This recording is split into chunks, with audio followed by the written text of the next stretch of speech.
Guess who now owns the business they tried to steal? I, 24F, need to tell you about what happened with my parents and my older brother Marcus, 27, because people keep asking me if I feel guilty about what I did. Short answer? Not even a little. I grew up in that restaurant. Like, literally grew up there. While other kids were at soccer practice or hanging out at the mall, I was in the back prepping vegetables, learning how to properly clean a flat-top grill, and memorizing our regulars' orders. My parents owned this small family restaurant. Nothing fancy, just good home-style cooking that kept the neighborhood coming back. From the time I was about 12, I was working there after school and on weekends. By 16, I was running the kitchen on busy nights. By 18, I could do inventory, manage orders, fix the temperamental ice machine, and even unclog the grease traps when needed. My parents always said the same thing. One day, this place will be yours. You're putting in the work. You understand this business.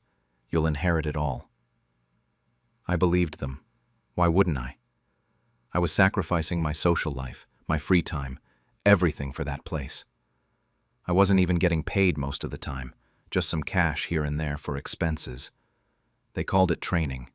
They called it family responsibility. Marcus, on the other hand, he showed up maybe twice a year, usually around the holidays when he wanted to impress whatever girlfriend he had at the time by showing off his family's restaurant. He'd studied business administration at some mediocre state school, spent most of his time partying, and now worked a dead-end sales job that he complained about constantly. But he talked a big game about being an entrepreneur, about his future business ventures, about his vision. The inciting incident happened right after I turned 20. I'd been thinking about my future, about making this official. So I sat my parents down one evening after closing and said I wanted to be added to the business paperwork. Not as the owner yet.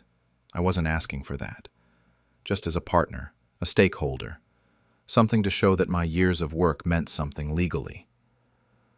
The temperature in that room dropped about 20 degrees. My dad got uncomfortable, started shuffling papers on the desk. My mom got defensive immediately. "You don't understand how business works," she said. "These things are complicated. There are tax implications, legal issues. You're too young to be worrying about this." I tried to explain that I wasn't too young. I'd been running half their operations for years. I just wanted security, something official. That's when my dad said, "We'll discuss it later. This isn't the right time." Later never came. Over the next few months, things changed. Suddenly, I wasn't being consulted on menu changes. My suggestions were dismissed. They started questioning every little thing I did. Why I ordered this ingredient, why I prepped that way, why I talked to customers like that. It felt like they were building a case against me, documenting reasons why I wasn't capable. Then I found out why. I came in early one morning, about 6 months after that conversation, to start prep work. I needed to grab something from the office and found a folder left open on the desk. Inside were business registration documents, tax forms, legal paperwork. The restaurant had been transferred entirely into Marcus's name, not partially, not as a co-owner. Everything. He was listed as the sole proprietor. The documents were dated 2 months after I'd asked to be added as a partner. I stood there in that office, hands shaking, reading through page after page. They'd done this behind my back. They'd taken the business I'd bled for and handed it to someone who couldn't tell you the difference between a sauté pan and a stock pot. When I confronted them that evening, they didn't even have the decency to look ashamed. "Marcus is older," my mom said. "He has a business degree. He understands finances better than you do." "This was always the plan," my dad added. "You're being emotional. Marcus will take care of everything, and you'll still work here. It'll be fine." "You said it would be mine," I said, and I hated how my voice cracked. "Well, plans change," my mom snapped. You need to grow up and understand that family helps family. Marcus is family. You'll help him run this place. That's how it works. They actually expected me to keep working there. For free. Under my brother's name. After stealing my future from me. I looked at both of them and said, "No." "What do you mean, no?" my dad asked. "I mean I'm done. I'm not working here anymore." My mom laughed. Actually laughed. "Don't be dramatic. You'll be back tomorrow. You're not going to just abandon your family." But I did. I need to explain what happened during the year after I walked out, because that's when everything really fell apart for them. The first week I was gone, they kept calling. Texts every day. "Where are you? We need you for the dinner rush. Stop being childish." I blocked their numbers. Marcus called from his phone. I blocked that too. Here's what they didn't know. I'd been planning an exit strategy for months, ever since that conversation when they shut me down. I'm not impulsive. I'd applied for scholarships to culinary school and hospitality management programs. I'd been researching, preparing, building a backup plan. When I found those documents transferring everything to Marcus, it just confirmed what I already suspected. I needed to get out and build something for myself. Within 2 weeks of leaving, I'd been accepted to a culinary arts program with a full scholarship. I moved into a tiny apartment across town, got a part-time job at a decent restaurant where they actually paid me, and started classes. Meanwhile, the family restaurant started bleeding. Turns out, I'd been doing more than they realized. The kitchen fell apart without me. They tried to hire cooks, but none of them lasted more than a week because my parents were impossible to work for and didn't want to pay decent wages. The regulars started complaining about the food quality. Then they started not coming back at all. Marcus tried to step in and manage things, but he had no idea what he was doing. He'd show up in expensive shoes and a button-down shirt, bark orders at the staff, and leave after an hour to go back to his sales job. My parents couldn't keep up with the workload. They were in their late 50s, and running the kitchen and front of house by themselves was destroying them. 3 months after I left, my mom showed up at my apartment. I almost didn't let her in, but curiosity won. She looked exhausted, older. She sat on my cheap couch and tried the whole guilt trip routine. "We're family. We need you. Your father's back is giving out. I can barely stand for full shifts anymore. Marcus is trying his best, but he has his own job. Please." "You gave away my future," I said. "You made me work for free for years with a promise you never intended to keep. Why would I come back?" "We made a mistake," she admitted, but even then, she couldn't fully commit to it. "But you need to understand. We thought we were doing the right thing. Marcus is the oldest. It's traditional. And you can still..." "Still what? Still work for free under his name? Still have no ownership, no security, no future? That's not a mistake, Mom. That was a choice. You chose him over me." She left crying. I didn't feel as bad about it as I thought I would. 6 months after I left, Marcus himself showed up at the restaurant where I was working. I was in the middle of my shift when the host told me someone was asking for me. I walked out, and there he was, looking uncomfortable in his business casual outfit. "We need to talk," he said. "No, we don't," I replied and started to walk away. "Wait, please, just 5 minutes." Against my better judgment, I took my break and we sat in a booth near the back. "The restaurant is failing," he said bluntly. "We're hemorrhaging money. The customers aren't coming back. The staff keeps quitting. Mom and Dad can't handle it anymore, and I don't know what I'm doing. I thought it would be easy, but it's not. We need you to come back." "That's your problem, not mine." I'll pay you a real salary, whatever you want. I don't want your money, Marcus. I wanted what I was promised. I wanted the business that I built with my own hands. But you took it. I didn't take anything. They gave it to me. I didn't even ask for it. That made me laugh. You didn't ask. You just accepted it. You knew I'd been working there my entire life. You knew what they promised me, and you didn't once think to say, "Hey, maybe this isn't fair to my sister." You took it because you thought you deserved it more than I did. He didn't have an answer for that. Go home, Marcus. Figure it out yourself. You're the business owner now. That's what you wanted, right? He tried a few more times after that. They all did. The calls, the texts, the guilt trips escalated.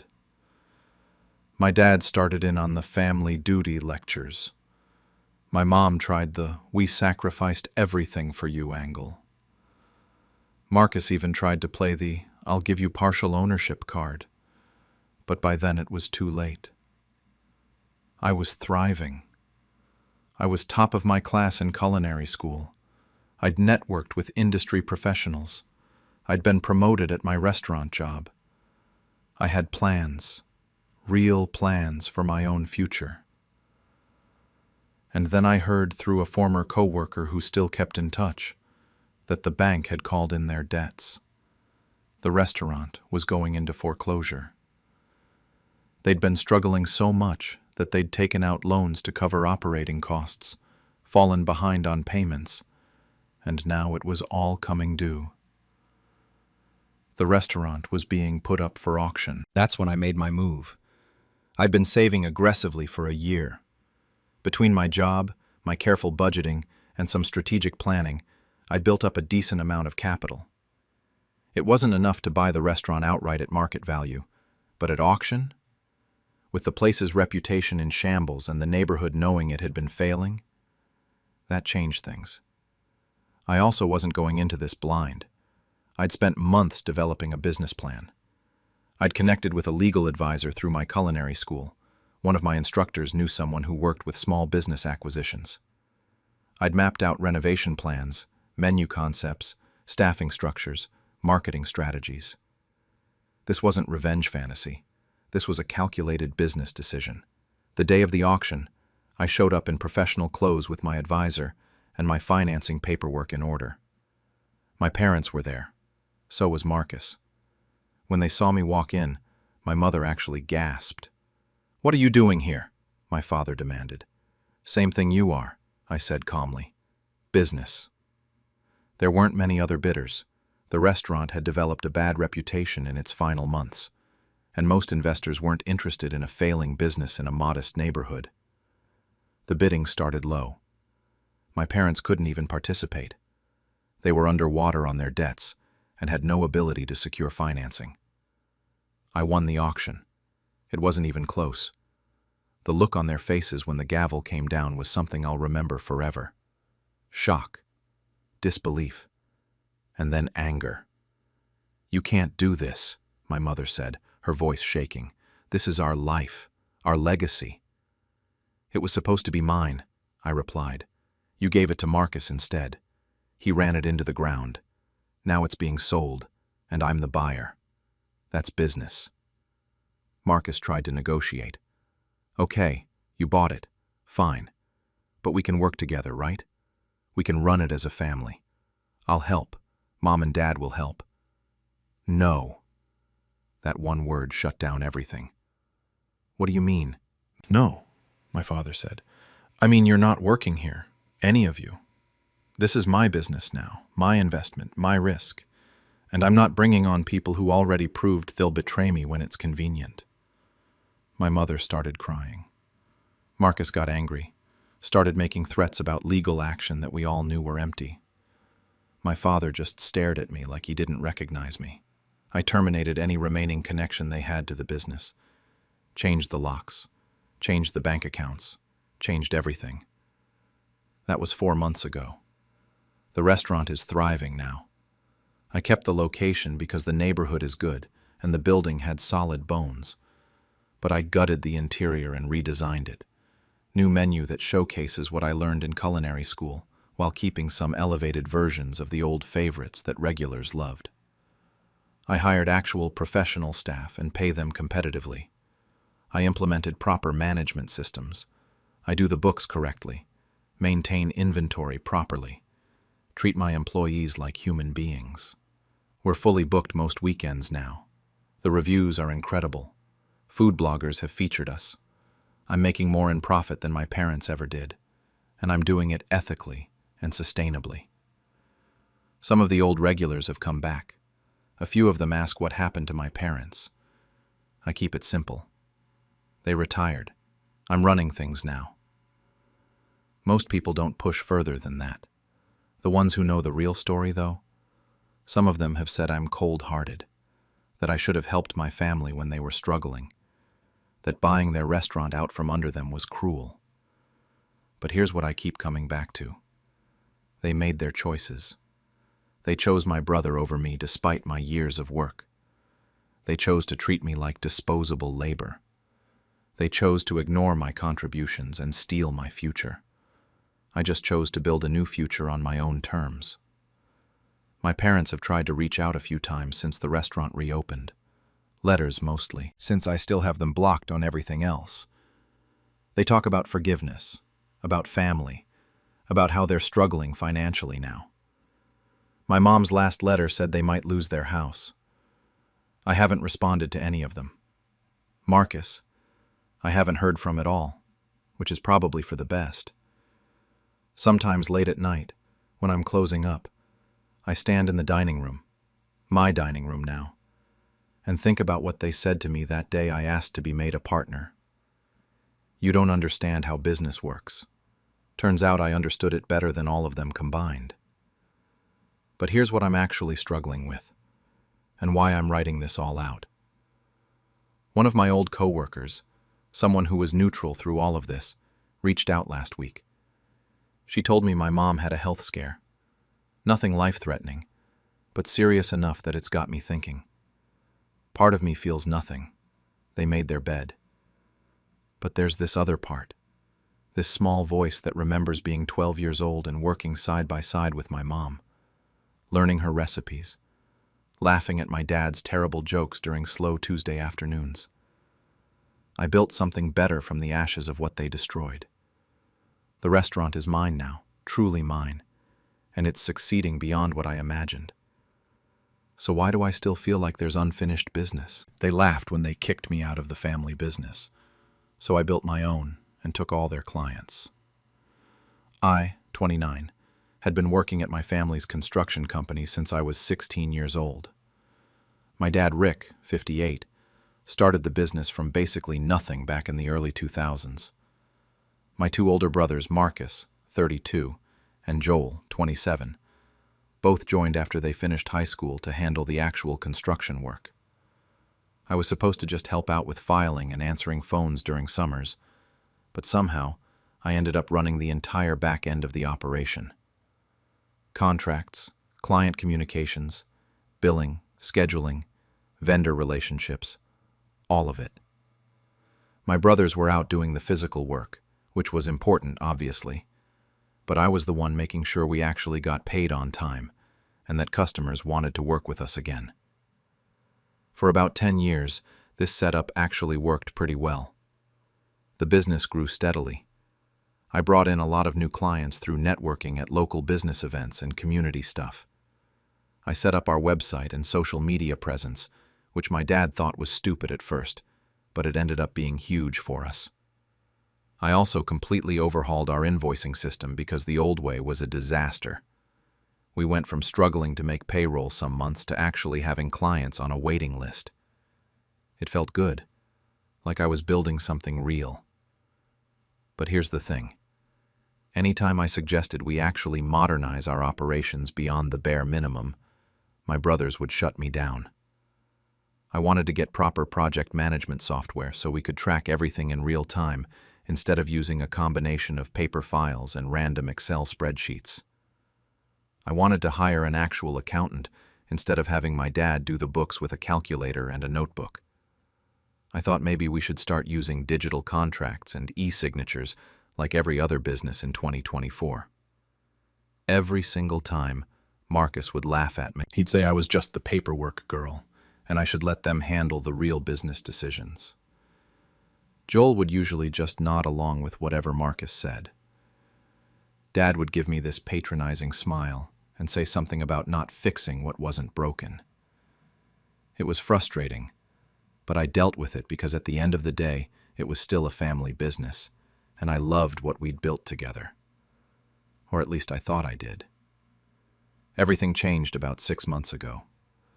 I was going through our books like I did every month, reconciling invoices and payments, and I noticed something weird. We had several invoices for building materials that didn't match up with what clients had actually been quoted in their contracts. The amounts were off by thousands of dollars in some cases. At first I thought maybe I'd just made a mistake in data entry, but the more I dug into it, the more discrepancies I found. These weren't typos. Someone was deliberately inflating material costs. I brought it up at our weekly family dinner at my parents' house. Big mistake. I laid out the numbers I'd found and showed them the invoice comparisons. My dad immediately got defensive and said I probably just mixed up the paperwork. Marcus went from 0 to furious in about 2 seconds. He said I was being paranoid and trying to create drama. He accused me of not trusting my own family. Joel just sat there looking uncomfortable but didn't say anything. The worst part was when Marcus and Joel exchanged this quick look, and I knew right then that they both knew exactly what I was talking about. I tried to push the issue over the next couple weeks. I went to my dad privately with more documentation. He told me to drop it and stop causing problems. My mom pulled me aside and asked why I couldn't just let things be. Nobody wanted to actually address what I'd found. 2 weeks after that dinner, they fired me. My own father and brothers sat me down in our office and told me they were restructuring the company. Dad did most of the talking. He said my position was no longer necessary and they were going to handle administrative work themselves going forward. Marcus had this smirk on his face the entire time like he'd won something. Joel wouldn't even make eye contact with me. I asked if this was really about the invoices, and Dad said it wasn't personal, just business. I was completely blindsided. 13 years I'd given to that company. 13 years of working weekends, answering client calls at midnight, covering for my brothers when they screwed up jobs, building relationships that kept us afloat. And they just threw me out like I was some random employee they could replace. My mom cried when I cleaned out my desk, but she didn't say a single word in my defense. Not one. She just hugged me and said everything would work out. I felt humiliated and betrayed in a way I didn't even know was possible. For about a month after, I barely functioned. I'd spent basically half my life building that business, and now I had nothing. No job, no family support, no idea what to do next. I applied to a few administrative positions at other companies, but my heart wasn't in it. Then, 3 months after they fired me, everything clicked into place. I ran into Tom Chen at a coffee shop downtown. Tom owned a mid-sized contracting firm that we'd partnered with on several projects over the years. He seemed really uncomfortable when he saw me, and after some awkward small talk, he pulled me aside to the corner of the shop. He told me he probably shouldn't be saying this, but Marcus had been overcharging him on materials and pocketing the difference. Tom had a quote for $15,000 on the Riverside project for materials, but he'd found the actual supplier invoices mixed in with some paperwork, and the real cost was $9,000. He said he wasn't the only contractor who'd noticed discrepancies. Everything made sense. The missing funds, the weird looks, why they were so desperate to get rid of me before I could figure out the full extent of it. My brother had been stealing from clients, and they'd fired me to cover it up. I drove home that day and didn't sleep at all that night. I just sat at my kitchen table staring at my laptop, feeling this cold anger settle into my bones. They'd betrayed me to protect a thief.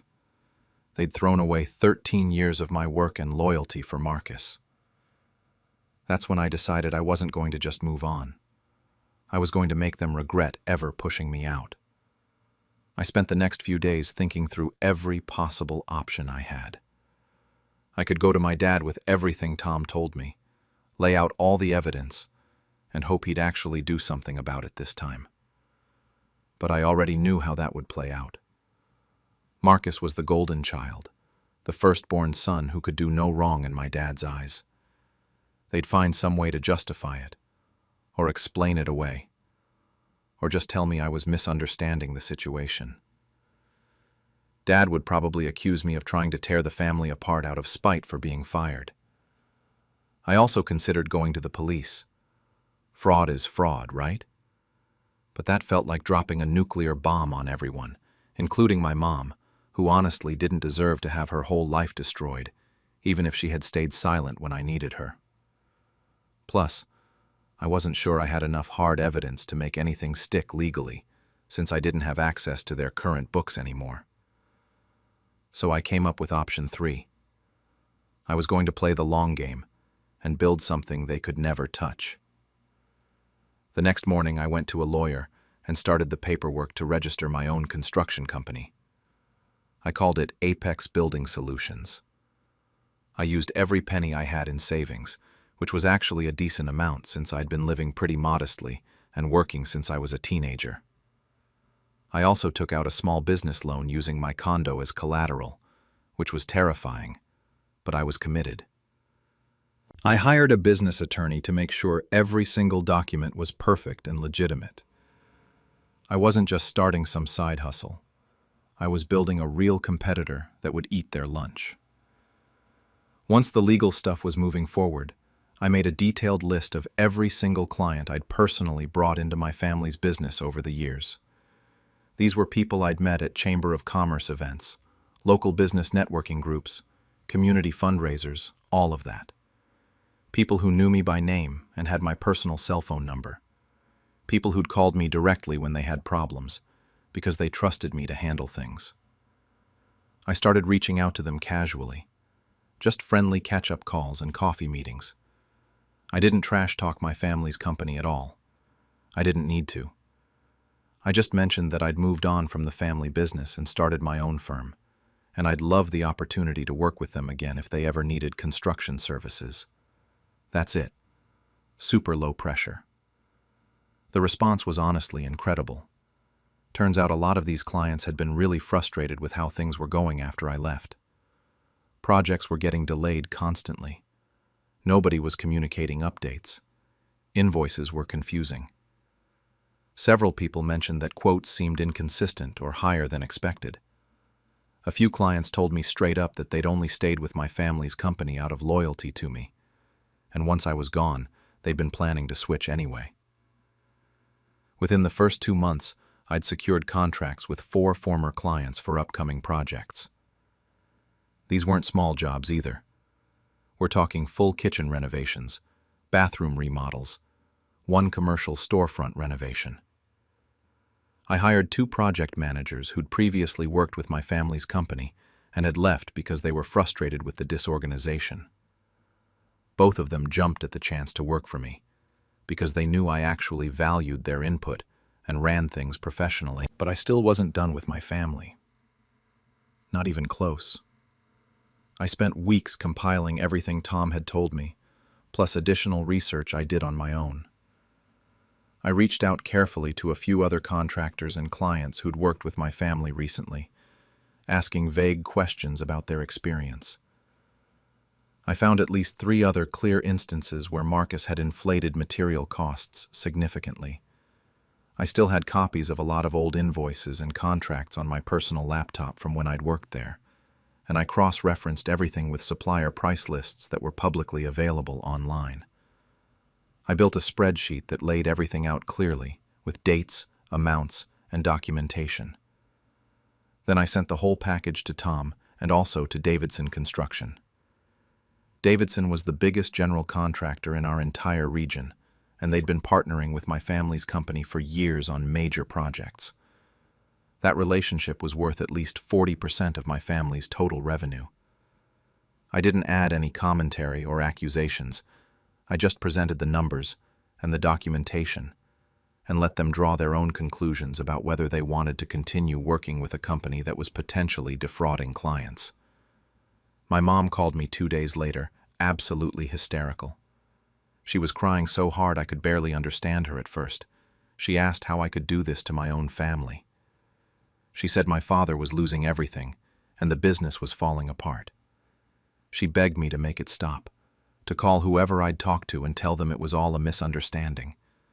She wanted me to forgive and forget and just let it go. I asked her if Marcus had admitted what he did. Silence. I asked if Dad had apologized for firing me to cover up fraud. More silence. I told her I'd consider forgiving people when someone actually apologized and took responsibility for what they'd done to me. She said I was being cruel and stubborn, and then she hung up on me. Davidson Construction officially ended their partnership with my family's company within a week of receiving my information. I heard through the grapevine that they'd done an audit of their recent projects and found enough discrepancies that they couldn't justify continuing the relationship. Other clients who heard about the Davidson situation started asking questions and requesting detailed audits of their own past projects. My family's business went from thriving to barely surviving in less than a month. Meanwhile, my company kept growing. I invested in all the project management software and digital tools I'd always wanted to implement. I built a reputation for being transparent with pricing, communicating constantly with clients, and delivering projects on time. Word spread fast in our industry. By month 6, I'd landed a major commercial renovation project that my family had actually bid on and lost. The client told me they went with me because they'd heard I was reliable and trustworthy, which honestly felt better than any amount of money could have. About a year after I started Apex Building Solutions, my company's annual revenue hit a number that exceeded what my family's business used to make at its absolute peak. We had steady contracts lined up for months in advance. Our reputation in the region was solid. People knew us as the company that showed up on time, communicated clearly, and didn't play games with pricing. I had a team of 8 employees who actually respected me and valued the work environment I'd created. It felt surreal sometimes, like I'd built this whole empire out of pure spite and determination. My family's company, meanwhile, was barely holding on. They'd lost almost all their major clients after the Davidson situation. The few customers they had left were small residential jobs, basic repairs and minor renovations.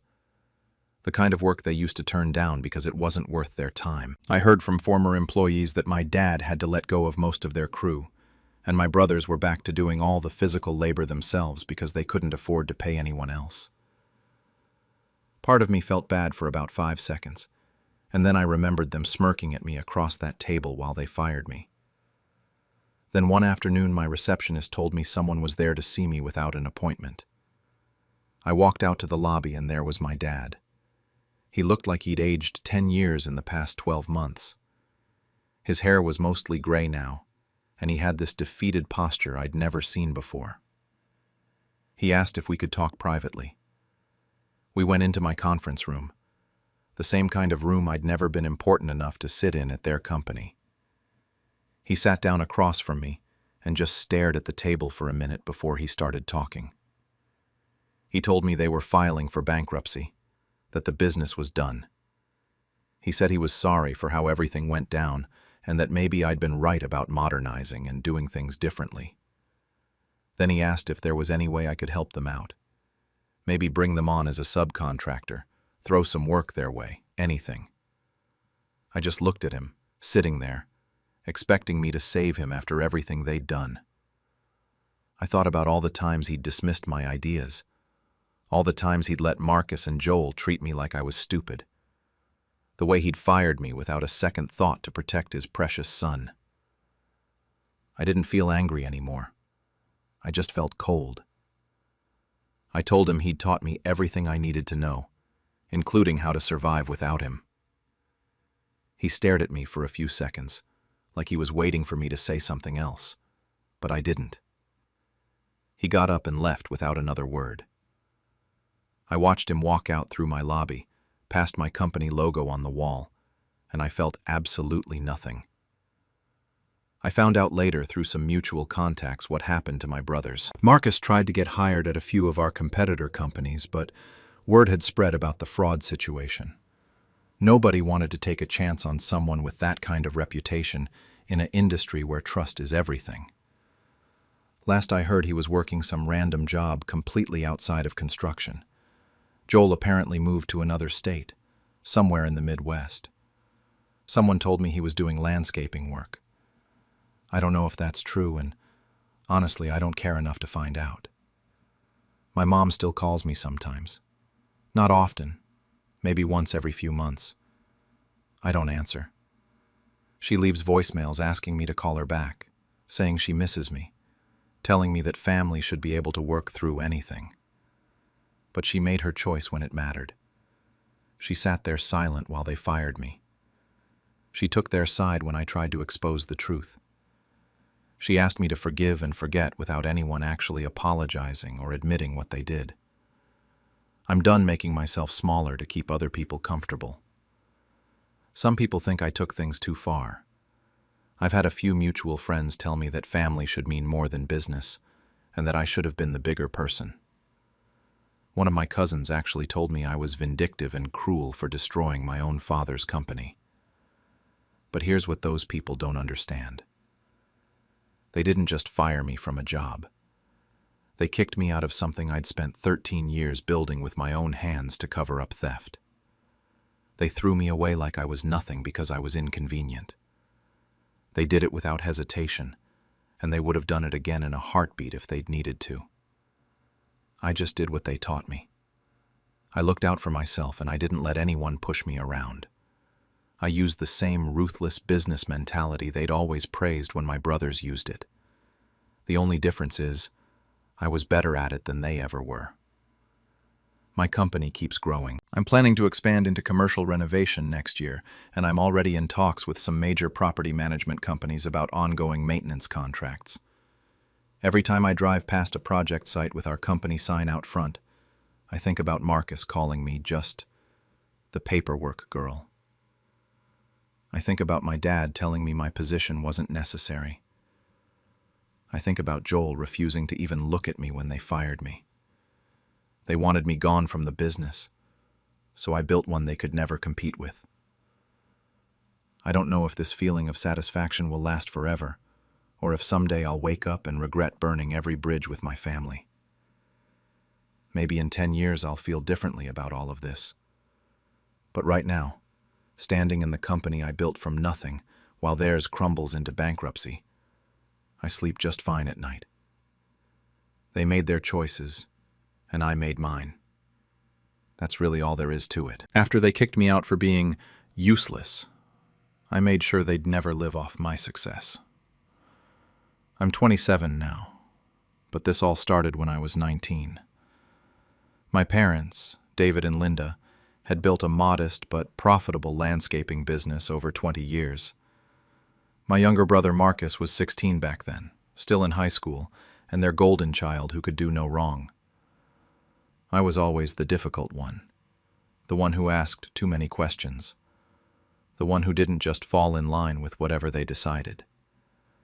The explosion happened on a Tuesday night in June, right after I graduated high school. My father cornered me in the kitchen and laid out his plan for my future. I'd work for the family business full-time.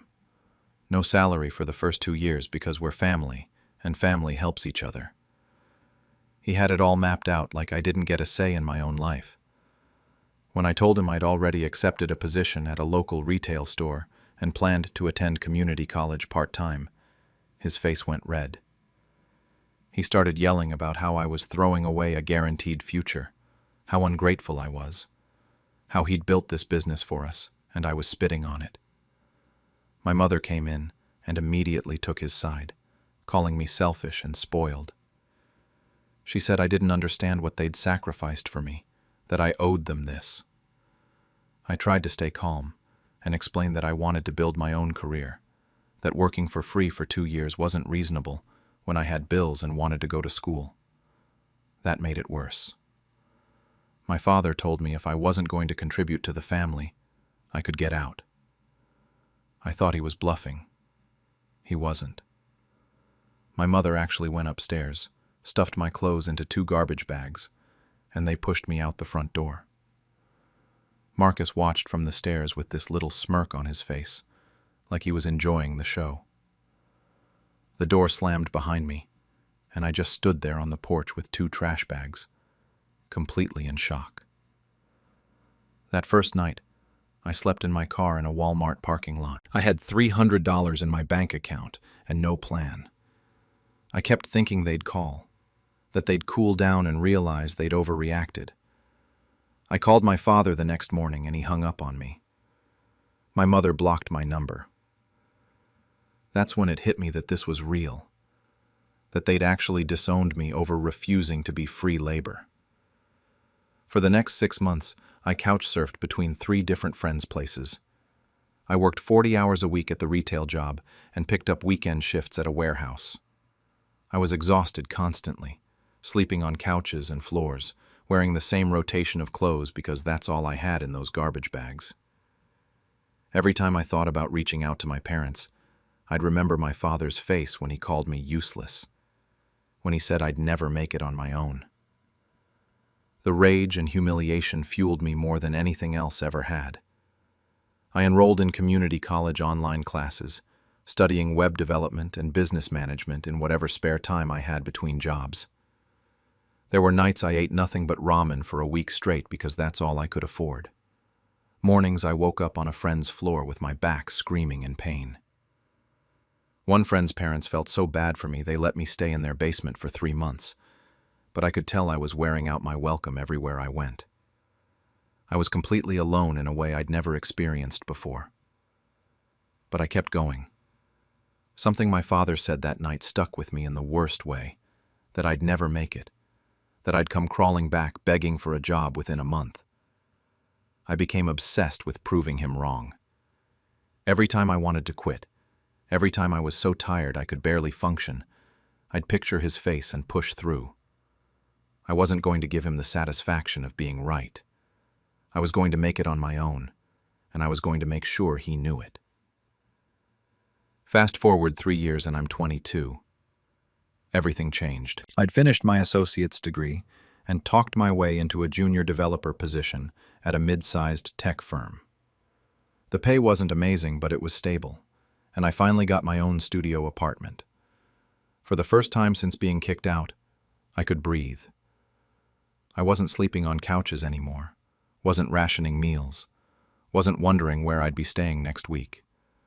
I had my own space and a real career path ahead of me. I worked insane hours, taught myself everything I could about software development and project management, and slowly moved up. By 24, I was a senior developer making good money. By 25, I'd saved enough and had the skills to launch my own startup. I created a project management platform specifically designed for small businesses. It filled a gap in the market, and it took off faster than I'd dreamed possible. Within a year, we had hundreds of clients, and I was hiring a small team.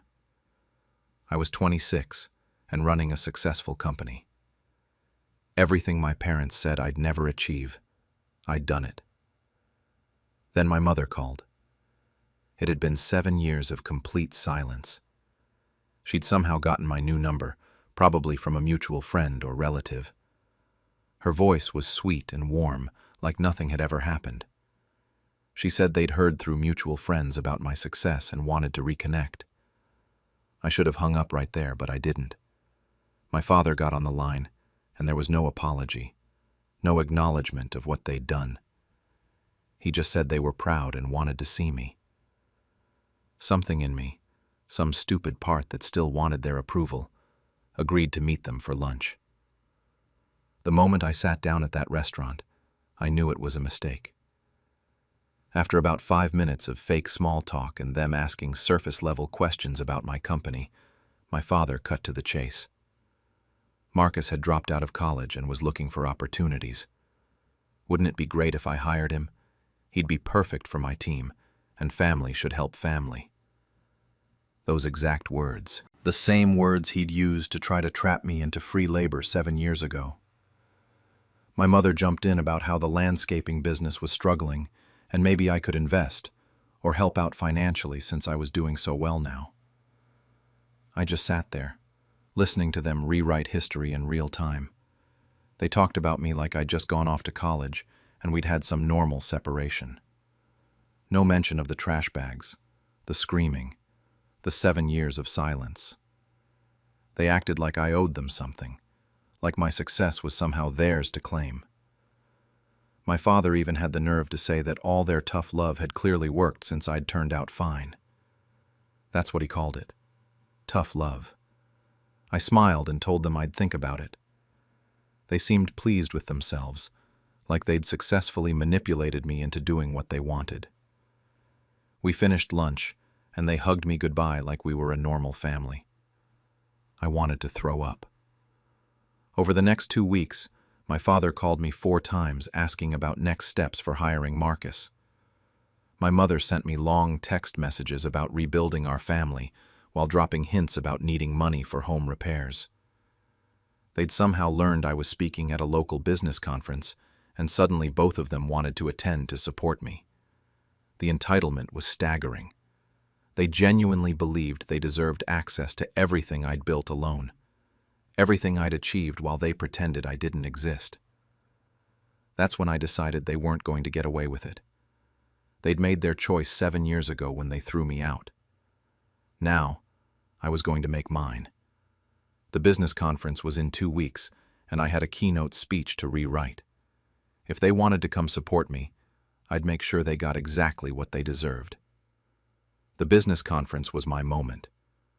During my keynote about building sustainable companies, I unveiled a new company policy I'd been developing, a strict anti-nepotism clause. I explained that too many small businesses fail because founders hire unqualified family members out of obligation rather than merit.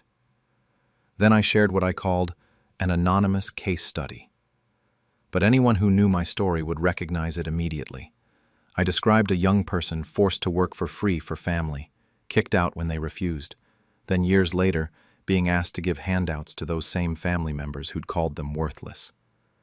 I explained how this kind of exploitation destroys both families and businesses, and why my company would never engage in it. The room was completely silent. I saw my parents in the 3rd row and watched their faces turn red as they realized what I was doing. My mother's mouth was hanging open. My father looked like he wanted to jump up on stage and strangle me. I kept going, talking about how real success comes from merit and hard work, not from leveraging family guilt. How the best thing a parent can do is let their children forge their own path instead of treating them like assets to be exploited. The applause at the end was thunderous. My parents stormed out before I even finished. My father called me that night screaming. I let it go to voicemail and listened to him call me vindictive, cruel, a liar twisting the story to make them look bad. My mother sent a vicious text saying I'd humiliated the family and that she'd never forgive me for airing our private business in public. Marcus somehow got my email and wrote this long message about how I was petty and bitter, how I'd embarrassed them for no reason, how I could have just said no to helping instead of making a scene. I blocked all of them. The business community response was overwhelmingly positive. Several other entrepreneurs reached out saying they'd dealt with similar family dynamics and appreciated someone finally addressing it publicly. My company's profile grew. Articles got written about the speech and our anti-nepotism policy. A few people who knew my family put 2 and 2 together, and word spread around our hometown. My parents' business reputation took a hit when people realized they were the case study everyone was talking about. Some of their longtime clients apparently started asking questions about how they treated their own kid. It's been a year since the conference. I haven't spoken to any of them, and I don't plan to. My company is thriving. We just closed a 2nd round of funding, and I'm hiring 15 new people, all based on merit and qualifications. Sometimes late at night I wonder if I went too far, if using their story publicly was crossing a line. But then I remember that night they threw me out with garbage bags. Remember my father calling me useless. Remember them showing up 7 years later, expecting me to just forget and hand them everything I'd built. They taught me that family is conditional, that love comes with strings attached and can be revoked the moment you're not useful. So I learned the lesson they taught me. Last week I got an email from Marcus. Not angry this time. He's asking to talk. Says he understands now why I did what I did. Claims our parents are still bitter, but he wants to try to have a relationship separate from them. He says he's working a regular job now and isn't asking for anything, just wants to reconnect.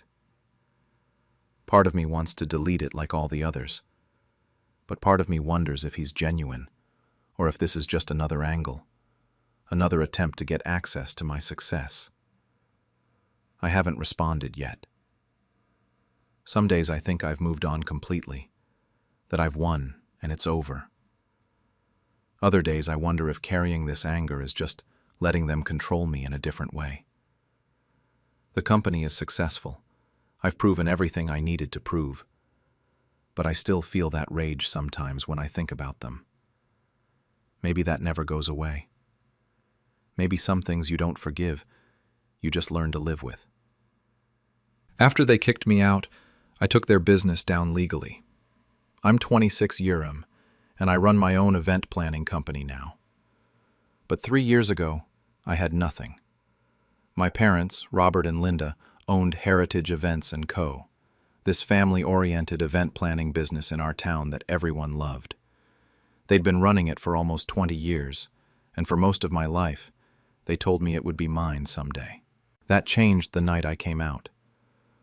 I was 23, sitting at the dinner table with them, and I just said it. I told them I was gay. My dad's face went red immediately. He slammed his hand on the table and called me an embarrassment to the family.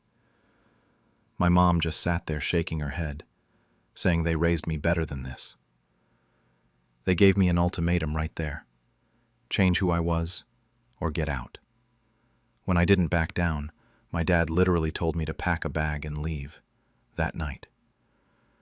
I left with $3,200 in my savings account and my 2004 Honda Civic that sounded like it was dying every time I started it. The worst part wasn't even the rejection. It was my dad's parting shot as I walked out the door. He said I'd never be part of the business now, that they'd give it to my cousin Mark instead. This was the same business I'd worked at since I was 16. I'd done everything from hauling chairs to meeting with clients to managing their social media. They'd groomed me to take over. Every summer, every weekend, every holiday break from college, I was there learning the ropes. My dad used to put his hand on my shoulder and say, "One day this will all be yours, son." Then in one night, that entire future was just gone. The first 2 weeks were rough. I couch surfed at my friend Devin's place and applied to every job I could find. I got hired at Milestone Events, a competing event company across town. My new boss, Sarah, didn't ask about my personal life, didn't care who I dated, just wanted to know if I could do the work. I started as an assistant coordinator, basically back at the bottom, but I didn't care. I had a paycheck and a place to crash until I could afford rent. The thing that really got to me was driving past my parents' company every single day on my way to work. I'd see their parking lot full of cars, see them loading up vans for events, watch them succeed while I was barely making it. Heritage Events was thriving. They'd just landed the contract for the mayor's daughter's wedding. Meanwhile, I was eating ramen and wondering if my car would make it through another month. 3 months into working at Milestone Events, Sarah started teaching me about proper licensing and permits. We were prepping for this corporate event, and she walked me through every single form we needed to file, every permit we had to pull, every insurance document that had to be current. That's when it hit me. Wait, My parents never filed half of this stuff. I remembered asking my dad about certain procedures when I worked there, and he'd always wave me off with a "don't worry about it," or "we've got our ways." I remembered the cash payments he'd make to some of the setup crew. I remembered events where we definitely didn't have the right permits, but did them anyway.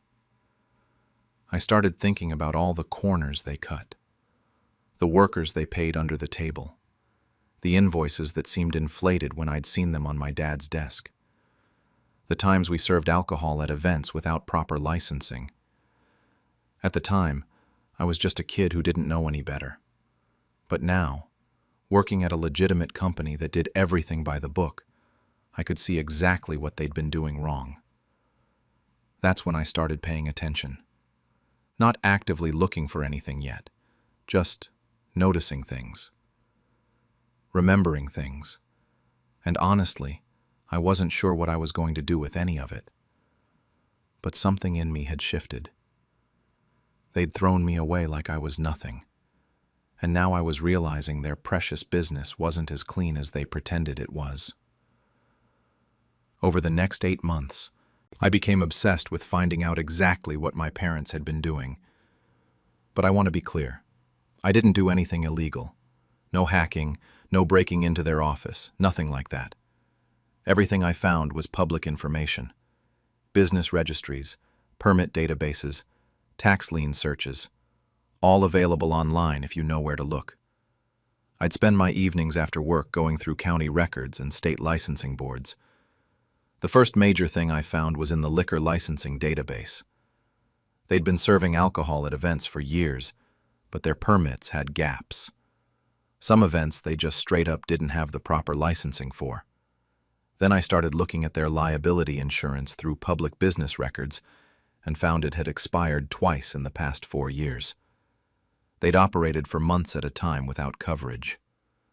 I pulled up their social media pages and marketing photos, and you could see violations right there in their own pictures. Unpermitted tent structures, electrical setups that weren't up to code, occupancy limits clearly being exceeded. But the real stuff was the financial violations. I still had access to some old emails from when I worked there.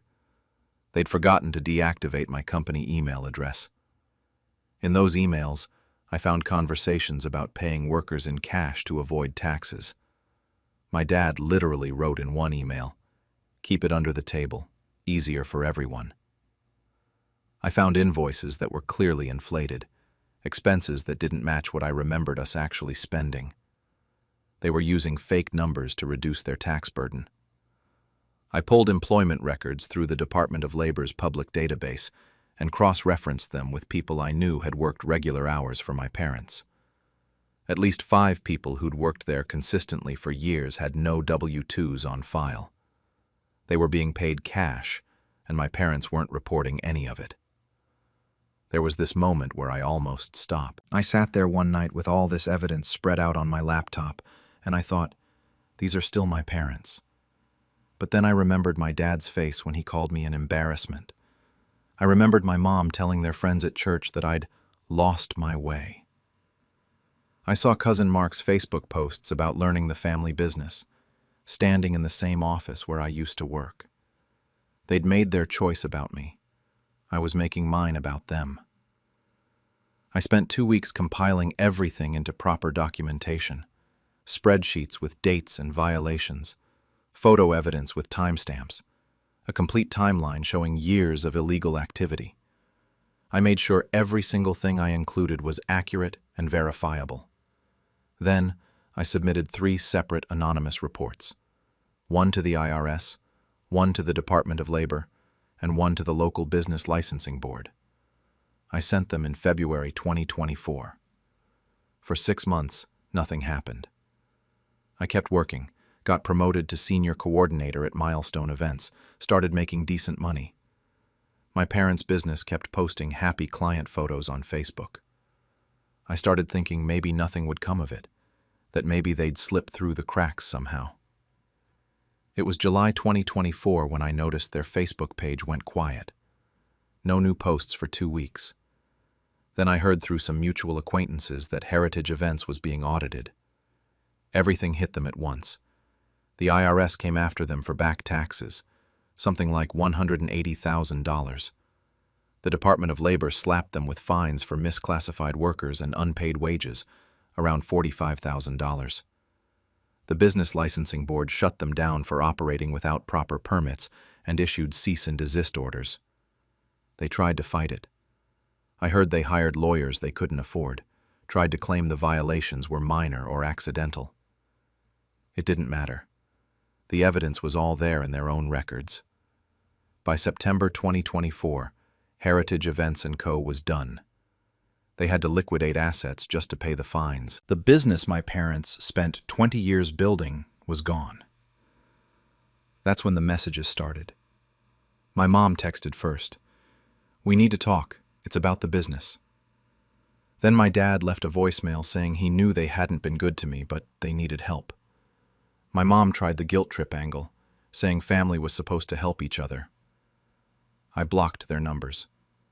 When Cousin Mark sent me an angry message saying I'd ruined everything for everyone, I knew they'd figured out it was me. Or at least suspected. I didn't respond to any of them. Now, a year later, I'm running my own company. Milestone & Company Events launched in January 2025. Sarah, my old boss, had been wanting to start her own venture for years, and she became my business partner. We do everything by the book. Proper permits for every event, legal contracts, fair wages, complete transparency with clients and workers.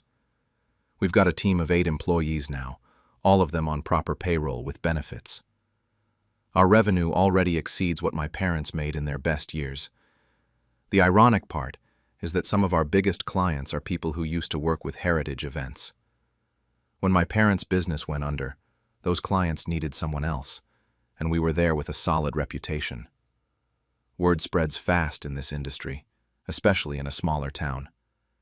People know we're reliable and legitimate. That matters more than most people think. The community reaction has been mixed. Some people in town know I'm the one who reported my parents. Small-town gossip being what it is, the story got around. Some people think I'm vindictive, that I went too far over a family disagreement. Others see me as a whistleblower who exposed illegal business practices. Honestly, I don't care much what most of them think. What matters to me is that 3 former employees of my parents reached out privately to thank me. They'd been exploited for years, paid cash under minimum wage with no protections, and they were grateful someone finally held my parents accountable. My extended family is completely divided now. Half of them won't speak to me. The other half either supports me or stays neutral. My Aunt Marie sent me a private message saying I did the right thing, that my parents had been cutting corners for years and everyone in the family knew it, but nobody said anything. My younger cousin on my dad's side came out as a lesbian last month and reached out to say I gave her courage. That meant more to me than I expected. I heard through the grapevine that my parents' marriage is falling apart. The financial stress was too much. They had to sell their house and move into a smaller rental. My dad works retail now at some hardware store. My mom does administrative work somewhere. I don't feel good about that exactly, but I don't feel guilty either. They broke the law for years and profited from it. The consequences were always going to catch up eventually. I just sped up the process. I haven't had any contact with them in 18 months. I'm in a good place now. I've been with my boyfriend for 8 months. I have my own apartment, and my business is growing. I built all of this without their help, without their business, without their approval. I proved to myself that I didn't need any of it. But last week something happened that's been messing with my head. My mom showed up at one of my events. She didn't come inside, didn't approach me, just stood in the parking lot watching. I only noticed her because one of my employees pointed out someone lurking by the cars. By the time I got outside, she was gone. But she left a handwritten note on my windshield under the wiper blade. It just said, "Can we talk? Not about money, just talk." I've been carrying that note in my wallet for a week now. I don't know why I kept it. Part of me wants closure, wants to hear what she has to say, wants to know if they've actually changed, or if they even understand what they did wrong. The other part of me remembers being 23 years old and hearing my own father call me an embarrassment. Remembers my mother choosing her reputation over her son. They had plenty of chances to reach out before their business collapsed, back when I would have forgiven them. They only want to talk now that they've lost everything. I destroyed their business legally. They destroyed me emotionally. Maybe we're even now. Maybe we're not. I don't know if some damage can ever be repaired, or if I even want to try. The note is still in my wallet, and I still haven't decided what to do about it. At long last, I took everything they tried to steal.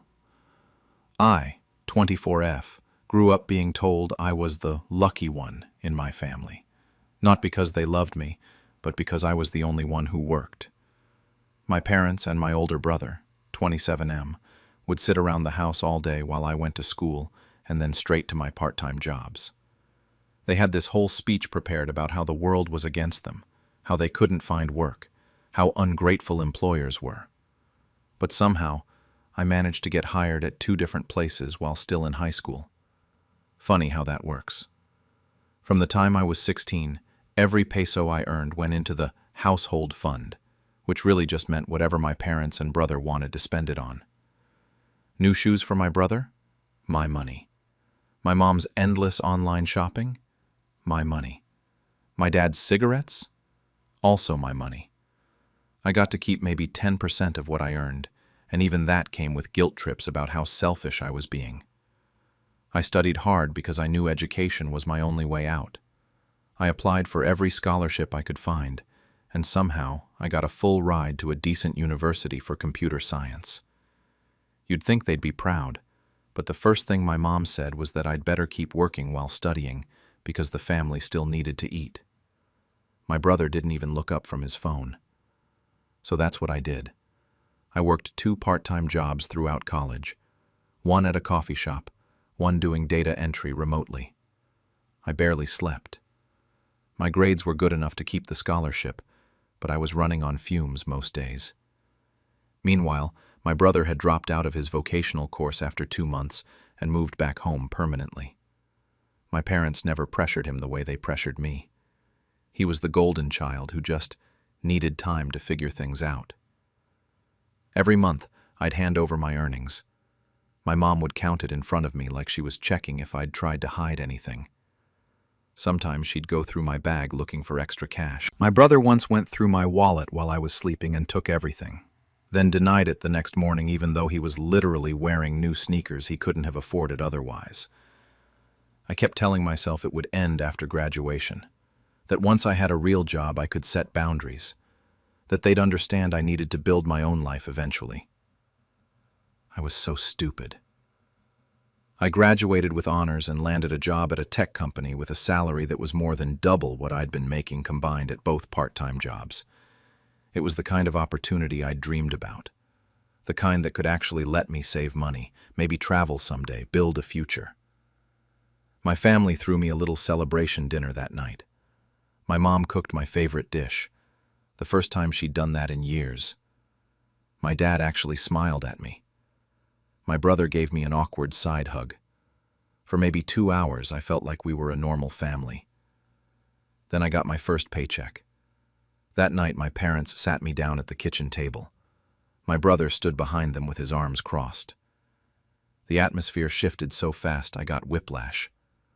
My mom put my offer letter on the table.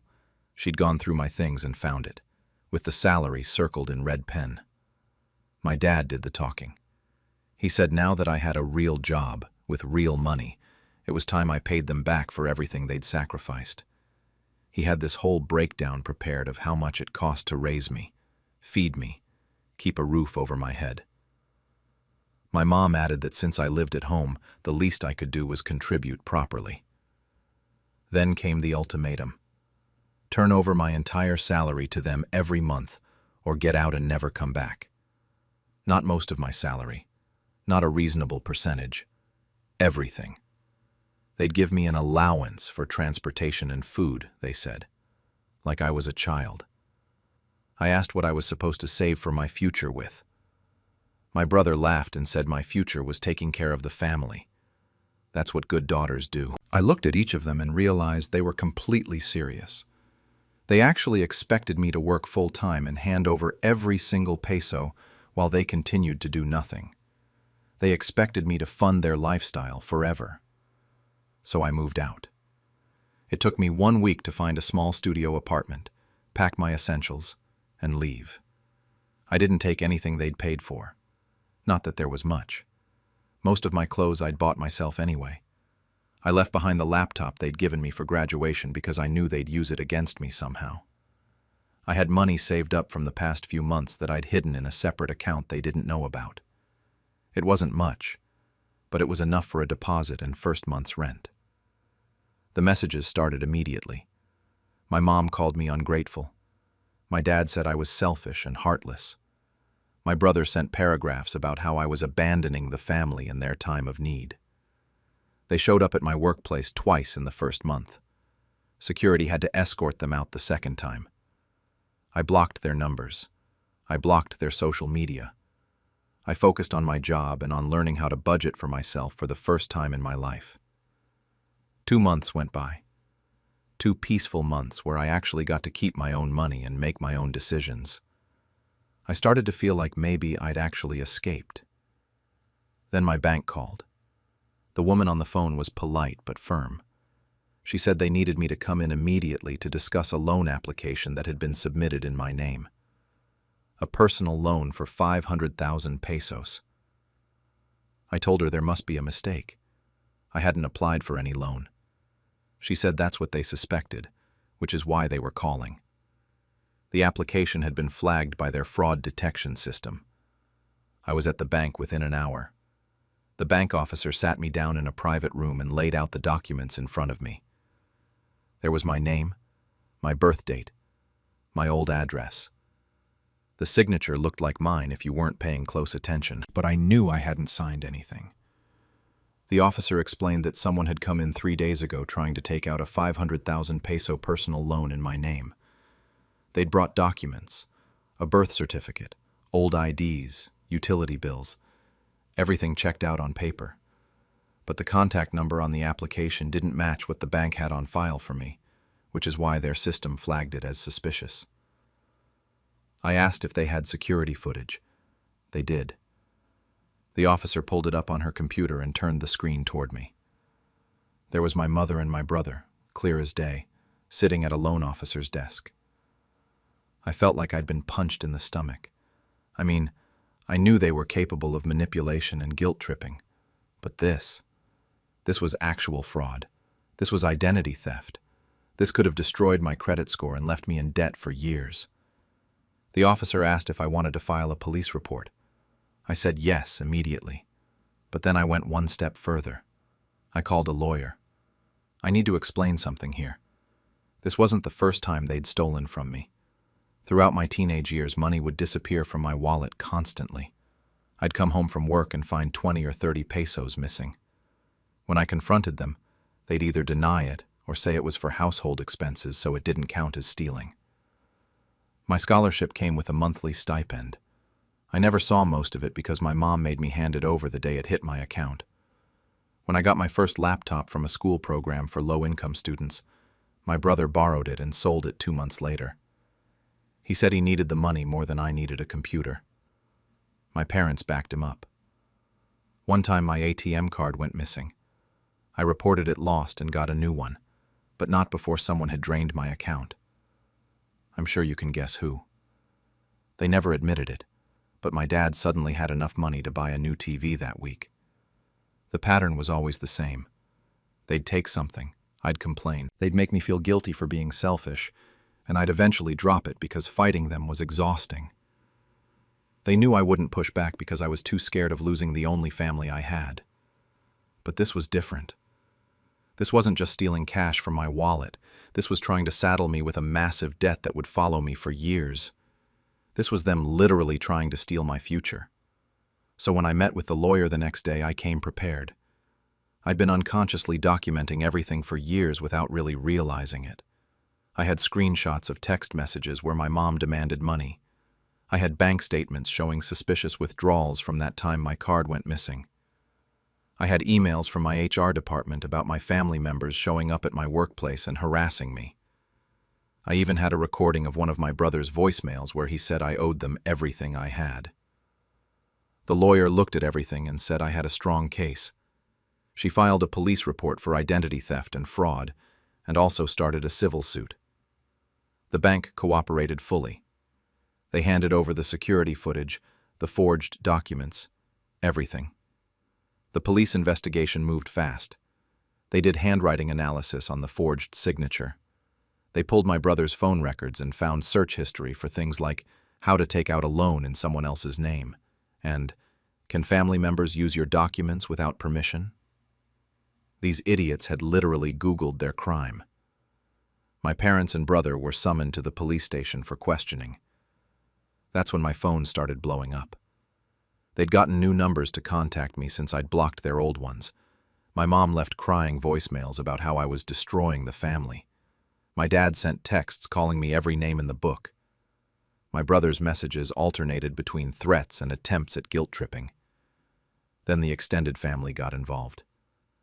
Aunts, uncles, cousins I barely knew, all of them calling me ungrateful, telling me I was overreacting, saying I should drop the charges because family is family. One of my uncles actually said I was being dramatic and that my parents just needed help. I blocked every single one of them. I was done protecting people who had never protected me. The court date came faster than I expected. My parents showed up with half the extended family as their support system. They thought the optics would help them. Look at this poor family being torn apart by their ungrateful daughter. Their lawyer argued that this was a family matter, that I owed them for raising me, that in our culture children take care of their parents. He actually used the word obligation, like that made identity theft okay. My lawyer presented the evidence methodically. The forged documents, the security footage, the phone records. My testimony about years of financial abuse, bank statements showing the pattern. Everything was laid out so clearly that there was no room for doubt. My parents' defense was basically that I owed them, so this wasn't really stealing. My brother cried and said I'd abandoned them when they needed me most. My mom kept saying she didn't understand why I was doing this to them. The judge called for a recess. I went to the bathroom, and when I came out, my family was waiting in the hallway. My mom grabbed my arm and started begging me to drop everything. She was crying, saying they were sorry, that they'd pay me back somehow. I pulled my arm away and told her she should have thought about that before trying to steal my future. We went back into the courtroom.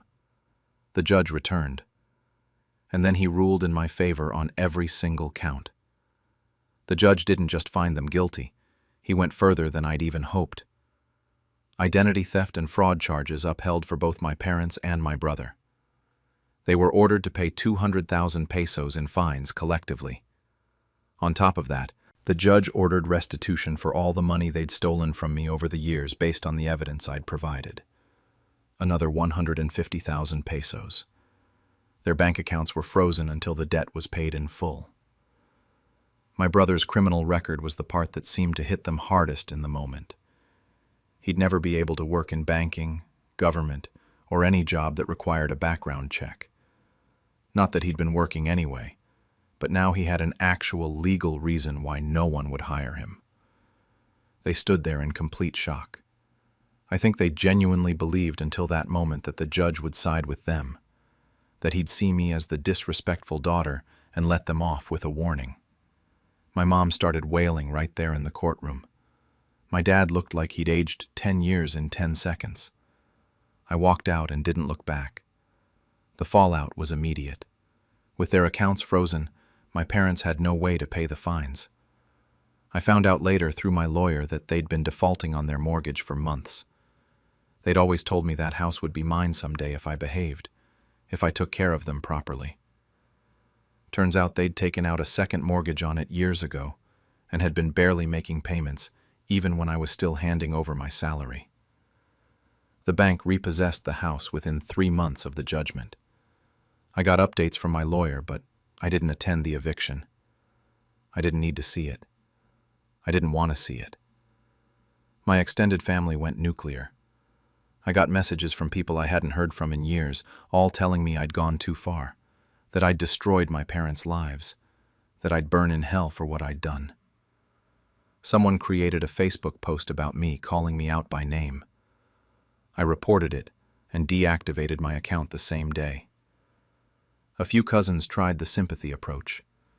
They'd send messages saying my parents were really struggling now, that they were living in some tiny rental apartment, that they had nothing, as if that was supposed to make me feel guilty enough to swoop in and save them again. It didn't work. 6 months after the verdict, I got promoted at work. My manager said I'd been doing exceptional work, and that my focus and dedication hadn't gone unnoticed. The raise was substantial, and for the first time in my life, I got to keep all of it. I started looking at condos, nothing fancy, but something that was mine. I found a small 1-bedroom unit in a decent area, and I bought it outright. No mortgage, no debt, just mine. I had enough saved up because I'd been living below my means and putting away everything I could. Moving into that condo was surreal. I bought all new furniture. Nothing expensive, mostly stuff from IKEA and local stores, but I chose every single piece myself. No one could tell me what to buy or where to put things. No one could take anything from me. Every item in that space was there because I wanted it there. I didn't take a single thing that reminded me of them. Starting completely fresh felt necessary.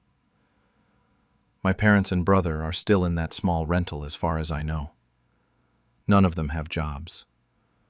I heard through the grapevine that they're behind on rent there too. My brother apparently tried to get work, but that criminal record follows him everywhere. My mom complains to anyone who'll listen about her terrible daughter who abandoned her. They still try to contact me sometimes. New phone numbers, fake social media accounts, emails from addresses I don't recognize. The messages vary between apologetic and hostile. Sometimes my mom says she's sorry and just wants to talk. Other times my brother sends paragraphs about what a terrible person I am. My dad hasn't reached out directly, but I know he's behind some of the family members who keep trying. The flying monkeys haven't stopped either. Every few months, someone new reaches out. A cousin I barely remember, a family friend, someone from church. They all say the same thing, that family is family, that I should forgive them, that they're really sorry and struggling now. I used to feel guilty when these messages came. For a while after the court case, I'd lie awake at night wondering if I'd gone too far, if I should have just cut them off without pressing charges, if I was really as terrible as they all said I was. But then I'd remember that loan application. I'd remember my brother Googling how to commit fraud. I'd remember every peso they took from me while I was working myself to exhaustion. I'd remember that ultimatum at the kitchen table, and the guilt would disappear. I'm in therapy now, working through a lot of the manipulation and emotional abuse I didn't even recognize as abuse until I was out of it.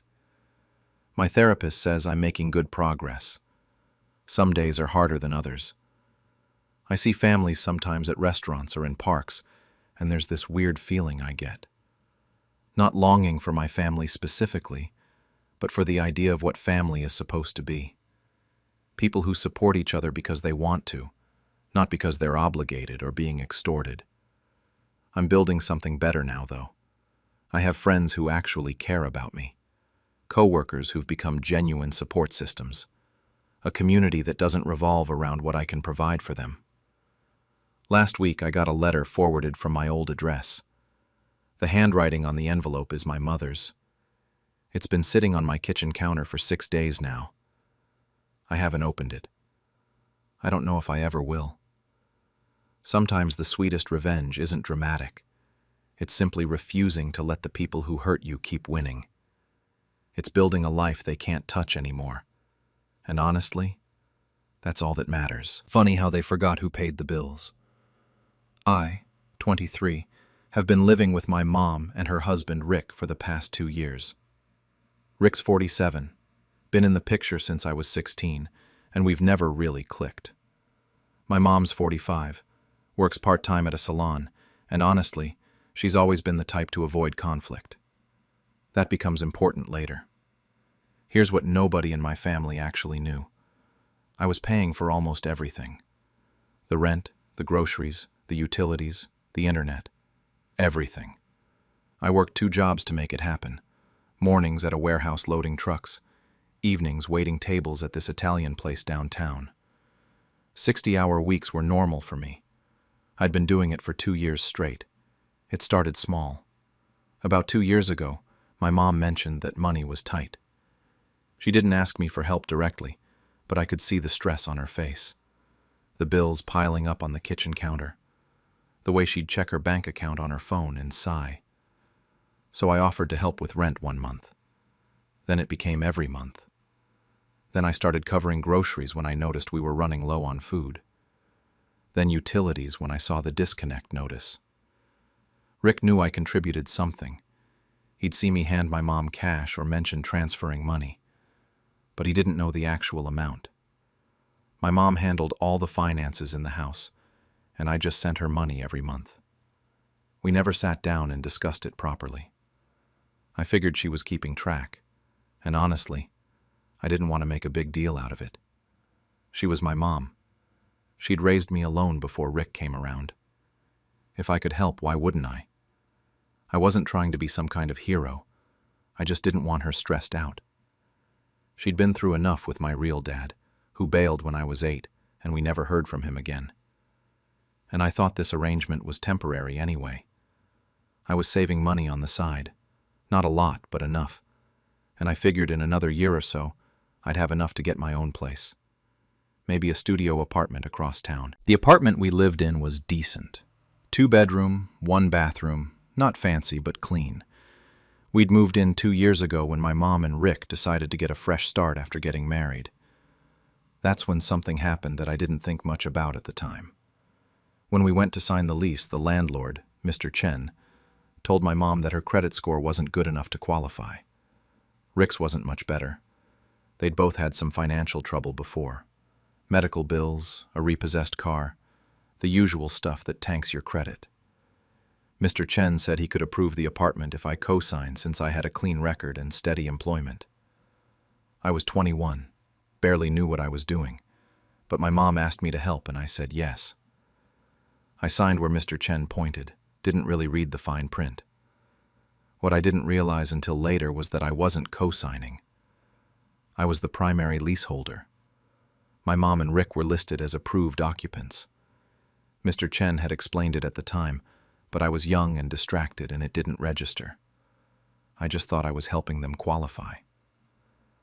3 months before everything went down, I went to Mr. Chen's office to set up automatic payments. My mom kept forgetting to pay rent on time, and we'd gotten a late fee notice. I was tired of covering the late fees on top of the actual rent, so I figured I'd just automate it from my account. That's when Mr. Chen pulled up the lease and I actually looked at it properly for the first time. My name at the top. Primary leaseholder. My mom and Rick listed underneath as occupants. I asked Mr. Chen about it and he confirmed that, yes, I was legally the only tenant. They were just approved to live there with me. If I wanted to, I could remove them at any time with proper notice. I remember feeling weird about it, but also thinking it didn't matter. We were family. Why would it ever be an issue? So life continued.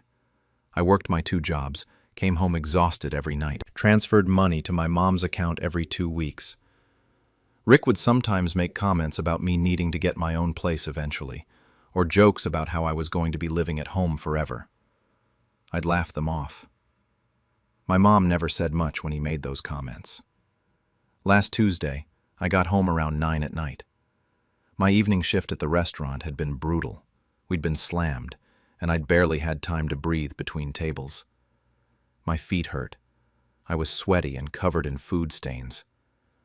I just wanted to take a shower and pass out. I unlocked the front door, and immediately something felt wrong. There were cardboard boxes in the hallway, a lot of them, and they had my stuff in them. I could see my clothes folded on top, my books, my PlayStation sitting in one box with the controllers wrapped in a grocery bag. Rick was on the couch with a beer, watching some action movie on the TV I'd bought 6 months ago. He looked up at me and smiled. Not a friendly smile. One of those satisfied smirks that makes your stomach drop. He said it was time for me to move out, that I was 23, an adult, and couldn't keep leeching off them, that they were turning my room into a gaming lounge and had already ordered furniture for it. He said I'd had a good run, but it was time to stand on my own 2 feet. I looked at my mom. She was in the kitchen pretending to clean the counter. She wouldn't look at me. I didn't argue, didn't cry, didn't yell. I grabbed my laptop bag and some clothes and left. Stayed at my friend Marcus's place that night. He was confused but let me crash on his couch without asking too many questions. I didn't sleep.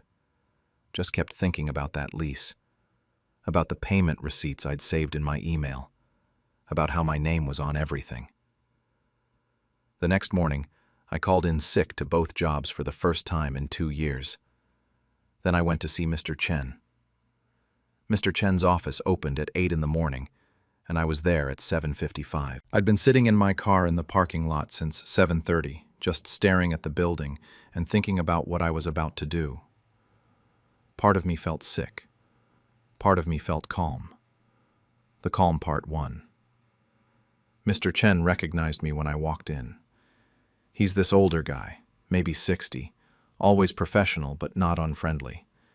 He'd been managing this property for years and seemed like the type who'd seen everything. He looked a bit surprised to see me, though, probably because I looked like complete garbage. I hadn't slept and was still wearing my restaurant uniform from the night before. He asked if everything was okay with the property. I told him I needed to review my lease agreement and understand my options regarding the other occupants. The approved occupants specifically. He pulled up my file on his computer. Took him maybe 2 minutes to confirm everything I already knew. I was the sole leaseholder. My mom and Rick were approved occupants with no legal claim to the apartment. Every single rent payment for the past 2 years had come directly from my bank account. He could see the payment history right there in the system. I asked him what would happen if I wanted to remove the approved occupants.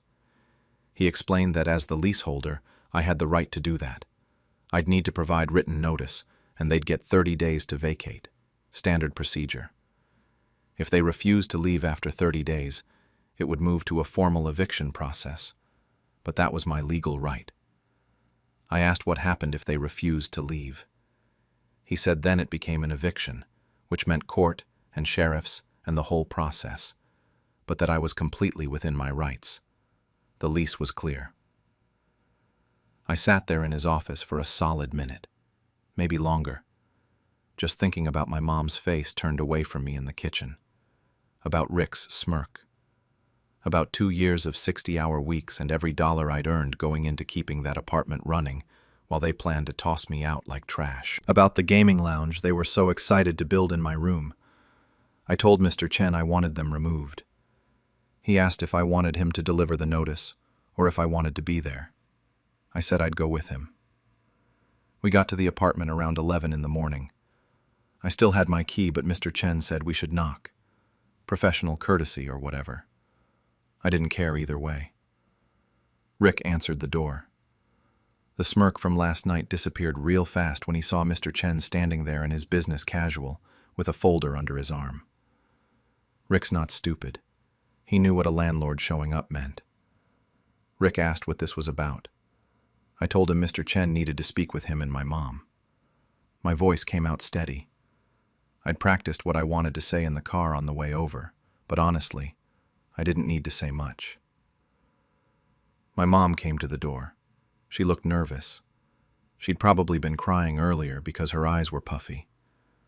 She kept looking between me and Mr. Chen like she was trying to figure out what was happening. Mr. Chen handled it professionally. He explained that I was the leaseholder, and I was exercising my right to remove them as approved occupants. He handed Rick the official notice: 30 days to vacate or face formal eviction proceedings. It was all very polite and very official and very final. Rick lost it. Started yelling about how this was their apartment, how I was being ridiculous, how he couldn't believe I was doing this. His face turned red, and he was waving the notice around like it was some kind of joke. He called me ungrateful, said he'd been supporting me, that I was acting like a spoiled brat. Mr. Chen stayed calm. He pulled out his tablet and showed Rick the lease agreement right there on the screen. Pointed out my name as the sole leaseholder. Showed him the payment history going back 2 years, every single payment from my account. He explained that Rick and my mom had zero legal standing regarding the apartment. That's when Rick really exploded. Started yelling about how he'd raised me, how I owed them, how I was a terrible person. My mom was crying, but she still wasn't saying anything. She just stood there with tears running down her face, looking at the floor. I waited until Rick ran out of steam. He was breathing hard, and his face was still red, and he was staring at me like he wanted to hit me. That's when I spoke. I told him I wasn't the one who forgot who paid the rent. Rick tried to step toward me. Mr. Chen moved between us. He told Rick that if he threatened the leaseholder, he'd have no choice but to call the police. His voice was still calm, but there was an edge to it now. Rick backed off. I repeated that they had 30 days. I told them I'd be staying with Marcus until they were out. That Marcus's couch was more welcoming than this place had ever been. I meant it too. That's when my mom finally spoke. She was still crying, and her voice was shaking, but she asked if we could please talk about this. She called me honey, said we could work something out. I told her she'd had a chance to talk last night. She'd chosen to pack my things and stay silent instead. She'd chosen Rick over me. She'd had plenty of opportunities to say something, to tell Rick this was wrong, to stop him from kicking me out. She'd chosen not to. She didn't have an answer for that, just kept crying. Mr. Chen asked if there was anything else. I said no. We left. Rick was still standing in the doorway holding the notice when I looked back. My mom had gone inside. I could hear her crying from the hallway.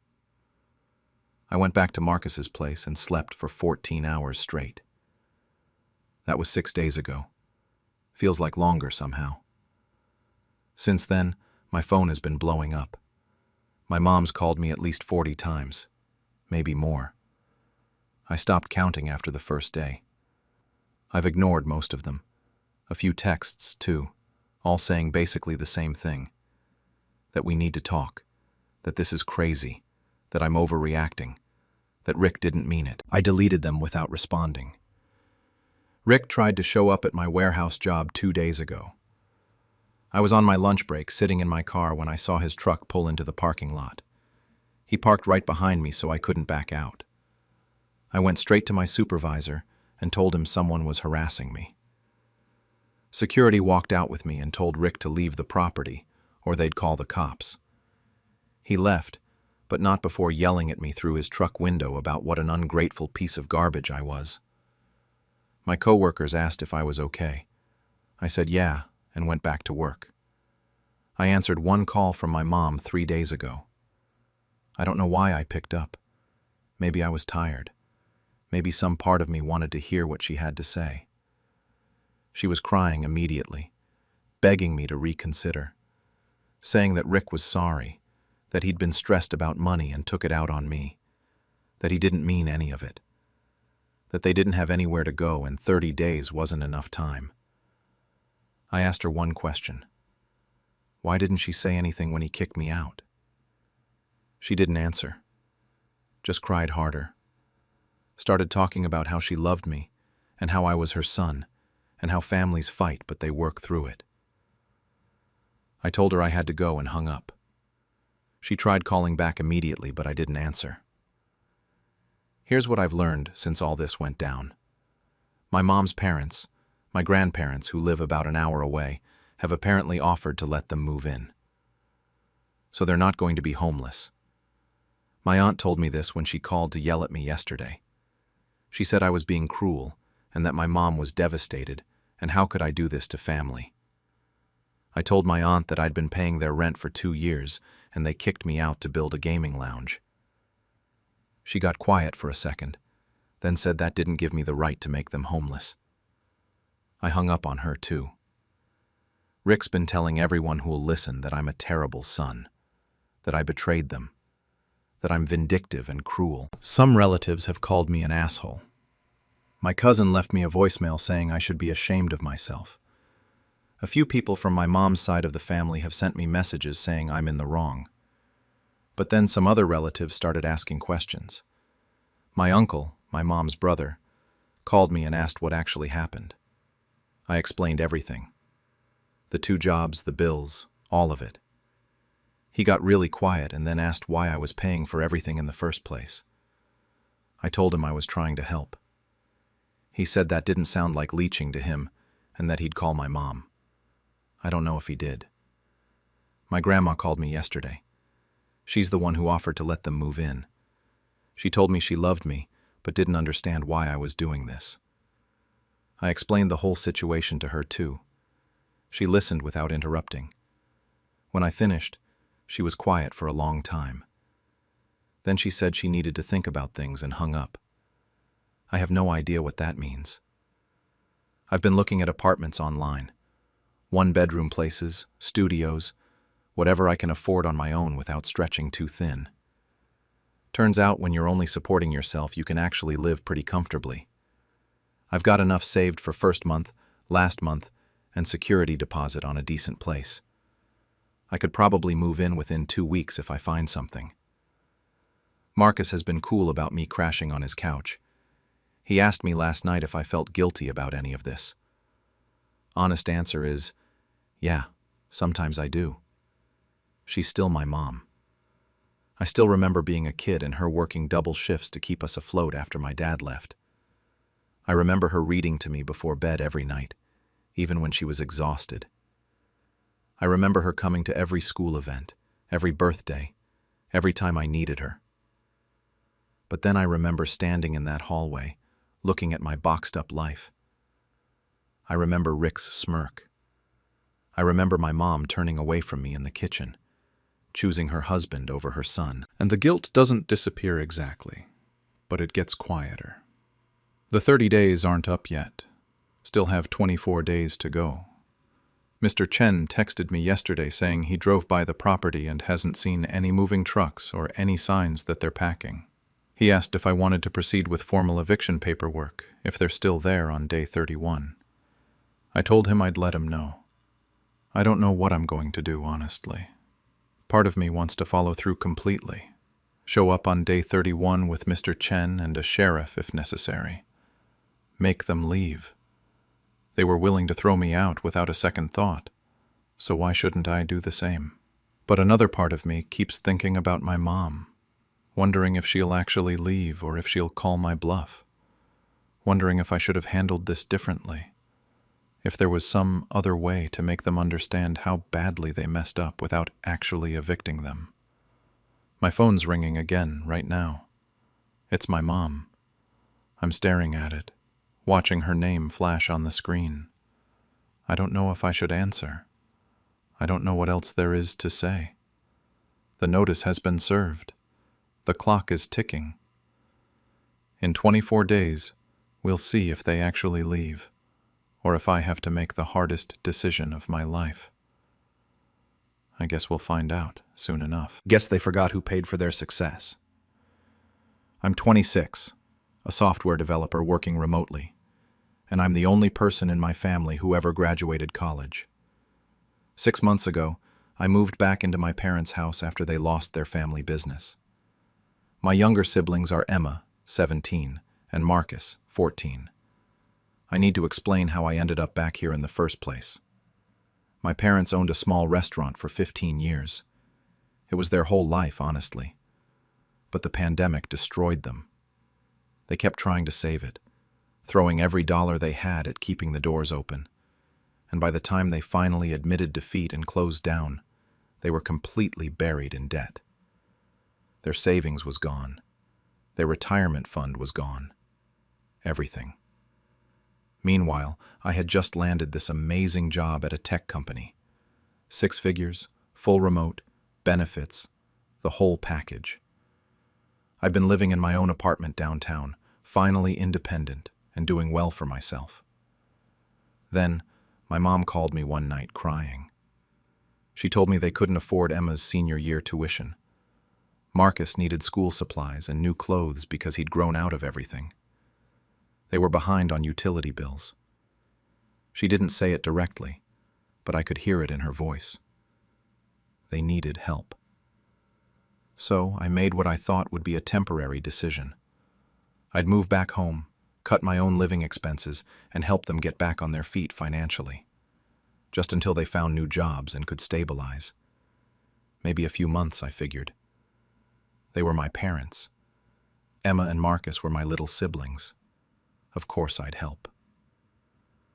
That was 6 months ago. Nothing about this situation has been temporary. I pay for everything now.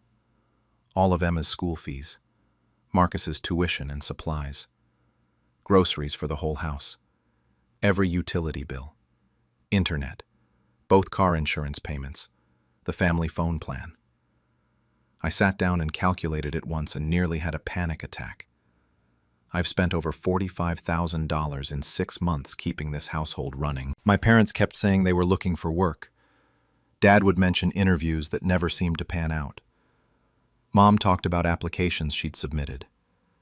But somehow nothing ever materialized. Dad spent most of his days on the couch watching TV or working on projects in the garage. Mom went to brunch with her friends twice a week and did yoga classes. And every single time I even thought about bringing up how they needed to contribute something, anything, they'd hit me with the same guilt trip. After everything we sacrificed to raise you, this is the least you can do. We gave up so much for you. You owe us this. So I stopped bringing it up. I just paid the bills and tried to tell myself it was the right thing to do. Last Tuesday, everything changed. I was in my bedroom on a work call that ended early. I was about to head downstairs to grab some water when I heard my parents talking in the kitchen. Their voices sounded excited, almost giddy, which was weird because they usually just complained about money. I stopped at the top of the stairs. My dad was saying something about a realtor and listing price. I heard the number, $850,000. My heart started pounding because I realized they were talking about selling the house. Our house. The house I'd been paying every single bill for. My mom said something about a condo downtown, 2 bedrooms, some rooftop pool. She mentioned it was only $600,000, and they'd have so much money left over after the sale. Then my dad actually laughed and said they should thank me, because me paying all the bills meant they were selling the house with barely any debt attached. Clean slate, he called it. My mom agreed and called me useful. Actually useful, like I was some kind of tool they'd been using.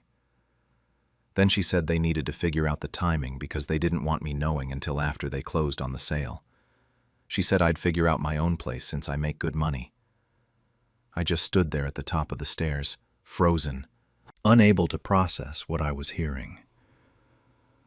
My dad asked if I'd make a fuss about it. My mom said I couldn't because I was just staying there as a guest. It was their house, their decision.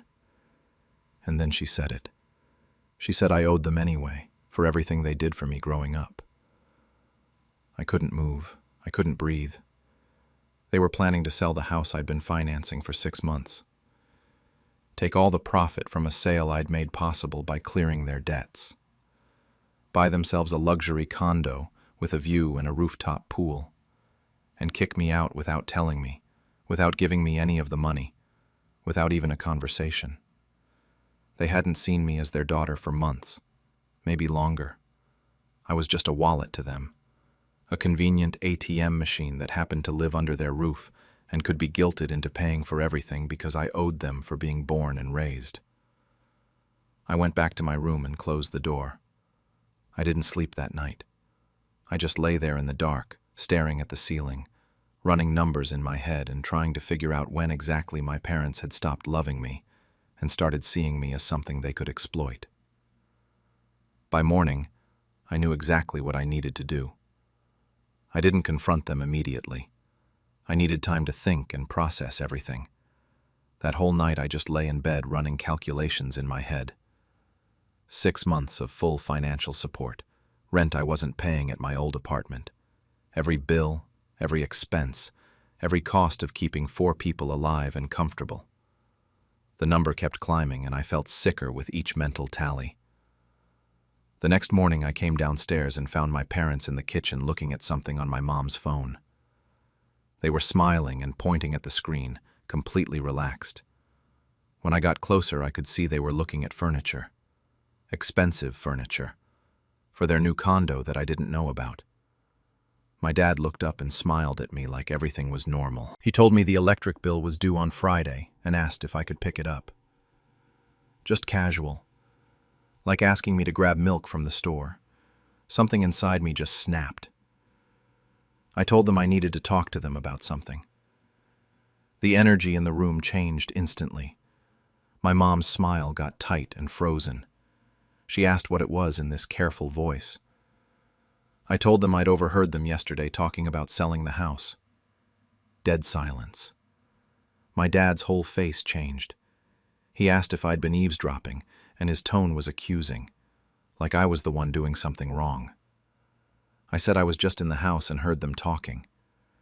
Then I asked directly if they were really selling the house and buying a 2-bedroom condo without telling me.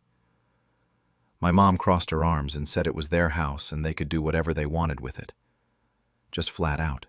No apology, no explanation. I pointed out that I'd been paying every single bill for 6 months, that this was the house I'd been keeping afloat financially. My dad said they never asked me to do that. He actually said those words. Like my mom hadn't called me crying and begging for help, like they hadn't guilted me every time I'd considered pulling back. I laughed. It came out harsh and bitter and I couldn't stop it. I reminded him that my mom had literally called me crying about not being able to afford Emma's tuition. My mom snapped back that they'd let me stay there rent-free and I should be grateful. Then she went into this whole speech about how they'd spent 18 years raising me, feeding me, housing me, and did I really think a few months of bills made us even? That's when I understood. This wasn't about helping family. This was a transaction to them. I was paying off some imaginary debt for existing. I asked if that's really what this was, and my dad told me not to be dramatic. He said I made plenty of money and I'd find my own place because I was an adult. Just cold, matter of fact. So, I asked directly if they expected me to keep paying all the bills until the house sold. My mom's eyes went hard, and she asked if I thought I should just stay for free. The entitlement in her voice was unbelievable. I looked at both of them standing there, and I felt nothing. These people raised me. I'd loved them my whole life, and all I could see now was 2 strangers calculating how much more they could squeeze out of me. I told them they were right, and I should find my own place. My mom actually looked relieved. She said she was glad I was being reasonable about it. I said I'd move out within the week, and since I wouldn't be living there anymore, I'd need to redirect all my bill payments. My dad's expression changed immediately. He asked what I meant. I explained that I was canceling every automatic payment I'd set up, effective immediately.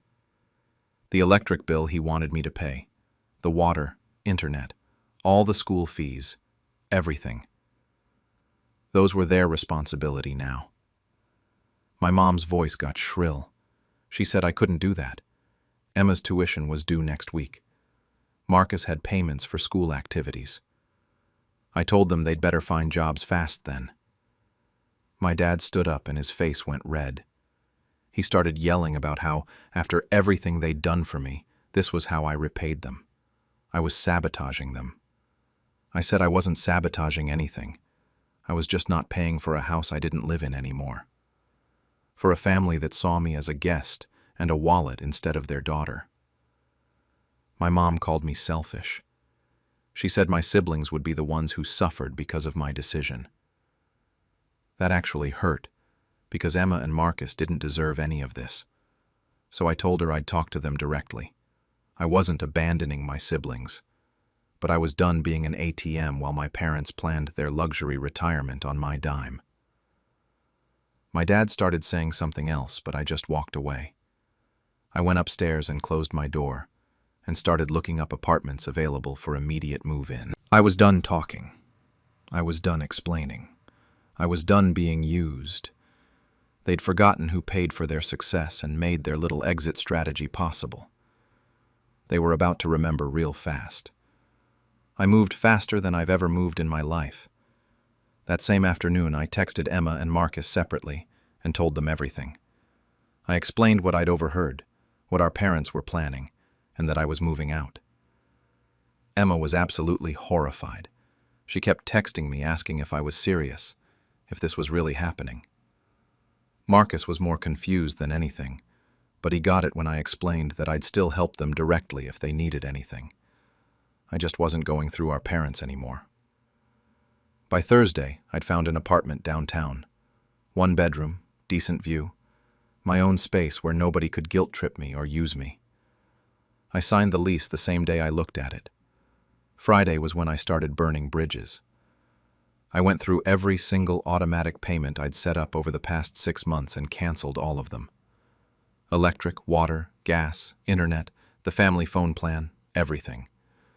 Then I contacted Emma's school directly and explained that I would no longer be covering her tuition, and they needed to work out payment with my parents.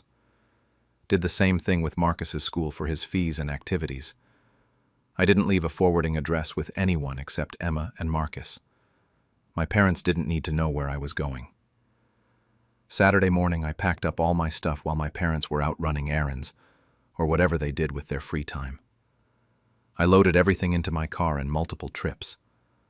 When I was done, I left my house key on the kitchen counter. No note, no explanation, nothing. They'd made it clear I was just a guest. Guests don't owe explanations when they leave. The calls started Sunday morning. My mom first, crying about how the electric company was threatening to shut off their power. She left 3 voicemails. Then my dad started calling, and his messages were just him screaming about how I'd ruined everything and destroyed the family. He said the realtor told them they couldn't list a house with thousands of dollars in overdue utilities. He called me selfish and ungrateful, and every other name he could think of. Then the texts started pouring in. My mom guilting me about how I was hurting Emma and Marcus. My dad threatening to take legal action, even though we both knew he had no case. Then back to begging and saying they'd been planning to include me in the condo decision all along, which was an obvious lie. I blocked both of their numbers Monday morning, just completely cut off contact. Emma called me Tuesday afternoon. She told me she'd moved in with her boyfriend's family because the situation at home had gotten unbearable. She said our parents were losing their minds because the house sale was delayed indefinitely. The realtor had apparently told them they needed to clear all the outstanding debts before they could even think about listing. Turns out when you stop paying bills for 6 months and they pile up, it creates a pretty significant problem. Emma said she didn't blame me at all, and she was sorry for everything they'd put me through. Marcus called Wednesday evening. His voice was quiet and sad. He told me Dad had finally gotten a job at Home Depot and was working full-time. Mom was working at some call center doing customer service. They'd had to sell Mom's car to catch up on some of the overdue bills. Everything in the house felt tense and angry all the time. Then he asked if I was ever coming back home. I told him no, I wasn't. But I sent him money for his field trip directly to his account so he wouldn't miss out. It's been 3 weeks since I left. My parents made a Facebook post about a week ago about their ungrateful daughter who abandoned the family in their time of need. They painted themselves as victims and me as some heartless monster. Some relatives reached out, calling me selfish and asking how I could do this to my own parents. A few cousins sent messages saying they were disappointed in me. But other relatives messaged me privately. An aunt told me she didn't blame me one bit, and she'd suspected my parents were taking advantage. A cousin said he'd dealt with similar stuff with his own parents, and he was proud of me for standing up for myself. So it's been mixed reactions. I'm sitting in my apartment now, looking out at the city. It's quiet here. Nobody asking me for money. Nobody guilting me about imaginary debts. Nobody treating me like a wallet with legs. I can actually breathe. But I keep going over everything in my head. They did raise me. They fed me and housed me for 18 years. That's not nothing. I was living under their roof for 6 months rent-free, even if I was paying literally every other expense. Some people would say I owed them something for all those years. Emma texts me every few days with updates. She says Mom and Dad are still working their jobs and slowly catching up on bills. The house sale is basically dead for now. They had to cancel the condo purchase because they can't qualify for a mortgage with all their current debt. She says they still badmouth me constantly and act like I'm the villain in all this. Marcus sent me a picture yesterday of him at his field trip, looking happy. That made me feel better about everything. I don't regret leaving. I don't regret cutting off the payments. But sometimes late at night I wonder if I'm actually the bad guy here. If I let my hurt feelings override my responsibility to family. If I should have just kept my mouth shut and kept paying and been grateful they let me stay while they sold the house out from under me. Was I wrong for what I did? Guess who now owns the business they tried to steal? I, 24F, grew up in my parents' small family restaurant like most immigrant kids grow up in their living rooms. From the time I was 12, I was in that kitchen. I cooked, I served tables, I did inventory counts at midnight. I cleaned grease traps that would make most people gag. I did everything. My parents always told me the same thing, over and over.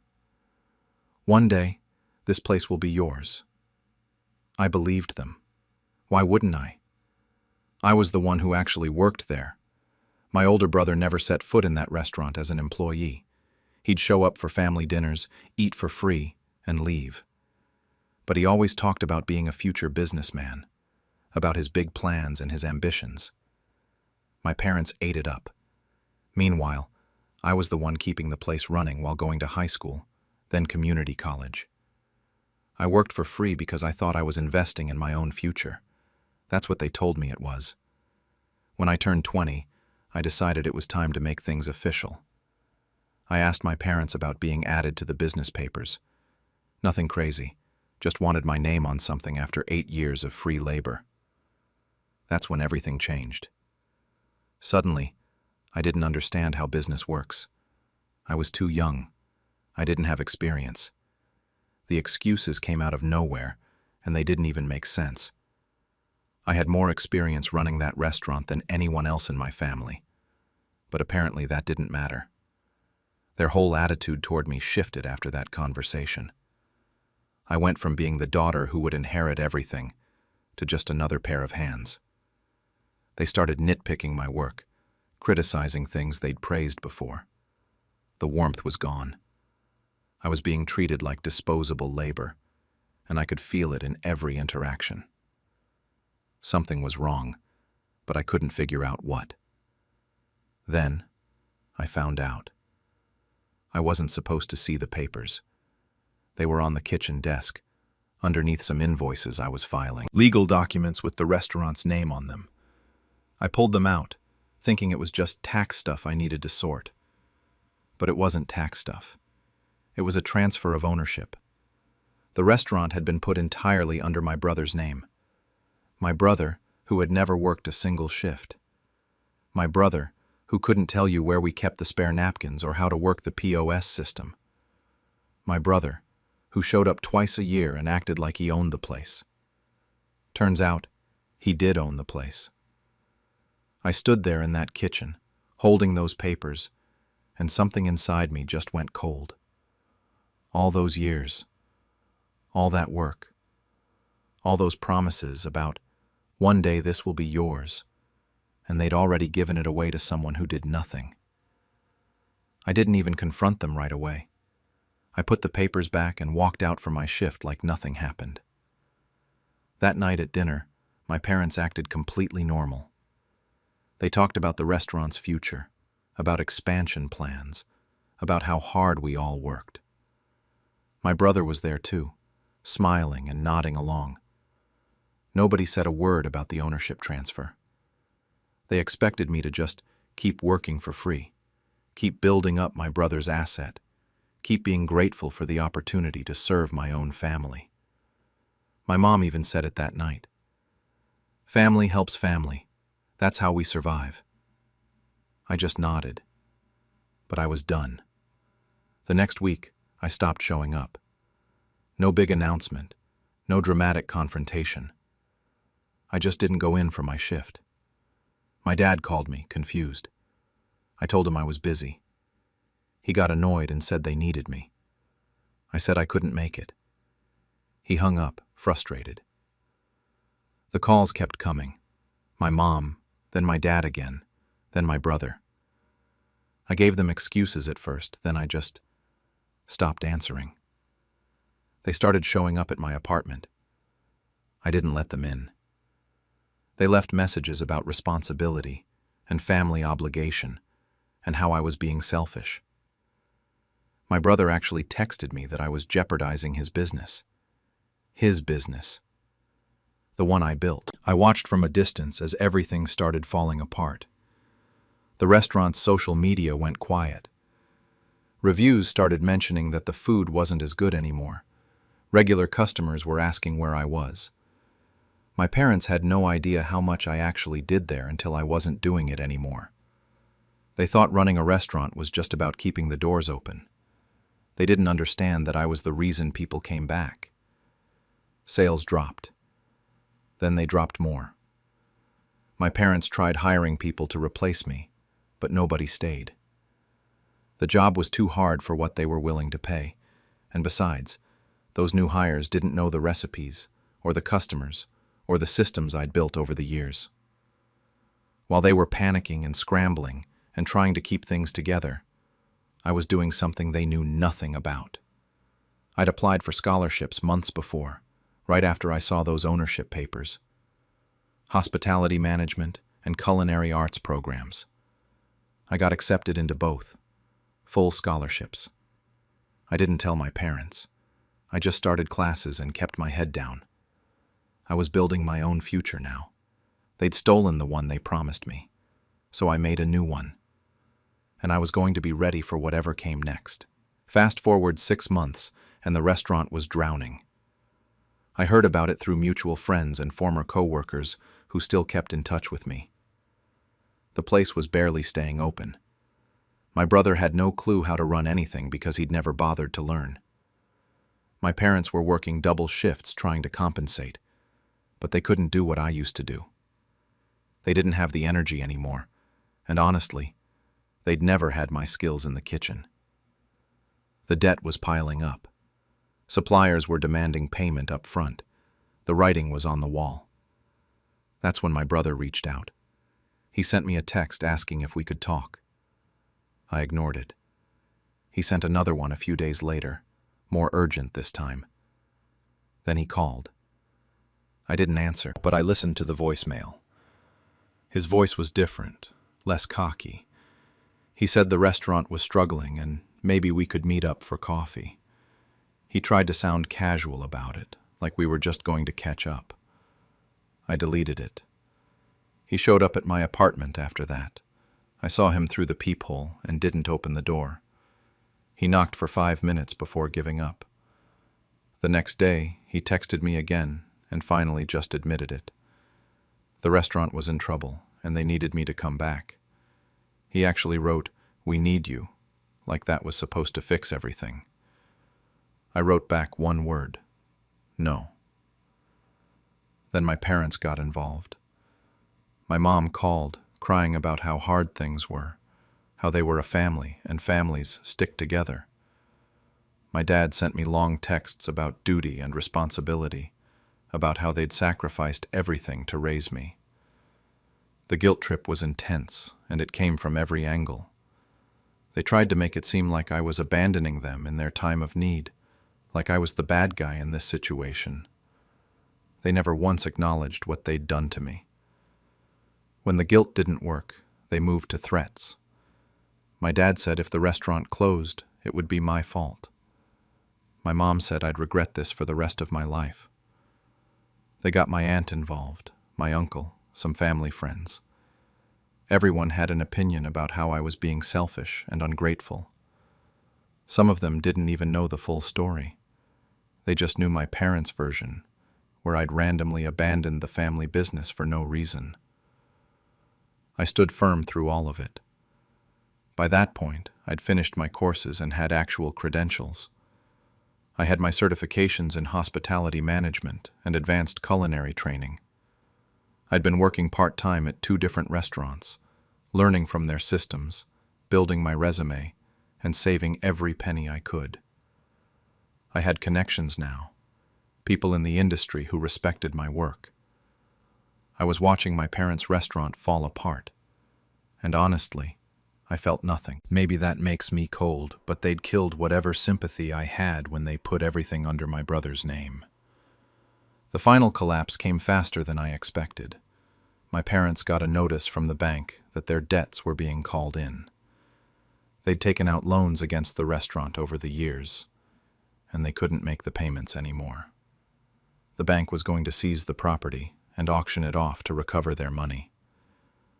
I found out about the auction through a notification email because I was still on some of the restaurant's old mailing lists. My brother tried one last time.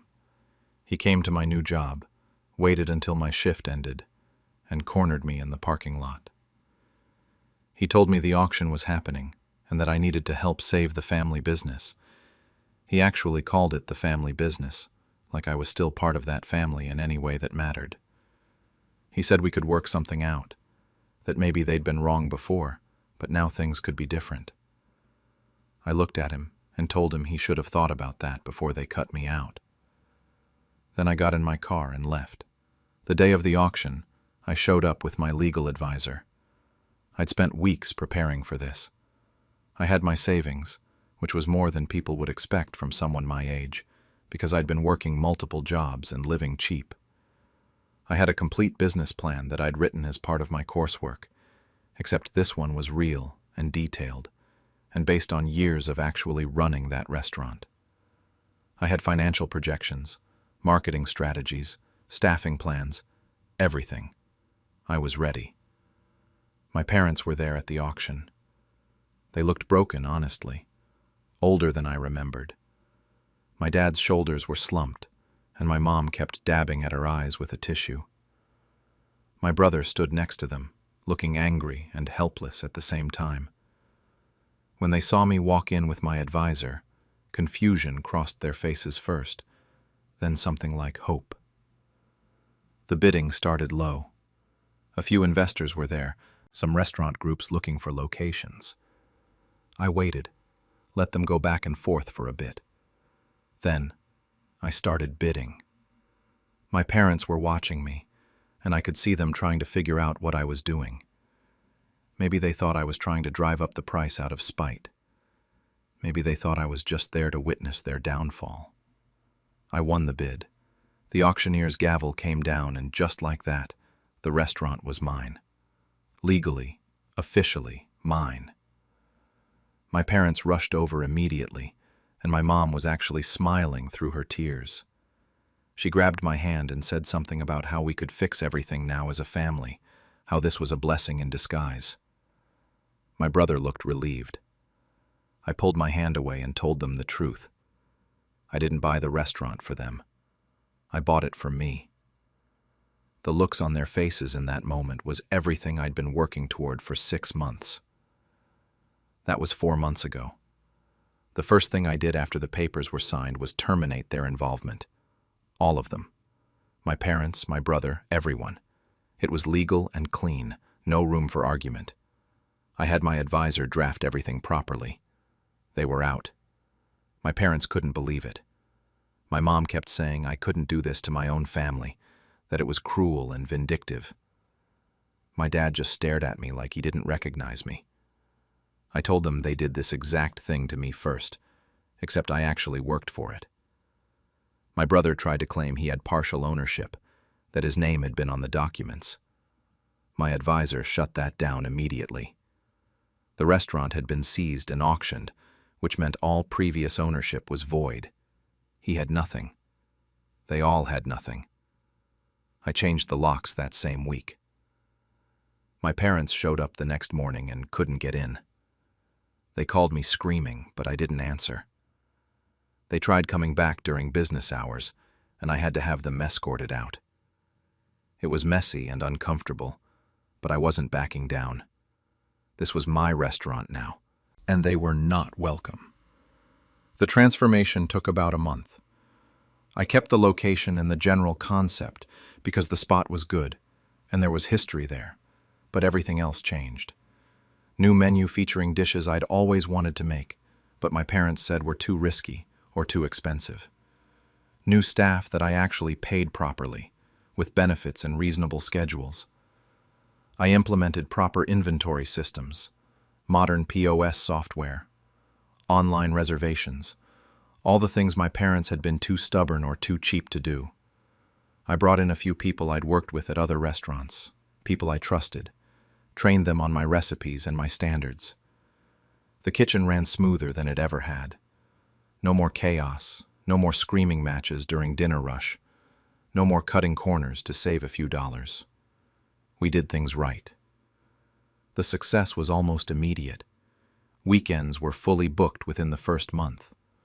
Regular customers who disappeared started coming back when they heard I was running things.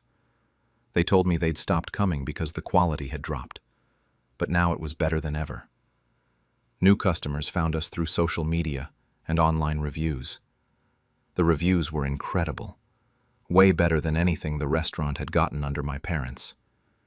People praised the food, the service, the atmosphere, everything.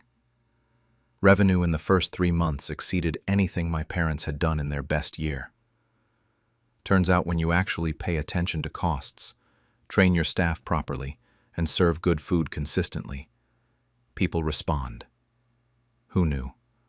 Some of the old customers who knew my family would ask what happened to my parents. I kept my answer simple. Sometimes I'd say they retired. Other times I'd just smile and say they thought free labor was forever, and it wasn't. Most people got the hint and didn't push further. A few knew the whole story through the community gossip and would give me knowing nods. I've seen my parents around town a few times. It's a small enough area that it's unavoidable. They look at me with this mixture of anger and something else I can't quite identify. Maybe disbelief that I actually did this. Maybe regret, though I doubt they'd ever admit it. We don't speak. I walk past them like they're strangers, because that's essentially what they are to me now. My brother completely cut contact, which was fine by me. I heard through the grapevine that he's working some regular job now and telling people I stole his restaurant. The irony is apparently lost on him. Some extended family members took their side. Aunts and uncles who lectured me about respect and family values, who said I went too far. Others quietly congratulated me or sent supportive messages. The family is divided, and I know I'm the villain in half of their stories. Do I feel guilty? Sometimes I think about it late at night, when the restaurant is closed and I'm doing the books. Then I remember working for free for 8 years. I remember being promised something and having it stolen. I remember them expecting me to just accept it and keep serving them. The guilt disappears pretty quickly. The restaurant is thriving in ways it never did before. I'm finally getting credit for the work I always did. My name is on everything now. The business license, the bank accounts, the lease, all of it. Nobody can take it away from me this time. But things are still complicated. Some family members I actually miss. Cousins I grew up with who won't talk to me anymore because their parents told them I'm terrible. Holiday gatherings I'm not invited to. It's lonely sometimes, but I have my dignity and my livelihood. That has to be enough. Last week, my parents tried reaching out through my cousin Sarah.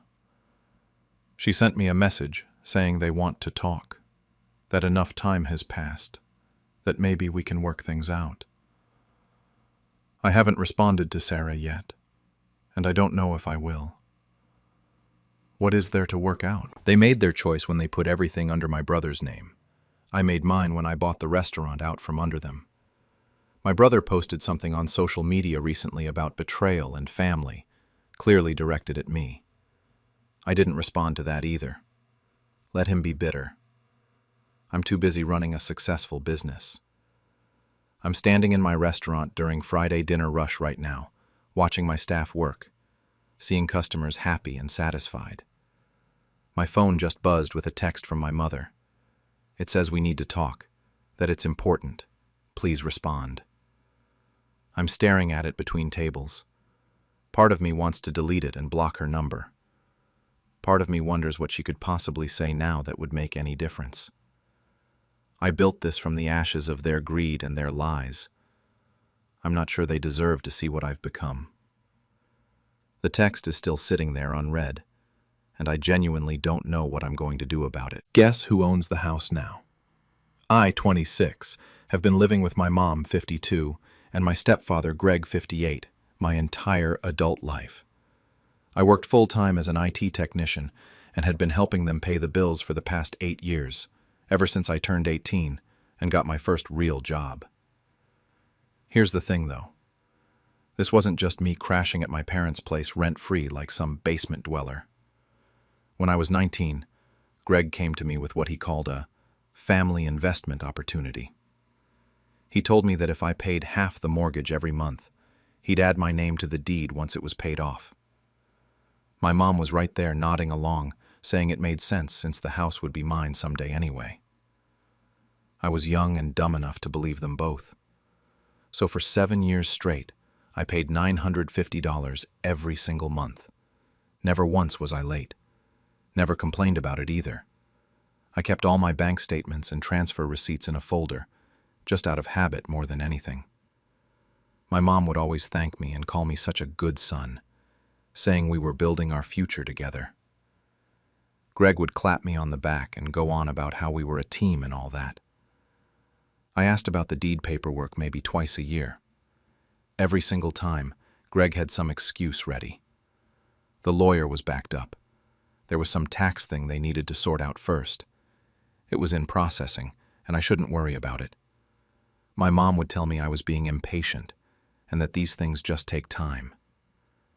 After a while, I stopped asking as much. I figured it would happen eventually.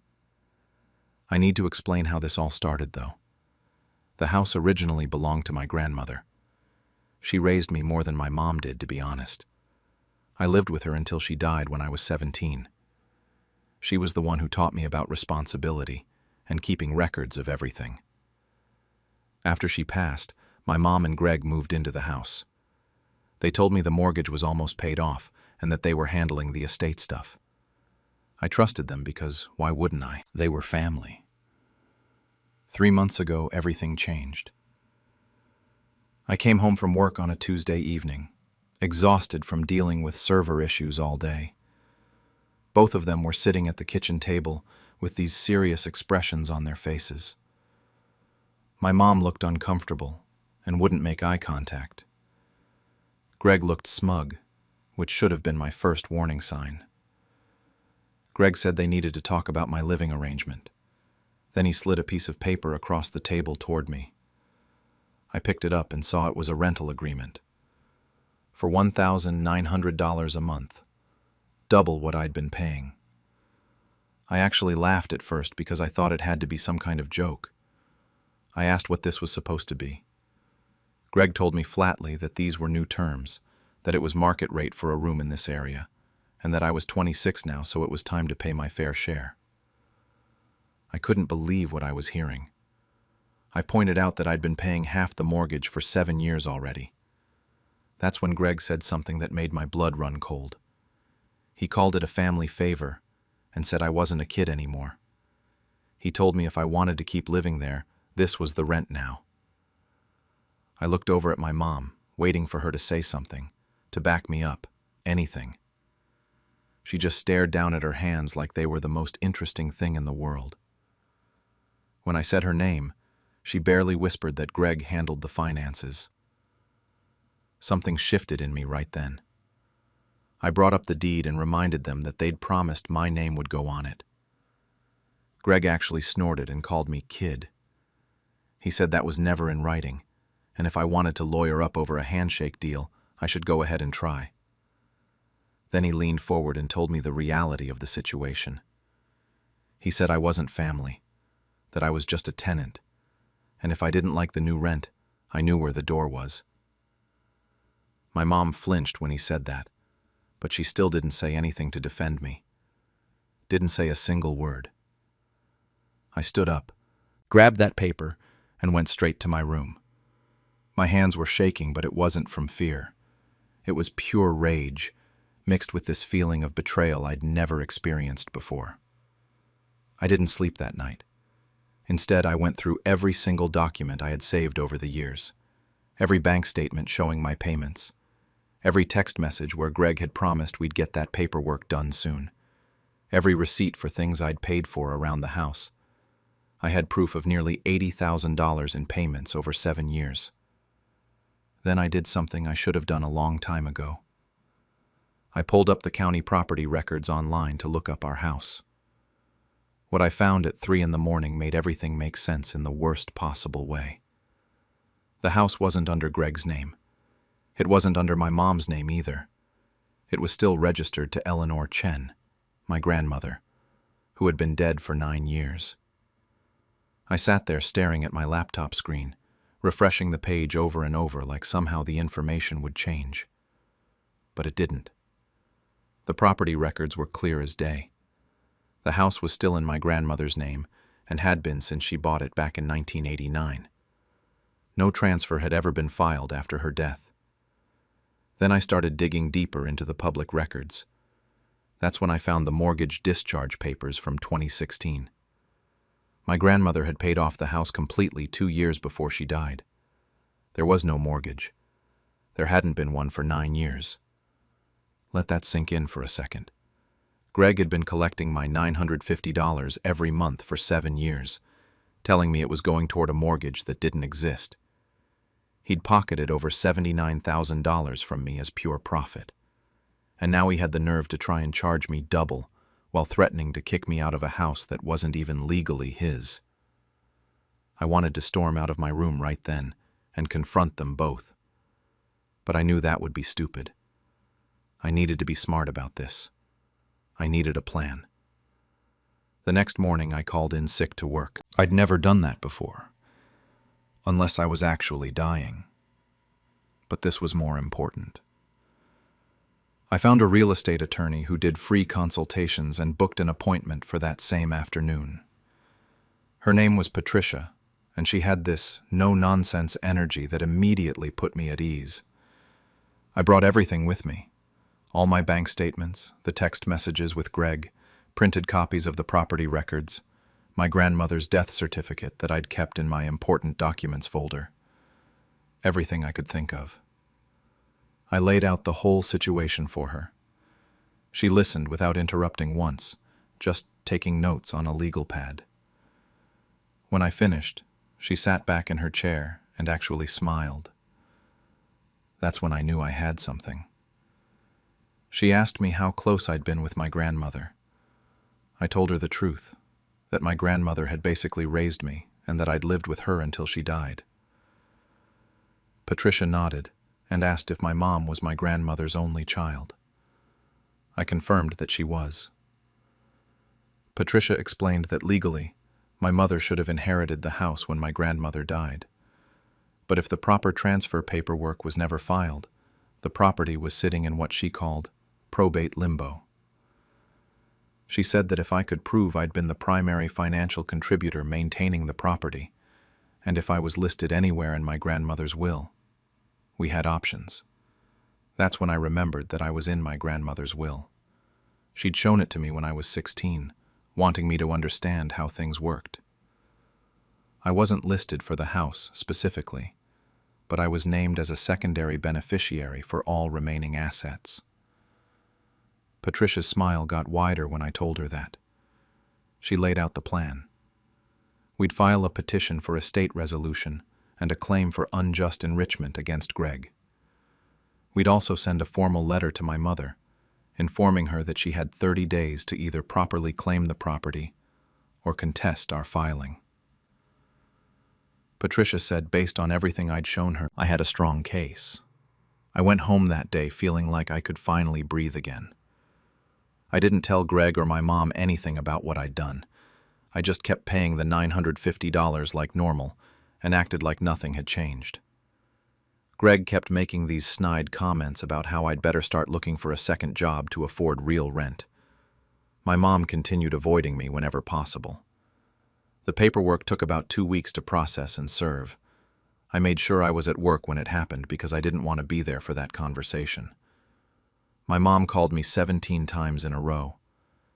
Greg left me a voicemail that was basically just 2 minutes of incoherent screaming. I saved it, just in case.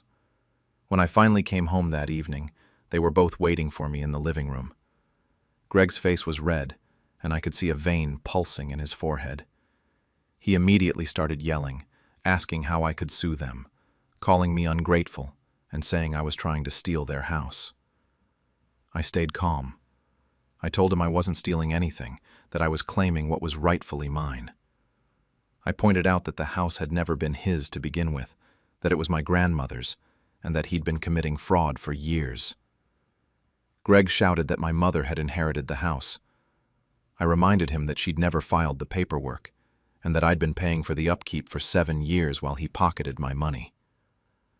Then I looked directly at my mom and asked if she'd known the mortgage was paid off. She started crying immediately. She said Greg had told her it was easier this way, that they needed my money for other things, and it was simpler if I thought I was investing in the house. I asked her if she meant it was easier to steal from her own son. She didn't answer, just kept crying. Greg actually stepped toward me at that point, getting in my face. I didn't back down. I told him very clearly that if he touched me, I'd add assault to the lawsuit, and that Patricia would absolutely love that. He froze. Then he started cursing me out, calling me every name he could think of. I just turned around and went to my room, locked the door, and called Patricia to let her know they'd been served. She told me not to engage with them anymore, and to let her handle everything from here on out. So that's exactly what I did. The court case dragged on for 4 months. 4 months of living in that house with 2 people who could barely look at me.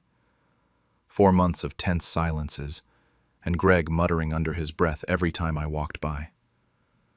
But Patricia told me to stick it out, that leaving could hurt my case, so I stayed. Greg tried everything to prove he'd been the one maintaining the property. He brought in receipts for a few repairs he'd done years ago, tried to claim he'd been paying property taxes, all of it. But I had documentation for everything. Every utility bill had my name on it. Every major repair over the past 7 years had been paid for by me, and I had the receipts to prove it. Patricia destroyed him on the stand. Watching her work was honestly worth every penny I paid her. My mom's testimony was harder to watch. She cried through most of it, playing up this whole angle about how she didn't understand legal matters and had just trusted her husband to handle everything. She tried to act like she'd been kept in the dark about the whole situation. But Patricia had evidence that showed otherwise. My mom had co-signed documents with Greg. She'd been present for conversations about the mortgage that didn't exist. She'd even deposited some of my payments herself. The judge saw right through it. I could tell by the way he looked at her when she tried to claim ignorance. He wasn't buying any of it. When the ruling finally came down, I was sitting in that courtroom feeling like I might throw up from anxiety. The judge laid it out pretty simply. The house would be transferred to me as the rightful heir and primary financial contributor. My grandmother's will, Combined with my documented payments and maintenance of the property, made me the legal owner. My mom could have fought it harder. Patricia had warned me she might. But we'd made it clear that if she pushed back, we'd pursue criminal fraud charges against both her and Greg. She had a lawyer tell her that she'd likely lose and could end up with a criminal record. That's when she finally backed down. Greg was ordered to vacate the property within 30 days. I'll never forget the look on his face when the judge said that. Pure rage mixed with disbelief. He actually stood up and started arguing with the judge until his lawyer pulled him back down. After the hearing, my mom came up to me in the hallway outside the courtroom. She was still crying and asked if she could please stay in the house. She said she had nowhere else to go, and that I was her son, and how could I throw her out on the street? Part of me wanted to say no. Wanted to tell her she should have thought about that before she let Greg treat me like garbage. But she was still my mom, and despite everything, I couldn't just make her homeless. I told her she could stay, rent-free, but I had conditions. If Greg wanted to stay with her, he'd be paying me $1,900 a month, market rate for the area. I used his exact words from that conversation 3 months earlier. Greg lost it, called me every name in the book right there in the courthouse hallway, said I was a vindictive little punk, that I'd destroyed the family, that I'd regret this for the rest of my life. Security actually had to escort him out because he wouldn't stop yelling. He refused to pay me a single cent. 2 weeks later, he moved in with his brother in another state. He and my mom are apparently still married, but he hasn't been back to visit once. My mom talks to him on the phone sometimes, and I can hear her crying in her room afterward. Things between me and my mom now are weird. We're civil, but it's not the same, and probably never will be. We talk about surface-level stuff, like what to make for dinner, or if the lawn needs mowing. But we don't talk about what happened. We don't talk about Greg. We definitely don't talk about my grandmother or the years of lies. Sometimes I catch her looking at me with this expression, like she wants to say something, like maybe she wants to apologize or explain herself. But she never does. And honestly, I don't know if I even want to hear it at this point. I've started fixing up the house the way it deserves. New paint in the living room. Got the sagging porch repaired finally. Planted flowers in the front garden bed like my grandmother used to have. Every time I make an improvement, I think about how proud she'd be. How she always talked about this house being passed down through the family the right way. I think about selling sometimes. Starting completely fresh somewhere else where there's no memories of all this mess. But then I'll be sitting on the porch in the evening, and I'll remember my grandmother sitting in that same spot, telling me stories about when she first bought the place. I can't bring myself to let it go. Greg tried to contact me about a month ago through Facebook. Sent me this long message about how I destroyed the family, and how I was an ungrateful son, and how karma would come for me eventually. I saw the first line in the preview notification, and just deleted it without reading the rest. I don't need that energy in my life.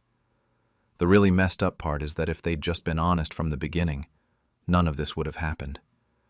If they'd said they needed help with bills and offered me a fair deal to live there, I would have done it without question. I would have helped them, but they got greedy. They saw me as an easy target and thought they could take advantage of me forever. Now the house is mine. Completely and legally mine. My name on the deed, no mortgage, no strings attached. They thought they could kick me out and treat me like I was nothing. Turns out I'm the one holding the keys now. No one expected the will to change everything. I, 22, have been dealing with my older sister Maya, 26, and my parents my entire life. Maya was the golden child, the future doctor, the one who was going to make the family proud and successful. Me? I was the backup plan, the errand boy, the one who existed to make sure she could shine. Just last month, my parents called me while I was in the middle of a lecture, not a text, a call. I stepped outside and my mom didn't even say hello. She just told me I needed to skip my afternoon classes to drive Maya to some medical school interview 3 hours away. When I said I had an exam review session, she said Maya's future was more important than my review. I drove her. I failed that exam. This wasn't new. This was my whole life. Growing up, Maya got private tutors for every subject. I got her old textbooks with her notes still in them. When she made honor roll, we went out to dinner at expensive restaurants. When I made honor roll, my dad said good and went back to reading the newspaper. They made me get a part-time job at 16 to build character and contribute to the household. Maya was told to focus on her studies. Every time I asked about college or my future, they said the same thing. Your job is to support your sister's success, the family's success. I remember my 13th birthday. My mom baked a cake, but it was Maya's favorite flavor, not mine. When I pointed it out, she said I was being ungrateful and selfish. Maya got to blow out the candles because she had just gotten her acceptance letter to some prestigious high school program. It was my birthday, but it became about her. It was always about her. The only person who was different was my grandfather. Grandpa actually asked me questions about school, about what I liked, about what I wanted to do with my life. I visited him every week at his house, this beautiful old place with a garden and too many rooms. My parents were fine with it because Grandpa had money. A lot of it. And they figured staying close to him meant staying close to that eventual inheritance. Grandpa would make me merienda, and we'd sit in his living room and just talk. Really talk. Sometimes I'd mention things my parents said or did, and he'd get this look on his face. Quiet anger, I think. He'd just nod and say, "I see everything, Iho. Don't worry." I never really knew what he meant by that. 2 months ago, Grandpa passed away. Heart attack. Quick, the doctors said. I was devastated. I loved him. He was the only one who made me feel like I mattered. My parents were sad too, I guess. But there was something else. This energy, this barely hidden excitement. At the funeral, I overheard my mom and dad talking by the parking lot. They were discussing the inheritance, the house, the savings, the stocks. My dad was literally calculating numbers out loud. Maya joined them and said, "Finally, we can finish my medical school without loans." My mom put her arm around her and said, "Your grandfather would have wanted this for you." I felt sick. He wasn't even buried yet. The week after the funeral, my mom told me we had an appointment with Grandpa's lawyer. She said it like it was a formality, something we just had to get through. She and my dad got dressed up nice. Maya wore this outfit like she was going to a job interview. In the car, my mom turned around from the front seat and told me not to look so glum. She said this was good news for the family, for Maya's future. I wanted to ask if I was part of the family too, but I didn't. I just stared out the window. We got to the lawyer's office and sat down in these leather chairs. My parents were practically vibrating with anticipation.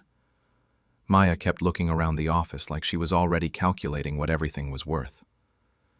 The lawyer was this older man with glasses and a serious face. He didn't make small talk.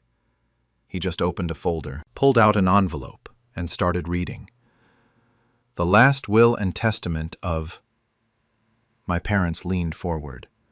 My dad's hand was gripping the armrest. Maya was smiling.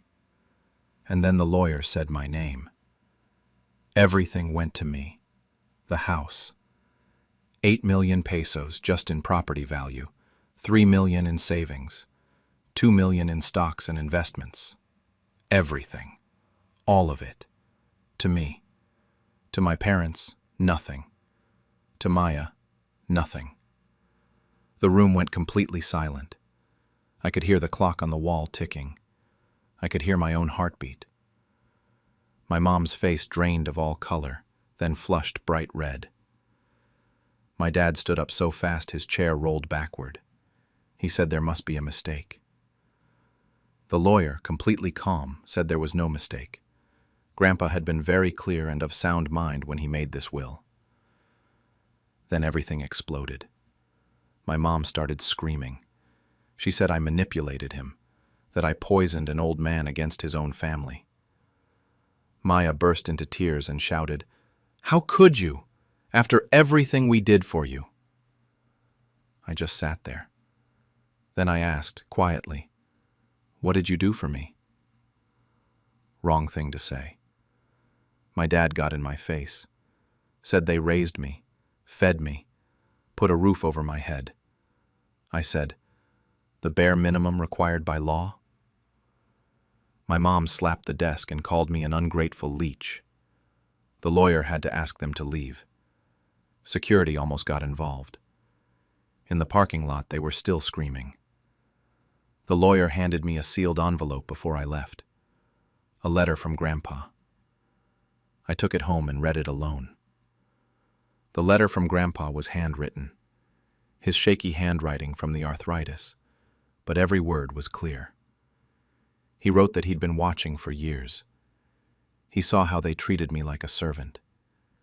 He heard every cutting comment, every dismissal, every time they made me smaller so Maya could feel bigger. He saw how they celebrated her and ignored me. He said I deserved a future they couldn't control, couldn't take from me, couldn't diminish. He told me to make something of myself. For me, not them. And then he wrote something I'll never forget. You owe them nothing. I cried reading that letter. Not sad crying, something else. Relief, maybe. Validation. Proof that I wasn't crazy. That it had been as bad as I thought. The next day, my parents showed up at my apartment. The one I was renting from them, technically. My mom's voice was different. Calm. Reasonable. She said we needed to talk like adults. That lasted about 5 minutes before the real conversation started. They wanted me to sign everything over to Maya. They had reasons, so many reasons. Maya needed it more. Medical school was expensive. I was younger and had time to build my own wealth. Family helps family. This is what Grandpa really would have wanted if he hadn't been confused in his old age. On and on for 2 hours. I said no. Just no. I didn't argue or justify. I just refused. My dad's face changed. He stood up and told me I'd regret this. They left. 1 week later, I got served. They were suing me, claiming undue influence, saying I manipulated an elderly man for financial gain. My sister posted on social media about being betrayed by blood. The post went semi-viral in our community. I started getting calls from relatives. Most of them sided with my parents, told me I was being selfish, that I should do the right thing. I hired a lawyer with some of the inheritance money. He looked at Grandpa's will and all the documentation and basically laughed. He said it was airtight. Grandpa had gotten a psychological evaluation a month before he died, specifically to prove he was of sound mind. He had 3 witnesses. He had documentation of all his assets. My lawyer said we'd have this dismissed in no time. He was right. 2 weeks later, the case got thrown out. The judge wasn't even polite about it. My parents had to pay court costs and legal fees. I thought maybe that would be the end of it. 3 days after the case was dismissed, I came home from work. My key didn't work in the door. My stuff was in boxes on the curb. There was a note taped to the door. Since you want to be independent elsewhere. They owned the building. I'd been living there without paying rent because they never asked for it. Technically legal. I called them. My mom said if I wanted to play adult, I could figure out adult problems myself. Then she hung up. I stood there looking at my boxes on the street and something clicked. They were escalating. They wanted me desperate. wanted me to come crawling back, willing to sign anything. But I had Grandpa's house. I called a moving company and had everything transported that same day. It was weird driving up to Grandpa's place with the moving truck behind me. I hadn't been back since the funeral. The key was still on my keychain. I unlocked the door and walked through rooms that smelled like him. His favorite chair was still in the living room, his books on the shelves, photos on the walls. I found one of me and him. I was maybe 7 in the photo. We were both smiling, really smiling. I stood there holding that photo and made a decision. They wanted war. Fine. I'd give them war. The next 2 months were quiet. I settled into the house, got it cleaned up, changed some things to make it mine, but kept the important stuff. I enrolled in a better university using the inheritance money. Got a remote job that paid decently. For the first time in my life, I felt peace. Actual peace. No one telling me I wasn't good enough. No one demanding I sacrifice my time or future for someone else. My family kept up the silent treatment. Extended family stopped calling. My sister kept posting on social media, playing the victim. Poor Maya, betrayed by her ungrateful brother. I didn't respond to any of it. Then November came around. Every year my parents hosted this huge Christmas dinner at Grandpa's house. It was their thing, their pride and joy. 20 to 30 relatives, expensive food. My mom would post about it for weeks leading up to it. Sure enough, she posted the annual invitation in the family group chat, acting like she still had access to the house. Relatives started commenting, excited, asking what they could bring. I got an idea.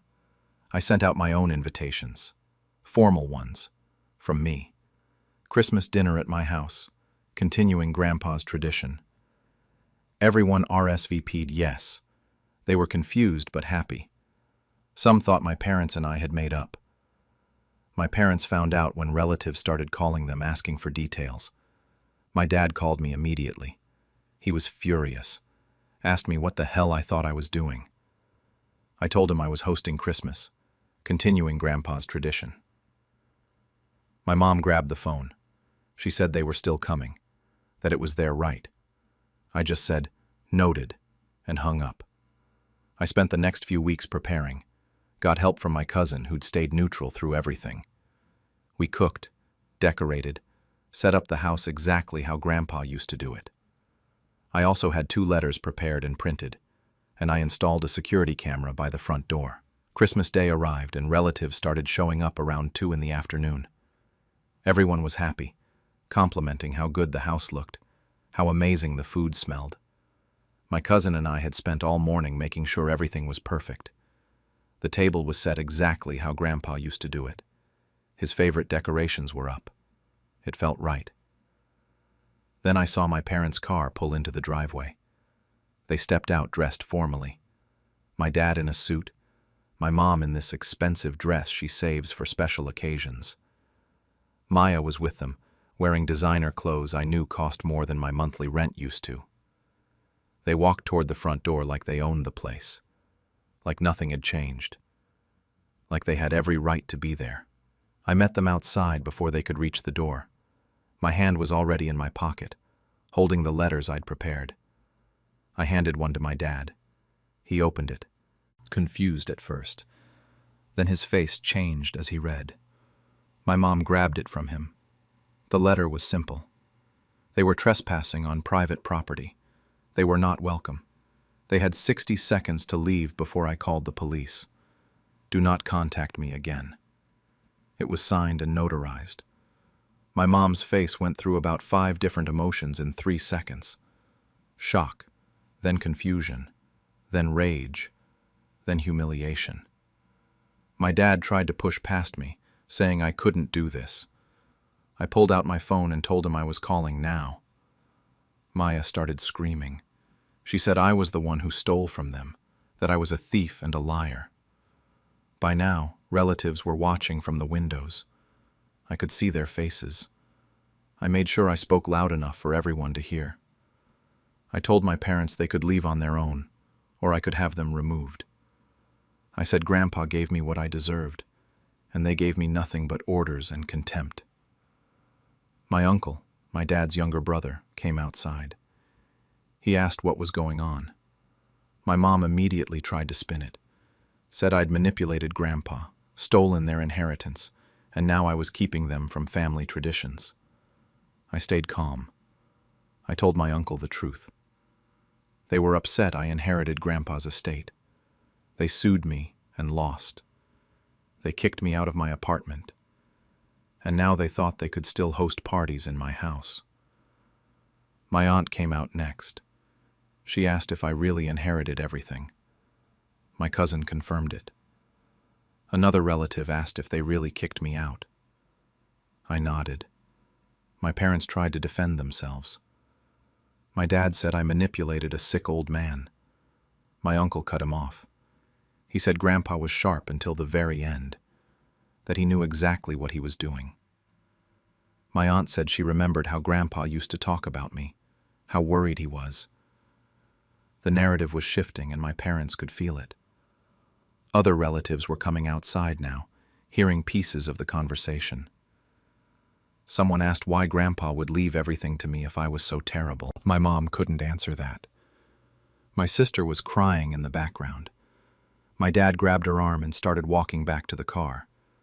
My mom followed, but not before turning back to say this wasn't over. I didn't respond. I just watched them drive away. The relatives stood there awkwardly for a minute. Then I invited everyone back inside. Told them dinner was ready and we should honor Grandpa properly. My aunt hugged me. She said she was sorry, that they didn't know the full story. A few other relatives apologized too. Some didn't. Some left early, but most stayed. We had dinner. It was actually nice. People shared stories about Grandpa. I learned things about him I never knew. My uncle told me Grandpa had talked to him a few months before he died, said he was worried about me and wanted to make sure I'd be taken care of. That he knew my parents favored Maya and it broke his heart. That was 3 months ago. I'm still living in the house. I'm doing well at university, studying engineering. The remote job is going great, and I'm saving most of what I earn. Some relatives have reached out, and we've rebuilt those relationships. Others haven't.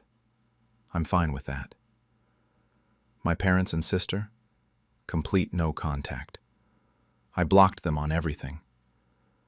I heard through my cousin that Maya had to take out loans for medical school, that my parents had to downsize their apartment. I don't feel guilty about it. I don't feel anything about it, honestly. Just peace. People ask me sometimes if I feel bad, if I'll ever forgive them. Maybe someday. But forgiveness doesn't mean reconciliation. It doesn't mean letting them back into my life. Grandpa taught me that I matter, that my life, my goals, my future are just as important as anyone else's. I'm not living for anyone else anymore. I keep that photo of me and Grandpa on the mantle. Sometimes I talk to it. Tell him about my day, about school, about the future I'm building. Thank him for giving me a chance. About a week ago, Maya sent me an email. The subject line just said, "Please read." I haven't opened it. I don't know if I will. Part of me is curious. Part of me thinks it's just another attempt to manipulate me into giving them what they want. Part of me wonders if she's actually sorry. For now, I'm just living the life Grandpa wanted me to have. I'm happy. I'm free. And honestly, that's enough. Suddenly, I was no longer their daughter, just their retirement plan. I'm 25, and I've been working as a nurse for the past 3 years. I've been living with my parents and my younger brother, Jason, who's 22. I thought I was being smart about it, you know? Living at home to save money for my own place while helping out with bills. Turns out I wasn't helping out. I was being set up. I need to explain how things worked in our house because otherwise none of this makes sense. For the past 3 years, I've been covering way more than just my share of expenses. I paid for Jason's tutoring when he was struggling in college. That was $400 a month for 2 full years. I contributed $800 monthly to the mortgage because my parents said they needed help. I bought groceries almost every week. I covered the internet bill, the streaming services, and pretty much any time we went out to eat as a family because my parents would suddenly not have their wallets on them. My parents loved bragging about me to relatives. At every family gathering, my mom would go on and on about her daughter, the nurse, who was doing so well. My dad would make jokes about how I was their best investment. I thought they were just proud of me. I didn't realize they actually meant it. My schedule was brutal. I worked 12-hour shifts, sometimes 4 or 5 days a week. I'd come home completely exhausted, and my mom would have a list waiting for me. Things she needed me to pick up, bills she needed me to pay, stuff like that. Anytime I tried to push back or suggest that maybe Jason should get a job and pay for his own things, my dad would shut it down immediately. "Family helps family," he'd say. "Don't be selfish." 3 weeks ago, I came home early from a shift that got cut short because of low patient numbers. I was walking past the kitchen when I heard my parents talking. They were speaking quietly but urgently, and something made me stop and listen. My dad said they needed to sit me down that weekend and get everything laid out clearly, so I understood what was expected. My mom asked if I would fight it.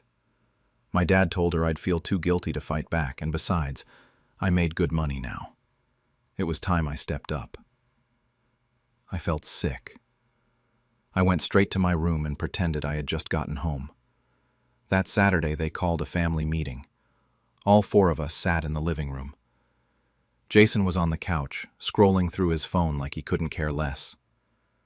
My dad started by saying they had exciting news.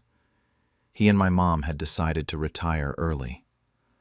I was confused because my dad is only 53 and my mom is 51. When I asked when they were planning this, my dad said next August. Less than a year away. Then my mom said they wanted to discuss the financial arrangements. That's when everything came out. Once they retired, I would be taking over the full mortgage payment. That's $2,200 a month, plus all the utilities, which is another $300, plus their medical insurance, which is $600 a month. And on top of all that, they wanted $500 a month in spending money. I just stared at them. I told them that was over $3,600 a month, and I couldn't afford that. My dad waved me off and said sure I could. I made decent money. I tried to explain that I make $62,000 a year, which, after taxes, is maybe $3,800 a month. They were asking for almost everything I made. My mom said I lived there rent-free. I reminded her I'd been paying $800 toward the mortgage, plus groceries, plus everything else. That's when my dad's expression changed. He got hard and cold. He said I owed them for raising me. I owed them for 18 years of food and clothes and a roof over my head. It was time to pay my debt. A debt for being born. Jason laughed from the couch and told me to just shut up and pay like a good daughter. My parents took care of me. Now it was my turn. I asked why Jason didn't have to contribute anything, and my mom said he was still finding himself. I was established. I was the successful one. I stood up and said I needed to think about it. My dad told me there was nothing to think about. This was happening. Unless I wanted to be the kind of person who abandons their parents after everything they'd done for me. I went to my room. My hands were shaking so badly I could barely close the door. That night I couldn't sleep. I did the math over and over. If I gave them what they wanted, I'd have maybe $200 left over each month. No savings, no emergency fund, no future. Just working myself to death to fund their early retirement, while Jason sat around playing video games. The next morning I tried to talk to them again. I asked if we could work out something more reasonable. My mom cut me off and asked if I thought they weren't worth it. My dad said it was about respect, and clearly I didn't have any. Jason walked into the kitchen, grabbed the protein shake I'd bought for myself out of the fridge, and drank the whole thing while staring at me. Then he told me I was being dramatic. They were my parents. This was what I was supposed to do. Over the next week, they acted like it was already decided. My mom showed me cruise brochures for trips they wanted to take once they retired, and I was handling everything. My dad talked about joining a golf club. Jason mentioned how nice it would be to finally have the house to themselves when I was at work all the time, paying for everything. Every single time I tried to say something, I was selfish. I was ungrateful. I was heartless. I called my friend from nursing school and told her everything. She was quiet for a minute. Then she said something that changed my entire perspective. She said they weren't treating me like a daughter. They were treating me like an ATM with legs. She was right. And that's when I decided I was done. I started planning my exit as quietly as possible. I knew if they found out what I was doing, they'd guilt-trip me into staying or find some way to stop me. So I kept my mouth shut and started making moves. First thing I did was talk to my manager about transfers. Turns out the hospital had been trying to fill positions at their downtown location for months. They were even offering a small signing bonus for internal transfers. I applied that same day and got approved within a week. Then I went apartment hunting. I found a one-bedroom place about 10 minutes from the downtown hospital. Nothing fancy, just 700 square feet in an older building. But it was $1,100 a month, and it would be mine. I signed the lease and put down the deposit, using money from a separate savings account my parents didn't know existed. I picked up every extra shift I could get. Overtime, weekends, whatever was available. My mom kept asking why I was working so much, and I told her I was preparing to take on more responsibility. She smiled like she'd already won. I started moving things out slowly. A box here, a bag there. Small stuff I could carry to my car without anyone noticing. My important documents went into a safe deposit box at a bank across town. Birth certificate, social security card, passport. All of it locked away where they couldn't get to it. The hardest part was sitting through dinner every night, listening to them talk. My dad would bring up our arrangement and tell me how proud he was that I was stepping up. My mom kept planning their retirement party. Jason would smirk at me like I was hired help. 2 weeks before my move-out date, I went into the family computer and removed my bank card from every automatic payment. The mortgage, the utilities, Jason's tutoring, the streaming services, all of it. Gone. I also stopped buying groceries. When my mom asked why the fridge was empty, I said I'd been too busy with work. I told her she'd understand since I was going to be working so much to support everyone soon. She didn't catch the sarcasm. 3 days before I left, I sat through another family dinner where my parents finalized their retirement date.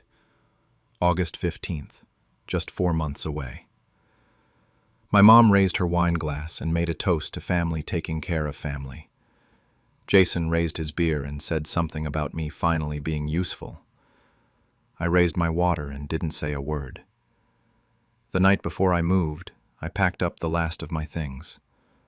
My parents were asleep. Jason was out with friends, probably spending money I'd indirectly paid for at some point. I left a note on the kitchen table telling them I'd accepted a transfer, I'd moved out, and I wouldn't be contributing to household expenses anymore. I said they'd need to make other arrangements for their retirement. I left my number in case they wanted to have an actual conversation about boundaries and respect. I didn't sleep that night. I just drove my last load to my new apartment and waited for morning. My first day in my new place was a Saturday. I was unpacking kitchen stuff when my phone started ringing. My mom. I declined the call. She called again. I declined again. Then my dad called. I declined that too. Then the texts started flooding in. My mom asking where I was and why my stuff was gone. My dad demanding I call him immediately. My mom saying this wasn't funny. My dad saying I had responsibilities. Jason asking what the hell I did. I turned my phone off and kept unpacking. When I turned it back on that evening, I had 47 missed calls and 89 text messages. The voicemails were a progression from confused to angry to furious.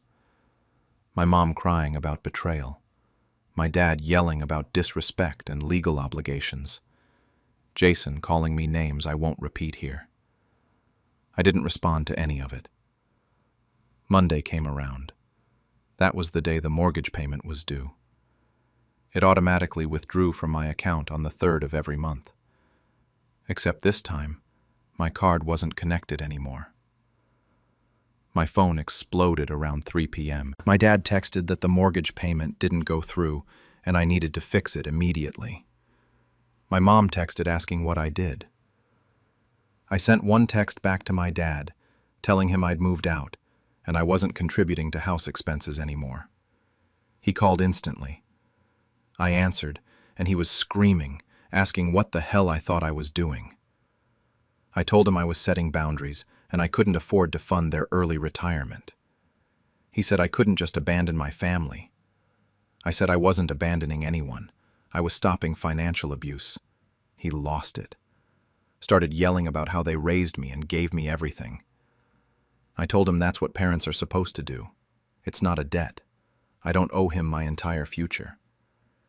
He said if I didn't fix this, they'd lose the house. I told him maybe he shouldn't have planned a retirement based on financially trapping his daughter. My mom grabbed the phone and asked how I could be so cruel. I told her she stopped treating me like a daughter the moment she decided I was a paycheck. She threatened to tell the whole family what I'd done. I said, go ahead. Tell them you tried to make me pay $3,600 a month on a nurse's salary so you could retire at 51 and 53. Then I hung up. Over the next 2 weeks, everything started falling apart for them. The internet got shut off. Jason's tutoring got canceled. The electric company sent a disconnect notice. My mom showed up at my apartment one night. I still don't know how she found my address. She was banging on my door at 10 p.m. after I'd just gotten home from a shift. She was screaming that I had to come home and fix everything. She said my dad had to pull money from his 401k, and did I know what kind of penalties they'd face. I told her through the door that she needed to leave or I'd call the police. She screamed that she was my mother. I said then she should treat me like a daughter instead of a retirement fund. She eventually left, but not before yelling that I was dead to her. The next day, Jason texted me, saying I should be happy because Dad had a breakdown and Mom hadn't stopped crying. He said I destroyed the family. I blocked him. Then I blocked both my parents, too. It's been 2 months since I moved out, and I'm not going to pretend it's been easy. There are nights when the guilt hits me hard, and I wonder if I'm actually the bad guy here. I was raised to believe family is everything, that you sacrifice for the people who raised you, that being a good daughter means putting your parents first no matter what. But then I look at my bank account, and I have actual savings for the first time in years. I look around my tiny apartment, my space that I pay for, that nobody else has a key to, and I can actually breathe. That has to mean something. I set up a therapy appointment through my hospital's employee assistance program.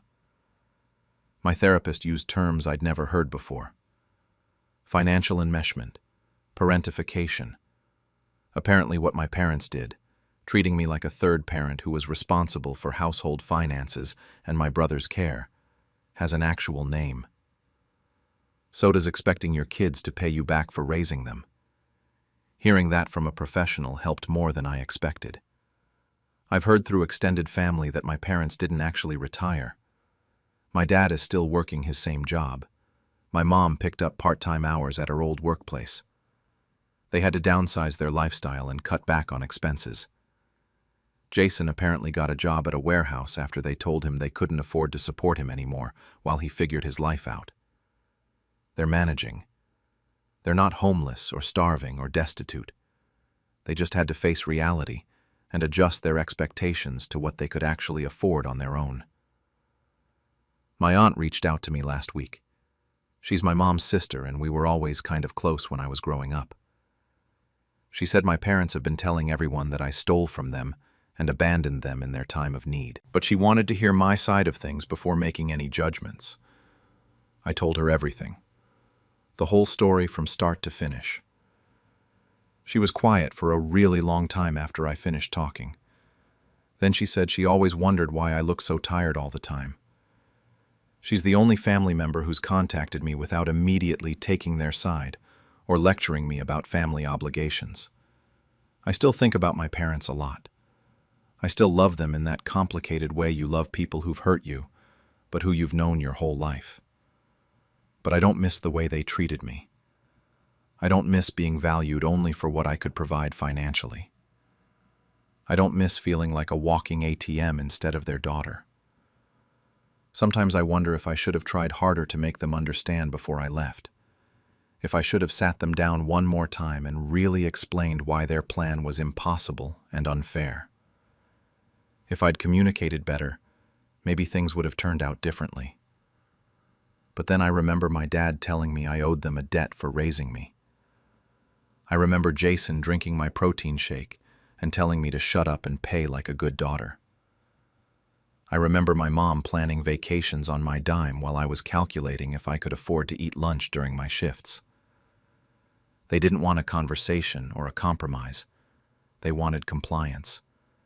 They wanted me to agree to their plan without question and work myself into the ground to fund a lifestyle they hadn't earned. My new job is good. Same pay, but the team is better, and the commute is only 10 minutes instead of 45. I actually have time and energy to meal prep now. I've been sleeping better. A coworker mentioned last week that I seem different lately. Lighter, she said. Last week I bought myself something I wanted but didn't need. A nice candle that cost $28. I stood in the store staring at it for 10 minutes, having an internal argument with myself. Part of me said I should save that money or send it to my parents. Part of me said I deserved to buy something nice for myself. I bought the candle. I took it home and lit it in my apartment and tried really hard not to feel guilty about it. Some days I succeed at not feeling guilty. Other days, not so much. I don't know if my parents will ever understand why I had to leave. I don't know if we'll ever have a relationship again, or what that would even look like if we did. I don't know if they'll ever apologize, or admit that expecting me to hand over my entire paycheck was unreasonable. Part of me really hopes they will. Part of me knows they probably won't. People don't usually apologize when they think they're entitled to something. What I do know is that I'm 25 years old, and for the first time in my adult life, I'm living for myself instead of funding someone else's dreams. I'm not paying for my brother's lifestyle or my parents' early retirement fantasy. I'm building my own future. I'm still figuring out who I am outside of being their financial safety net. It's weird not having someone constantly asking me to pay for things or telling me what I owe them. It's weird having money left over at the end of the month. It's weird coming home to a quiet apartment where nobody is waiting to hand me a bill or a guilt trip. But it's a good kind of weird, I think. So that's where things stand right now. I'm in my own place. I'm not in contact with my family, and I'm trying to build a life that's actually mine. Some days I feel strong and sure I made the right choice. Other days I feel like the worst daughter in the world. I guess what I'm really asking is whether I was wrong to walk away and let them deal with the consequences of their own choices. Should I have stayed and tried to make it work, even if it meant giving up my own future? Or was cutting them off financially and blocking contact the only way to stop being used by people who are supposed to love me unconditionally? They cut me out of the family business, so I built a better one next door. I, 32, had been working at my family's restaurant since I was 15 years old, while my older brother Marcus, 35, and younger sister Emma, 29, barely showed up except for family dinners. My dad, 64, had promised me since I was in college that when he retired, the place would be mine. My mom, 62, had always nodded along whenever he said it, like it was the most obvious thing in the world. For 17 years, I lived and breathed that restaurant. I managed our supplier relationships, negotiated better prices on produce, trained every new hire we brought on. I covered the dinner rush when we were short-staffed. I stayed late doing inventory. I came in early to prep. Meanwhile, Marcus was off building his tech career and only showed up on Thanksgiving and Christmas. Emma moved to Seattle right after college and visited maybe twice a year. But me? I was there 6 days a week, sometimes 7. Dad had built that place 40 years ago, and it meant everything to our community. Regular customers knew us by name. We knew their orders before they sat down. It wasn't fancy, but it was solid, reliable, the kind of place where people brought their kids and then their grandkids. 3 months ago, Dad announced he was finally retiring and wanted to have a family dinner to discuss the transition. I assumed this was it, the moment he'd officially hand things over to me. But looking back, I should have noticed the warning signs. Dad kept avoiding eye contact with me for weeks leading up to that dinner. Mom was weirdly quiet whenever I brought up the future of the restaurant. And Marcus, who usually couldn't be bothered to visit more than twice a year, suddenly started showing up every other weekend. I'd catch them having these private conversations in Dad's office. When I asked what they were talking about, Dad would just say they were discussing family stuff. Marcus would smirk and tell me not to worry about it. I let it go because I trusted my dad. I thought we had an understanding. The night of the dinner, we all sat down at the big corner table we reserved for family events. Dad stood up with his wine glass and started talking about his legacy, about building something that lasted, about family. Then he said he'd made his decision about succession and had signed over the business to Marcus. I actually laughed at first because I thought it was a joke, but nobody else was laughing. Marcus was grinning, and Dad was looking anywhere except at me. Marcus started going on about his vision for modernizing the restaurant, bringing it into the 21st century, making it profitable again like it wasn't already turning a steady profit. He talked about cutting menu items, finding cheaper suppliers, redesigning everything. Then Dad told me I could stay on as assistant manager if I wanted. Assistant manager, at the place I'd been running for the past 5 years while he'd slowly stepped back. I asked when they decided this. Marcus said they'd been planning it for months. He actually used the word planning, like this was some careful strategy they'd workshopped. Mom reached across the table for my hand, but I pulled away. I looked at Dad and asked him if he remembered what he'd promised me. He said things change, and Marcus had better business sense for the modern market. I stood up, took off my apron, which I'd worn straight from my shift before dinner, and dropped it on the table. I told them I quit. Marcus started saying I was being dramatic and emotional. Mom called after me as I walked out. Dad just sat there and told her to let me cool off. That night, sitting alone in my apartment, I couldn't stop thinking about being 15 in that kitchen. Dad had taught me how to make our signature dish, this braised short rib thing that customers waited weeks for. He'd put his hand on my shoulder and said, "Someday this would all be mine." I'd believed him for 17 years. Around 2 in the morning, the decision hit me clear as anything. If they didn't want me to run their restaurant, I'd build my own. And I'd build it right down the street, where they'd have to watch. 6 months later, I'd secured a location just down the street from the family restaurant, close enough that anyone driving past theirs would see mine. The spot was actually better, corner location with more parking and better visibility. I used my savings, got a small business loan, and found a silent investor who turned out to be a regular customer from the old place. He told me he believed in me more than he believed in Marcus's plans. I kept the whole thing secret while I was planning it. Didn't tell anyone in the family, didn't post about it online. I just worked quietly, getting permits, designing the space, building the menu. The best part was when Maria, our head chef who'd worked with me for 10 years, asked if she could come work for me. Then 2 other longtime employees followed. They'd all quit within months of Marcus taking over. Marcus's modernization was a disaster from the start.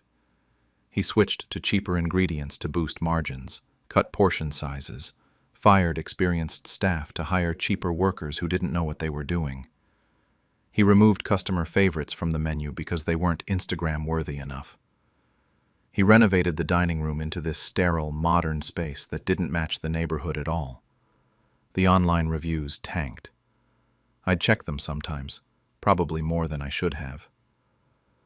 Regular customers started stopping by my construction site asking when we'd open. Word travels fast in a small community. They'd tell me about the changes Marcus made, how the food wasn't the same, how the new staff didn't know them anymore. I just listened and told them we'd be open soon. We opened exactly 1 year after I walked out of that family dinner. I planned it that way. The soft opening got packed through word of mouth alone. We focused on everything Marcus had abandoned: quality ingredients, generous portions, that community feel where people actually mattered. I kept some of the traditional recipes Dad had taught me and added my own touches. Maria elevated our signature short rib to something even better than the original.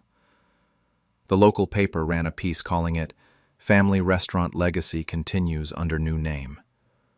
I framed that article. 3 months after opening, we were consistently busier than the family restaurant. That's when Marcus showed up during our dinner rush. He walked right past the host stand and found me in the kitchen. He started yelling about how I was stealing their customers, destroying the family business out of spite. The whole kitchen went quiet. I walked him outside so we wouldn't make a scene in front of my staff. He told me the restaurant was bleeding money, and Dad was considering selling. He actually demanded that I stop competing with family, like I owed them something after what they did. I told him I didn't steal his customers.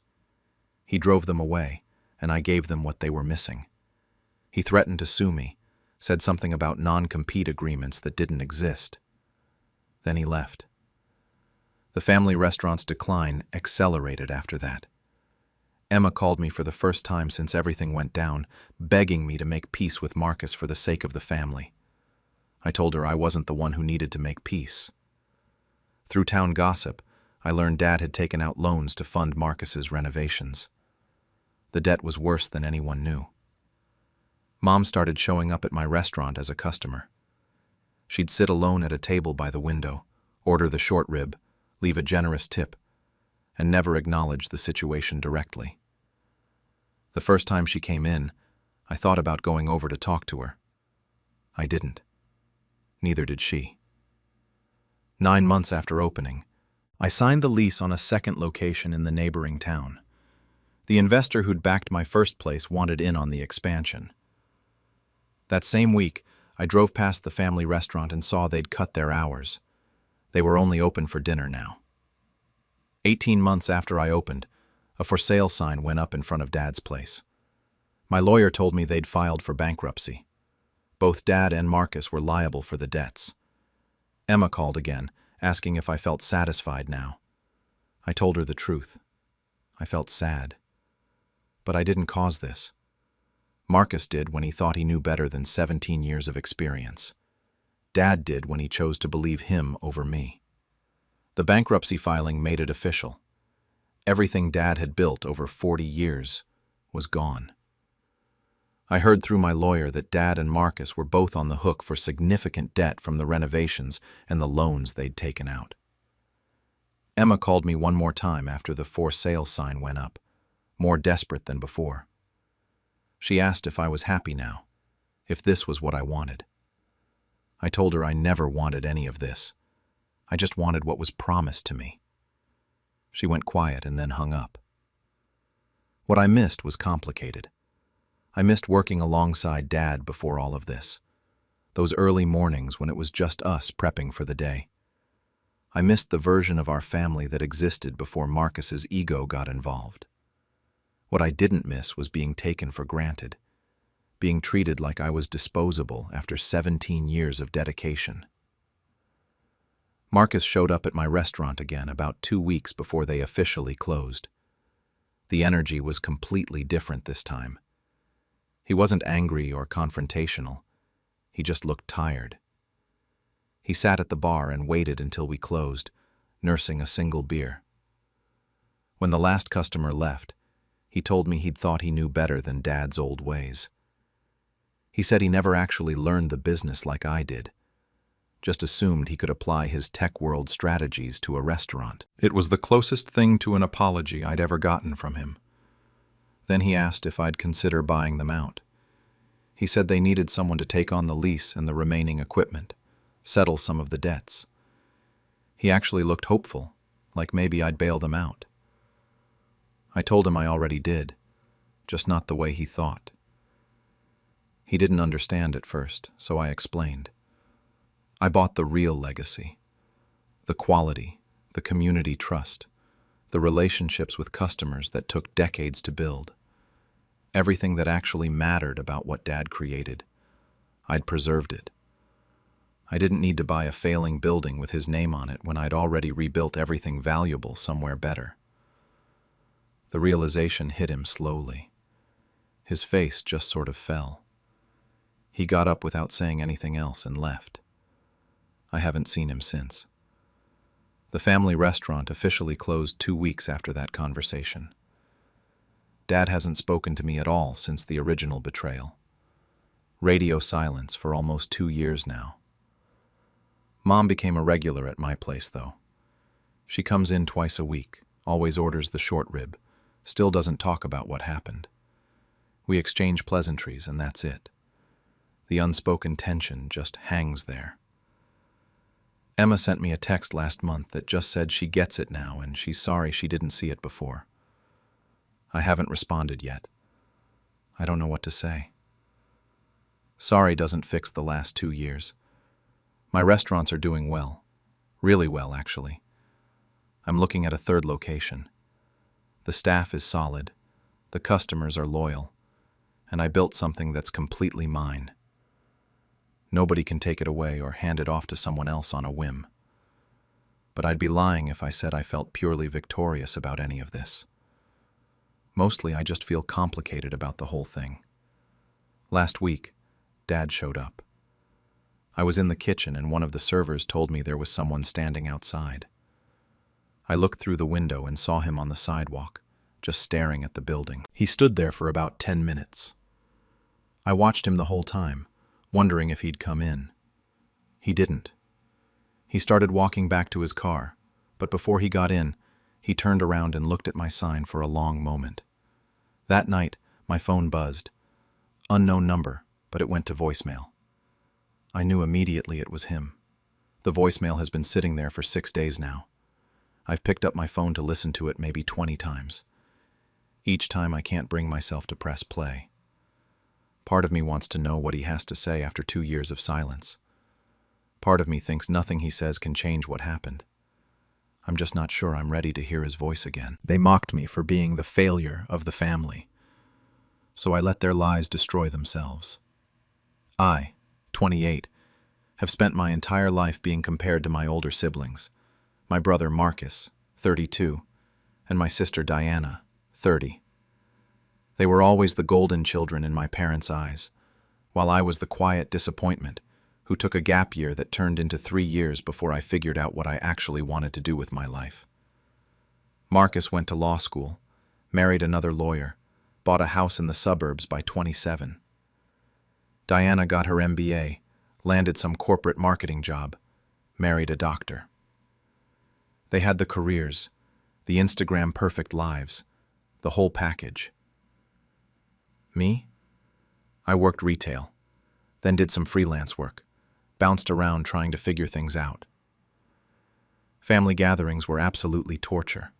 Marcus would ask how the job search was going with this condescending smile. Diana would talk about her latest promotion, and then turn to me with fake concern, asking if I was still working at that little shop. My parents never defended me. Sometimes they'd join in with the tough love speeches about ambition and responsibility.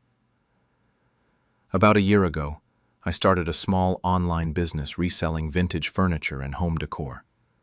I'd find stuff at estate sales and thrift stores, fix it up, and sell it online. It wasn't glamorous, but I actually enjoyed it, and I was good at it. 6 months ago, at a family dinner, I made the mistake of mentioning my business. Marcus literally laughed out loud. He said something like, "Oh, so you're selling junk on the internet now?" Diana chimed in with this gem. "Let us know when you make real money, sweetie." My parents just exchanged that look. You know the one. The disappointed, we tried our best look I'd been seeing my whole life. Here's the thing, though. My business was actually doing well. Really well. Within a few months, I was pulling in more than I ever made at any regular job. I kept quiet about it because I knew they'd find some way to diminish it. But word got out somehow. Maybe through mutual friends or social media, I don't know. Once they realized I wasn't failing, the mockery actually got worse. It was like they needed me to be the screw-up. Their egos depended on it. 3 months ago, I was organizing documents for my business taxes, just boring admin stuff, going through old emails and files. That's when I found them. Receipts and invoices with my name on them. My full legal name, my social security number, for business expenses I never made.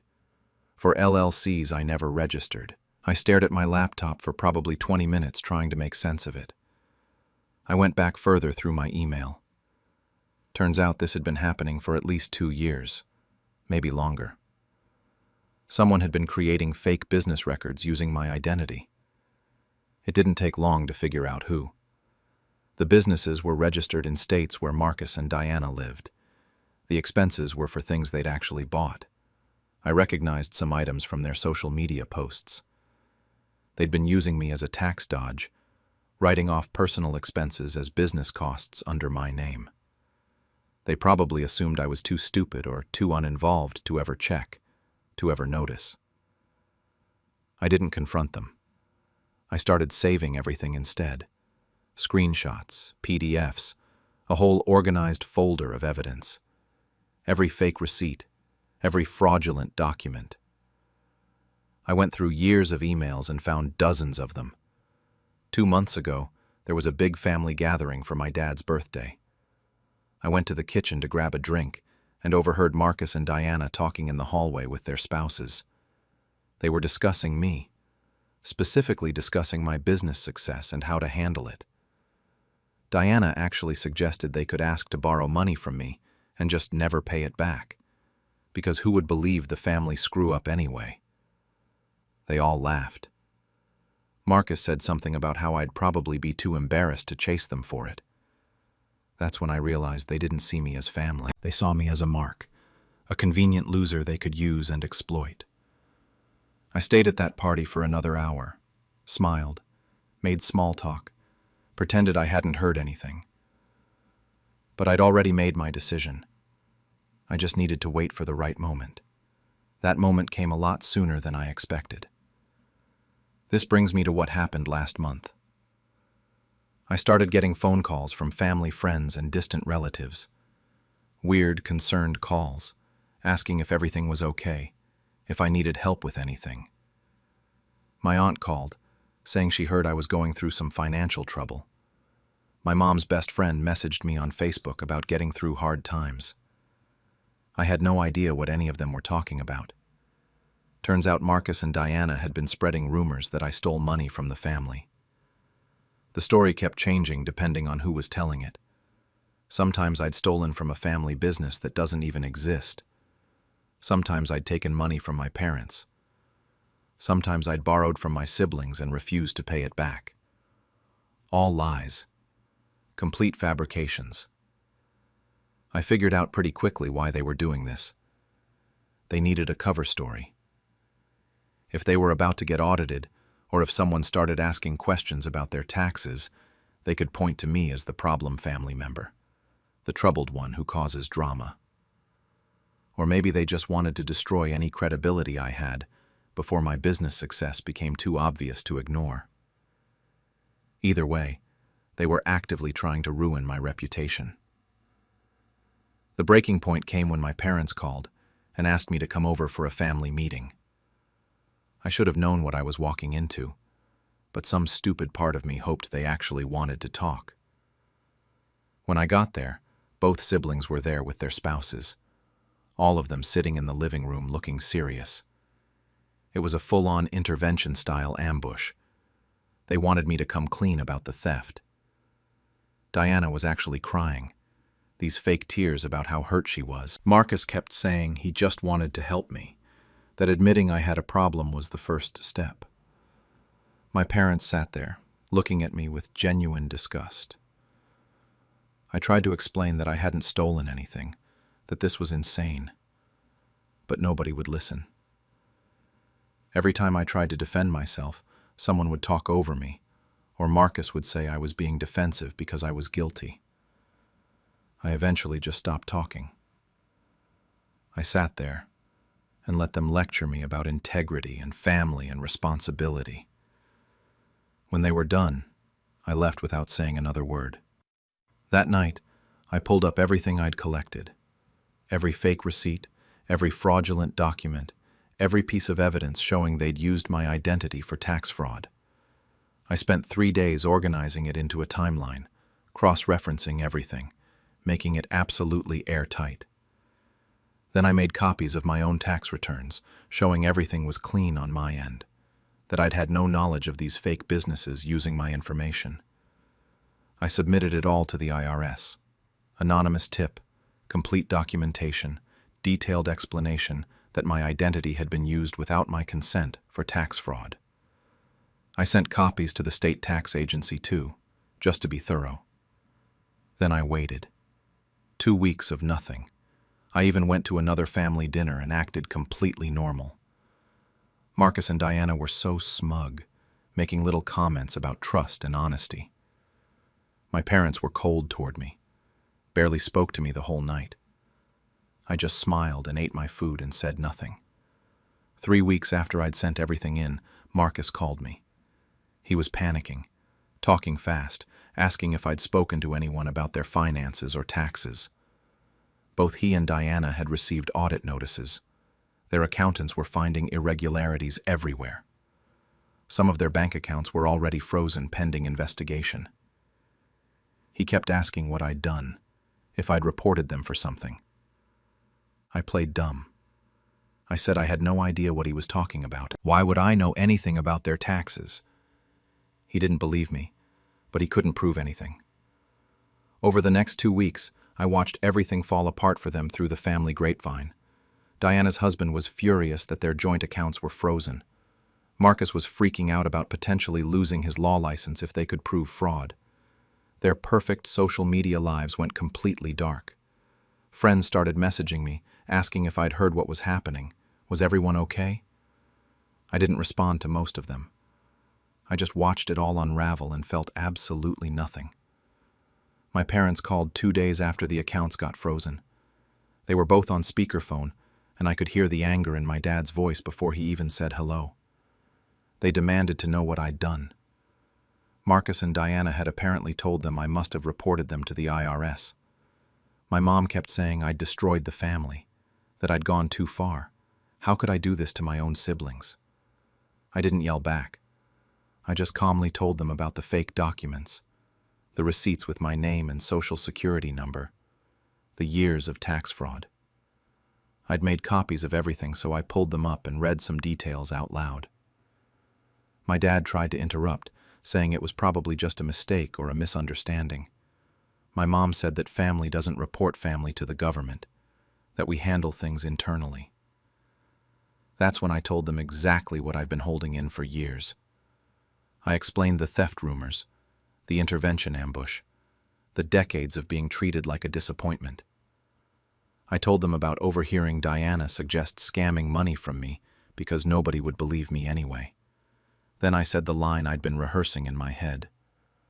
I didn't ruin anything. I just stopped protecting liars. My dad tried the guilt trip angle about how they're my siblings, how family is supposed to stick together. I asked him where that energy was when they were destroying my reputation. Where was family loyalty when they were committing fraud using my identity? He didn't have an answer for that. My mom started crying, and I hung up. The aftermath has been brutal for them. Marcus and Diana are both facing serious consequences. The audits found years of fraudulent deductions. They're looking at massive fines, possibly criminal charges depending on how the investigation goes. Diana's husband filed for divorce last month. Apparently, he had no idea what she'd been doing and didn't want to be financially tied to her anymore. Marcus is on indefinite leave from his law firm while they conduct their own internal investigation. Diana had to resign from her job before they fired her. My parents tried to stay neutral at first, but eventually they sided with Marcus and Diana. I think they have to, psychologically. Admitting that their golden children are frauds and that they treated me terribly for years is too much for them to handle. Extended family is split. Some relatives have reached out to apologize for not seeing what was happening. My dad's brother called to say he always thought I got a raw deal. But others think I went too far, that I should have handled it privately, that turning in your own family is unforgivable. I don't go to family events anymore. Nobody invites me anyway. My business is doing better than ever. I'm actually pulling in 6 figures now, which is darkly hilarious considering how they mocked it. I've expanded into online courses teaching other people how to flip furniture. Life is quiet. Sometimes it's lonely, I won't lie. But mostly I just feel free. Free from the constant criticism, the comparisons, the weight of being everyone's scapegoat. The silence from Marcus and Diana is honestly the sweetest peace I've ever known. I do wonder sometimes if there was another way to handle it. But realistically, what was I supposed to do? They were committing federal crimes using my identity and then trying to destroy my reputation to cover their tracks. They would have kept using me forever if I hadn't stopped them.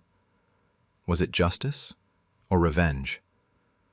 Probably both. And I think I'm okay with that. Yesterday, something weird happened, though. I was leaving my apartment and I saw Diana's car parked across the street. She was just sitting there. I stopped and stared for a minute, and I know she saw me. But she didn't get out or wave or anything. After about 20 minutes, she just drove away.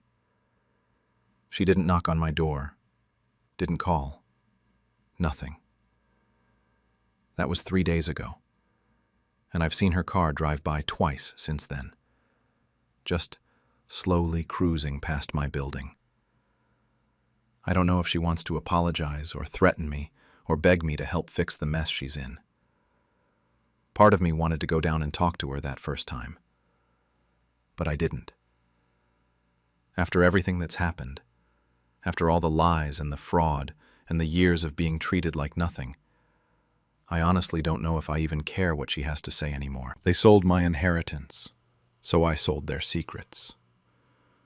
I, 25-year-old, am going to tell you about how my mom and uncle stole my grandmother's house from me and how I got it back 3 years later. My uncle Derek is 52, and my mom Linda is 48. We used to be close. That's the part that stings the most.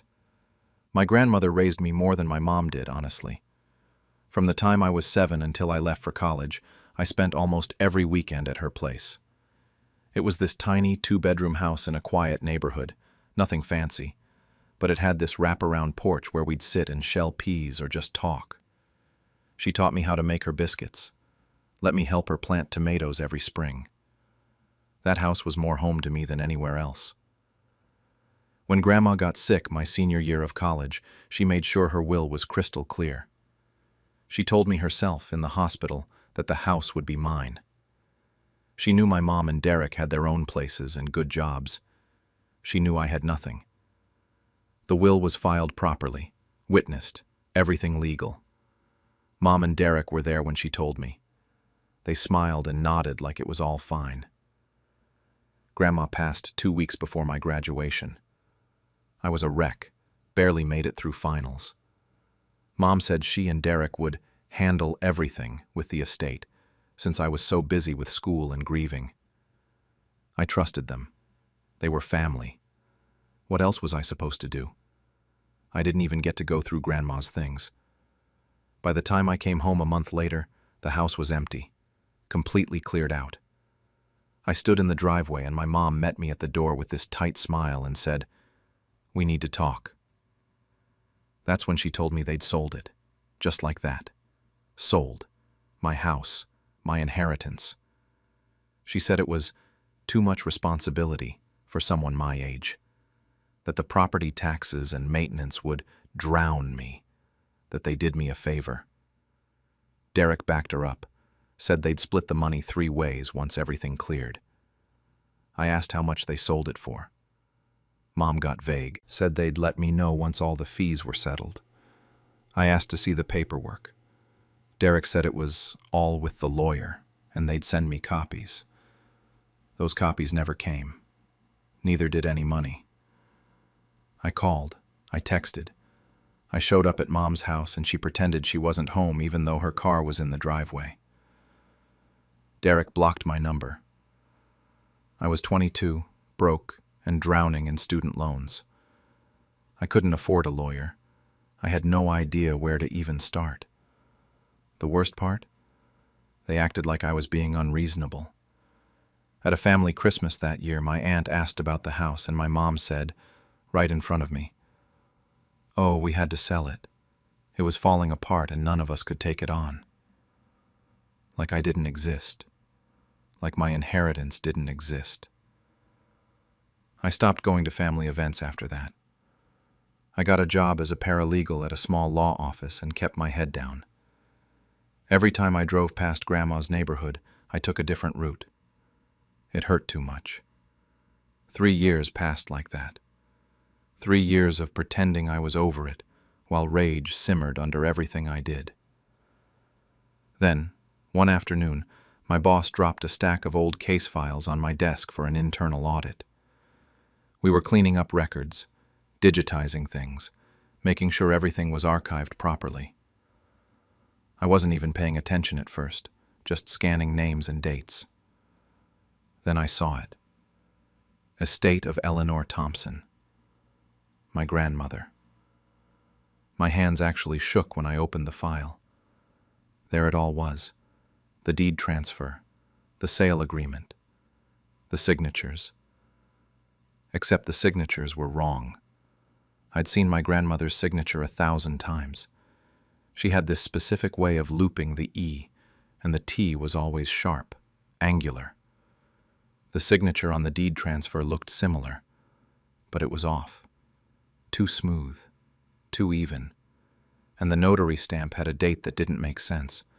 It was from 2 days after Grandma died. I sat there staring at that document for probably 20 minutes.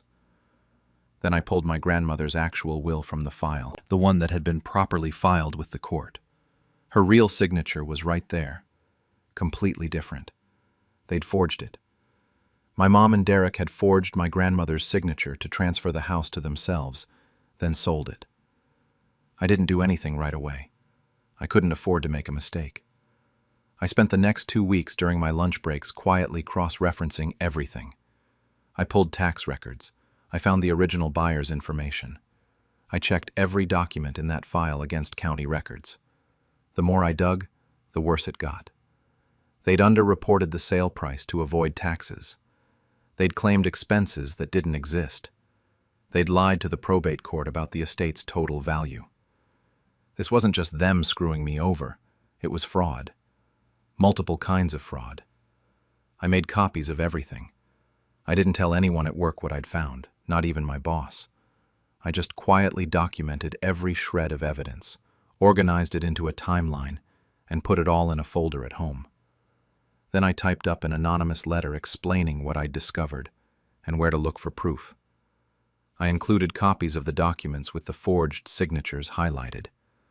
I mailed it to the state attorney's office that handles estate fraud. And then I waited. 6 weeks later, my mom called me for the first time in over a year. She was crying, panicking, saying the state was investigating her for something related to Grandma's estate. Did I know anything about it? Had I said something to someone? I told her I had no idea what she was talking about. I said I'd been too busy with work to even think about Grandma's estate anymore. I made my voice sound tired and disinterested. She bought it. So did Derek. For months they scrambled, hired lawyers they couldn't really afford, tried to cover their tracks. But it was too late. The evidence was already in the hands of investigators who actually knew what to look for. The state attorney's office didn't just find the forged signatures. They found the tax evasion. They found discrepancies in how they'd reported Derek's income that same year. They found proof that Mom had used estate funds to pay off her credit card debt before the house even sold. It unraveled everything. By the time the case went to trial, both of them had lost their jobs. Derek's employer found out about the investigation and didn't want the liability. Mom worked in real estate, and once word got around that she was under investigation for estate fraud, her clients disappeared. They didn't go to prison, but they got sentenced to probation, community service, and restitution. They had to pay back the estate, which meant paying me, the full sale price of the house plus penalties. Their savings were drained. Derek had to sell his truck. Mom moved into a tiny apartment across town. But here's the thing that made it all worth it. I reached out to the guy who'd bought Grandma's house. Turned out he'd only bought it as an investment property and had been renting it out. When he heard what happened, that I was the rightful heir and the sale had been based on fraud, he felt terrible. He didn't have to do anything. Legally, the sale was final. But he told me if I could come up with a fair price, he'd sell it to me directly. It took me another year to save enough for a down payment, but I did it. Last month, I closed on my grandmother's house. My house. I'm sitting on the porch right now as I type this. The tomatoes I planted in the spring are finally coming in. I found Grandma's old biscuit recipe in a box I'd saved from her things. The house needs work. The renters weren't great about maintenance, but it's mine. My mom sent me a letter a few weeks ago. Not an apology exactly, more like an explanation. She said she'd been under financial stress, that Derek convinced her it was the right thing to do, that they thought I'd be fine without it. I haven't responded. I don't know if I will. My aunt, the one who asked about the house at Christmas years ago, called me last week. She'd heard through the family grapevine that I'd bought a house and wanted to know where. When I told her it was Grandma's place, there was this long silence. Then she asked if I was the one who reported Mom and Derek. I didn't answer that directly. I just said that sometimes the truth has a way of coming out, and people have to face what they've done. She hasn't called back. So here's what I'm left wondering. Was it worth it? I got the house back, yeah, but I also destroyed what was left of my family. Mom and Derek will probably never speak to me again if they figure out it was me. Some of my cousins have taken their side, said I was cruel for not just letting it go. Part of me doesn't care. They stole from me. They lied. They deserve what they got. But another part of me sits out here on this porch and wonders if my grandmother would be proud of what I did, or disappointed that I chose revenge over reconciliation. I guess I'll never really know. What do you think? Did I go too far? Or was this justice? They took my college fund, so I took their retirement. I, 26, have been dealing with this situation with my parents for almost a decade now, and I need to get this off my chest, because the irony of how things turned out is just too perfect. So here's the setup. When I was about 7 years old, my grandparents, my mom's parents, set up a college fund for me. It wasn't some insane amount, but it was decent. Around $45,000 by the time I was ready for college. They passed away when I was 12 and 13, about a year apart from each other. Before they died, they made my parents promise to keep that money safe for my education.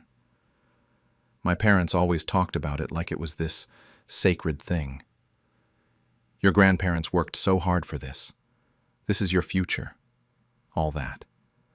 I believed them. Why wouldn't I? I busted my ass in high school. 3.8 GPA, varsity track, volunteered at the food bank every weekend. I got into a solid state university with a good business program. Not Ivy League or anything, but respectable. I was so excited. I had worked for this, and I had the safety net my grandparents left me. 2 months before move-in day, I asked my dad about accessing the fund. He got weird, started avoiding the conversation, said we'd talk about it later. Then later became next week. Next week became, we need to sit down as a family. That's when I knew something was wrong. The family meeting happened on a Tuesday night. I remember because I had just gotten my financial aid package in the mail that day. My mom couldn't look me in the eye. My dad did all the talking. The money was gone, all of it. They'd used about $30,000 to renovate their kitchen and master bathroom 3 years earlier. The rest went toward a business car for my mom, a brand new Lexus SUV, because she was starting a consulting business that never actually materialized. She drove it to her part-time HR job at a dentist's office. My dad's explanation? We thought you'd get scholarships anyway. You're smart. And honestly, we needed to invest in our home. It's an asset for the whole family. I just sat there. I didn't yell, didn't cry. I think I was in shock. My mom finally spoke up. We were going to tell you earlier, but we didn't want you to stress during your senior year. I did get scholarships, partial ones. They covered maybe half my tuition. I took out loans for the rest. I worked 30-hour weeks at a campus bookstore and as a weekend bartender. I watched my friends join clubs and study abroad, while I calculated whether I could afford both groceries and my textbooks that month. I stopped going home for holidays sophomore year, stopped answering their calls junior year. By the time I graduated, we were basically strangers who shared DNA. I threw myself into my career after college, got into finance, worked my way up at a mortgage company, learned everything about refinancing, foreclosures, property investment. I was good at it, really good. Made decent money, paid off my loans in 4 years, started building my own investments. I didn't think about my parents much. Honestly, I didn't want to. Then, about 8 months ago, my dad called. I almost didn't answer. I'd changed my number twice since college and only given it to them once, through an email, for emergencies only. This apparently qualified as an emergency. His business, he ran some kind of contractor supply company that he always oversold as bigger than it was failing. Had been failing for a while. They were 3 months behind on their mortgage. The bank was starting foreclosure proceedings on their house. The same house they renovated with my college fund. He wanted my help. Specifically, he wanted me to co-sign on a refinance loan so they could get better terms and keep the house. You work in finance now, he said. You understand this stuff. You can help us fix this. I asked him if he remembered my college fund. Long silence. That was different, he finally said. We were family helping family back then, too. That's what family does. I told him I'd think about it and call him back. I didn't think about it. I researched. Turns out their situation was worse than he let on. They weren't 3 months behind. They were 6 months behind. The foreclosure was basically inevitable at that point. Their credit was trashed. My dad's business had multiple outstanding debts. They'd already borrowed against the house twice before. They were underwater, and the house was going to auction within 90 days. Here's the thing about foreclosure auctions that most people don't know. If you understand the system and have the capital, they're opportunities.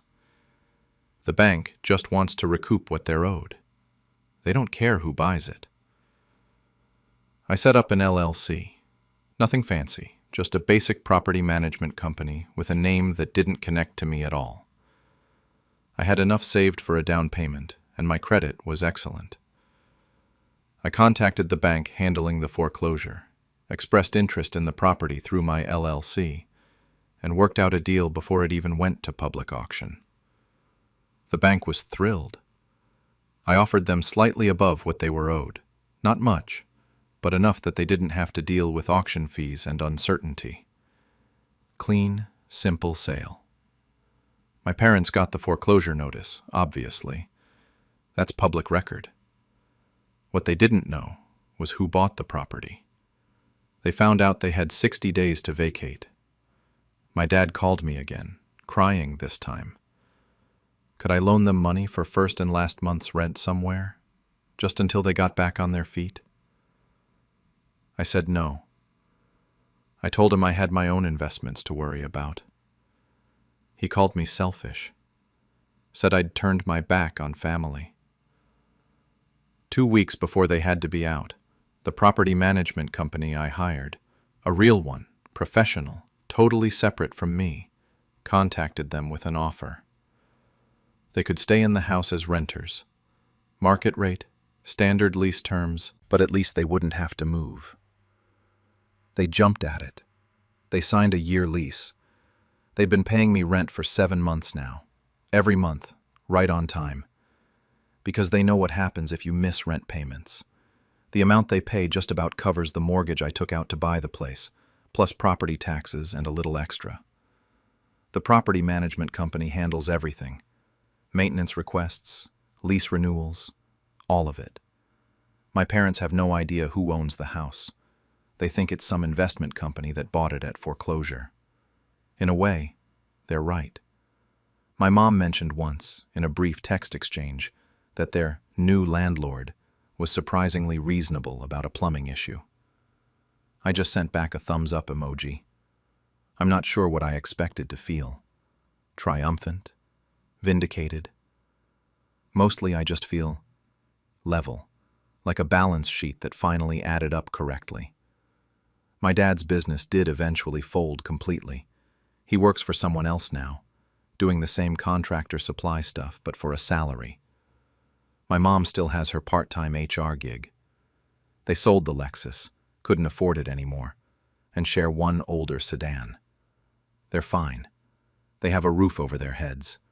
They're just paying for it now, the way I paid for my education.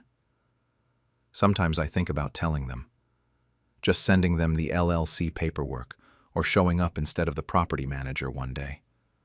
I imagine the look on their faces when they realize their landlord is the son whose future they sold for granite countertops and a luxury car. But I don't. Maybe I never will.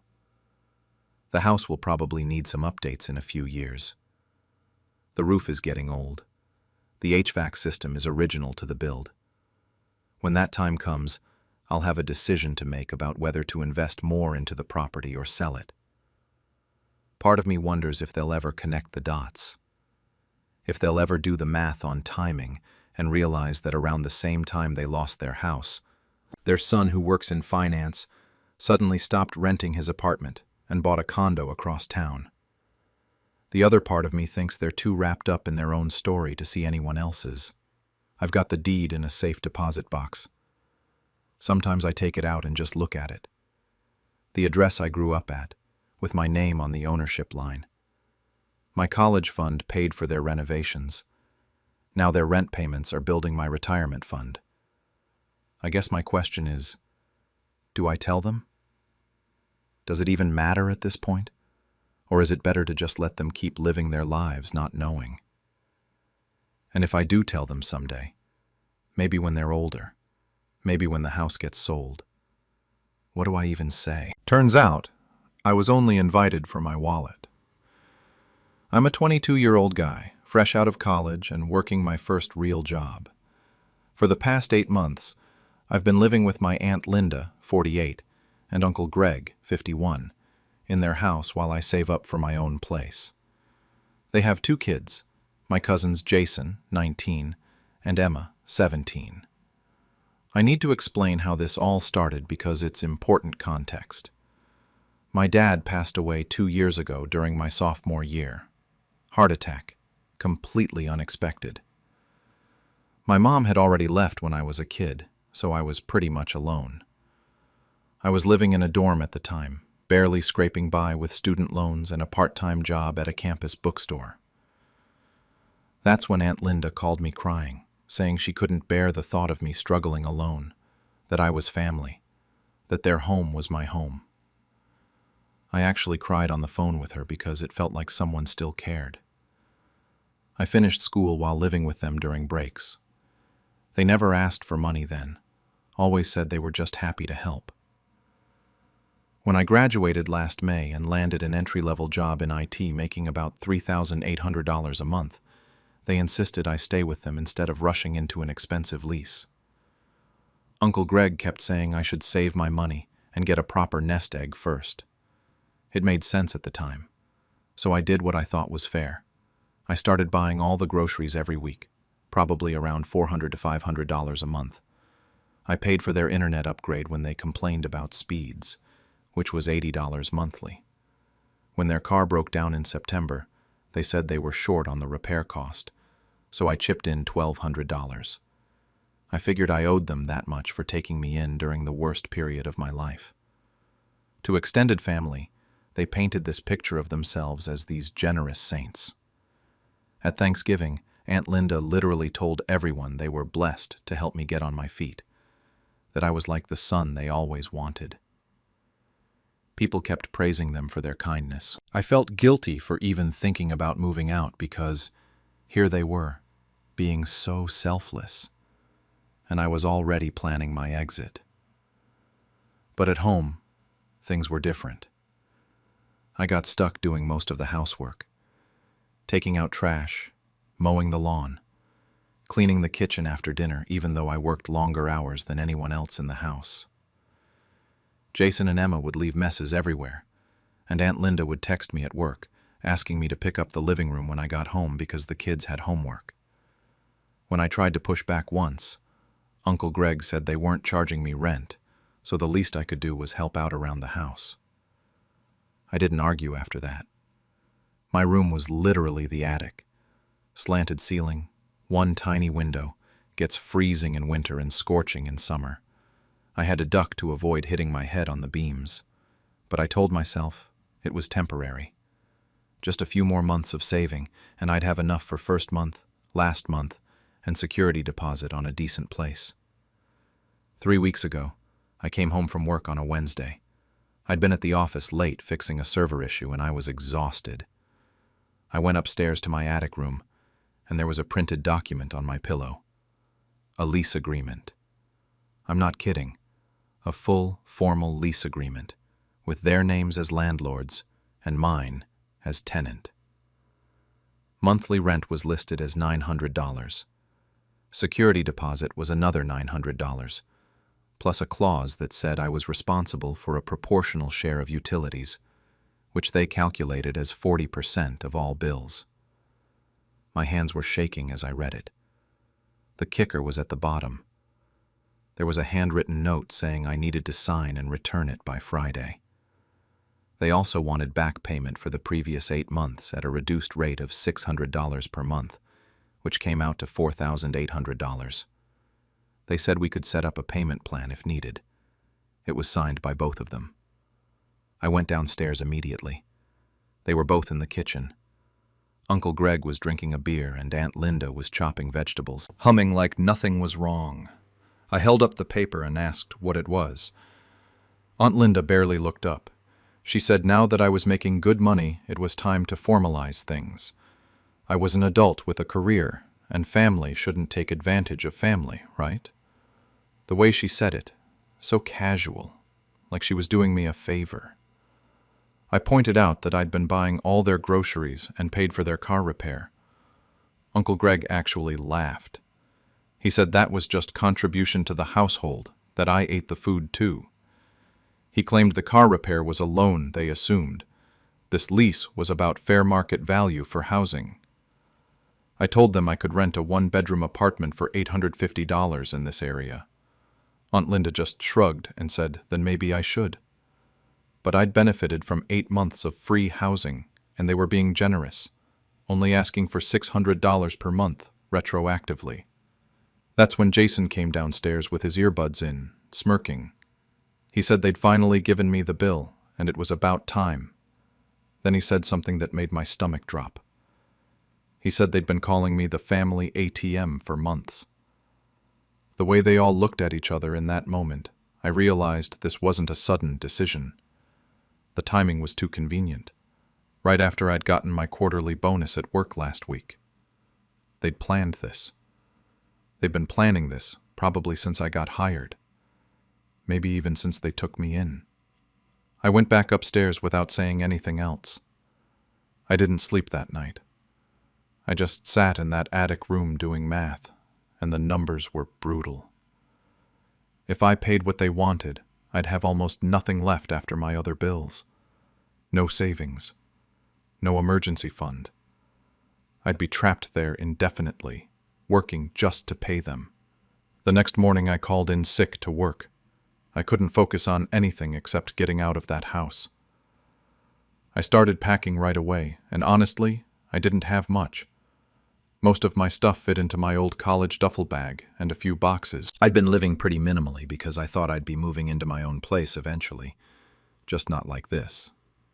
I spent the morning scrolling through Craigslist and found a studio apartment for $750 a month, available immediately. It was tiny, and the photos looked rough, but it was mine. I called the landlord, drove over to see it during my lunch break, and put down the deposit that same day, using money I'd been saving. The landlord said I could move in whenever I wanted. While I was packing, I kept thinking about my dad. Before he died, he'd had this falling out with Linda. They were siblings, but barely spoke the last few years of his life.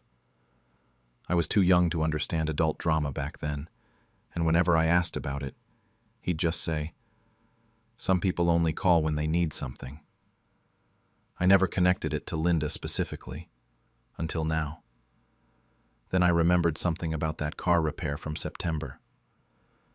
The $1,200 I gave them wasn't the full amount.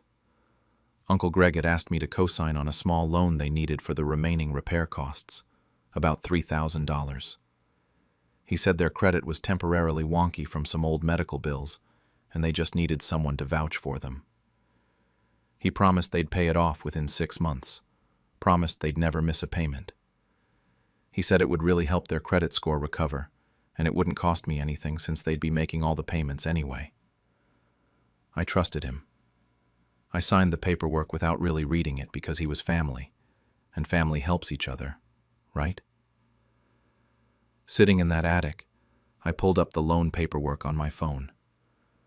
I'd been getting copies of the monthly statements in my email, but honestly hadn't been paying attention to them. When I actually looked, I realized they'd made exactly one payment. Just one. The loan was already in arrears, and there were late fees piling up. I read through the terms and conditions. There was a clause about co-signers being able to remove themselves with written notice if they had reasonable belief the primary borrowers couldn't meet their obligations. Given that they were already behind on payments and now wanted to charge me rent I couldn't afford, I had plenty of reasonable belief. I called the bank's customer service line. The representative I spoke to was actually really helpful. She explained that, given the loan was already delinquent, I could submit a request to be removed as co-signer. She warned me it would likely trigger an immediate callback of the loan or repossession of the collateral, which in this case was their car. But I wouldn't be liable for the debt if I removed myself before it got worse. She said I was smart to catch it early before it destroyed my credit. I submitted the request right there on the phone, signed the electronic forms. My hands were shaking the whole time, but I felt like I was finally doing something to protect myself instead of just letting them use me. That afternoon I moved out while they were all gone. Uncle Greg and Aunt Linda were at work, and the kids were at school. I loaded everything into my car in 3 trips. I left the unsigned lease agreement on the kitchen counter with a note that just said, "I was out. Thanks for the hospitality, but I couldn't afford their terms." I didn't write anything about the cosigner thing because I figured they'd find out soon enough. The studio apartment was depressing when I first walked in with my boxes. Water stain on the ceiling, carpet that had seen better days, a kitchen that was basically a hot plate and a mini fridge. But it was mine. Nobody could hand me a lease agreement and demand back pay. Nobody could call me the family ATM. I didn't hear anything from them for 2 days. I thought maybe they'd just let it go, write me off as ungrateful and move on. Part of me felt guilty. Part of me felt free. I kept my phone on me constantly, expecting angry calls, but there was nothing. Radio silence. Then Saturday morning happened. My phone started blowing up at 7 in the morning. Missed calls from Aunt Linda, Uncle Greg, Jason, even Emma. Text messages started flooding in. Linda telling me to call her right now. Greg asking what I did. Jason asking if I knew the bank was taking their car. Emma sending me a string of crying emojis. The messages got progressively angrier. I didn't respond. I turned off my phone and went to the grocery store because I needed to buy food for my new place. When I came back about an hour later and turned it on, there were 47 missed calls. There was one voicemail from Uncle Greg and I could hear him crying in it. He said they came with a tow truck, right in front of all the neighbors. He asked if I knew what I'd done. He said Aunt Linda couldn't get to work now and they couldn't afford another car. He said I owed them because they took me in when I had nothing. Then there was a text from Aunt Linda that just said, my father would be ashamed of me. That one hit different. That one made me sit down on the floor of my empty studio apartment and just stare at the wall for a long time. Because maybe she was right. Maybe I was a horrible person. Maybe I should have just paid what they wanted and been grateful they gave me a place to stay after Dad died. But then I thought about that lease agreement. About Jason calling me the family ATM. About how they'd planned this, waited until I was stable enough to drain dry. And I realized they were counting on me feeling guilty. That was part of the plan too. I blocked all their numbers that Saturday. Then I blocked their emails. Jason tried to reach me through Instagram with a message calling me a broke-ass traitor before I blocked him there too. Emma sent me a friend request on Facebook, which I declined. I went through every social media platform I had and made sure they couldn't contact me anywhere. For about a week after that, I felt like the worst person alive. I couldn't eat properly, couldn't focus at work. I kept making stupid mistakes on tickets that should have been easy fixes. My boss asked if everything was okay, and I just said I was dealing with some family stuff. I kept imagining Aunt Linda stranded somewhere, unable to get to work, losing her job, all because of me.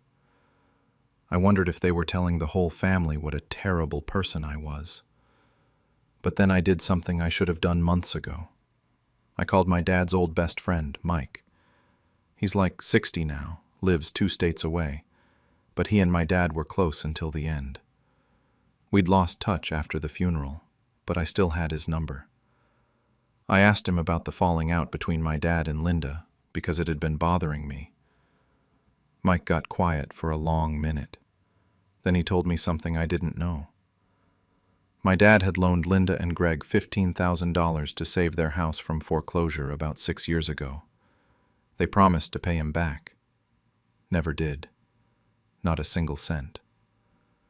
When Dad asked about it, Linda told him family doesn't keep score. When he pressed harder, because he actually needed the money for my college fund, she stopped talking to him completely. Called him greedy for asking for his own money back. I felt something crack in my chest when he told me that. Mike said Dad never told me because he didn't want me to think badly of my aunt. He hoped they'd reconcile eventually. He was still hoping when he died. And then they called me after his funeral, crying about how they wanted to help me. and I just believed them. I asked Mike if he thought I did the wrong thing by moving out and removing myself from the car loan. He was quiet again. Then he said my dad would have told me to protect myself. He said my dad spent the last years of his life regretting that he ever trusted Linda with money, that he wished he'd been harder on her instead of just accepting the loss. I haven't heard from them in 2 months now. I did hear through a mutual cousin that they're driving some old beater car they bought for $800. Same cousin said I should apologize, that I was wrong to sabotage family like that. She said everyone's talking about what I did and how ungrateful I was after they took me in. Apparently the story going around is that they generously housed me and I repaid them by destroying their credit and getting their car repossessed out of spite. I didn't correct her. I'm done explaining myself to people who've already decided I'm the villain. If they want to believe Linda and Greg's version, that's their choice. My studio apartment is small, but it's mine. I bought a used couch off Facebook Marketplace and a decent bed frame from IKEA. The water stain is still on the ceiling, but maintenance said they'd fix it eventually.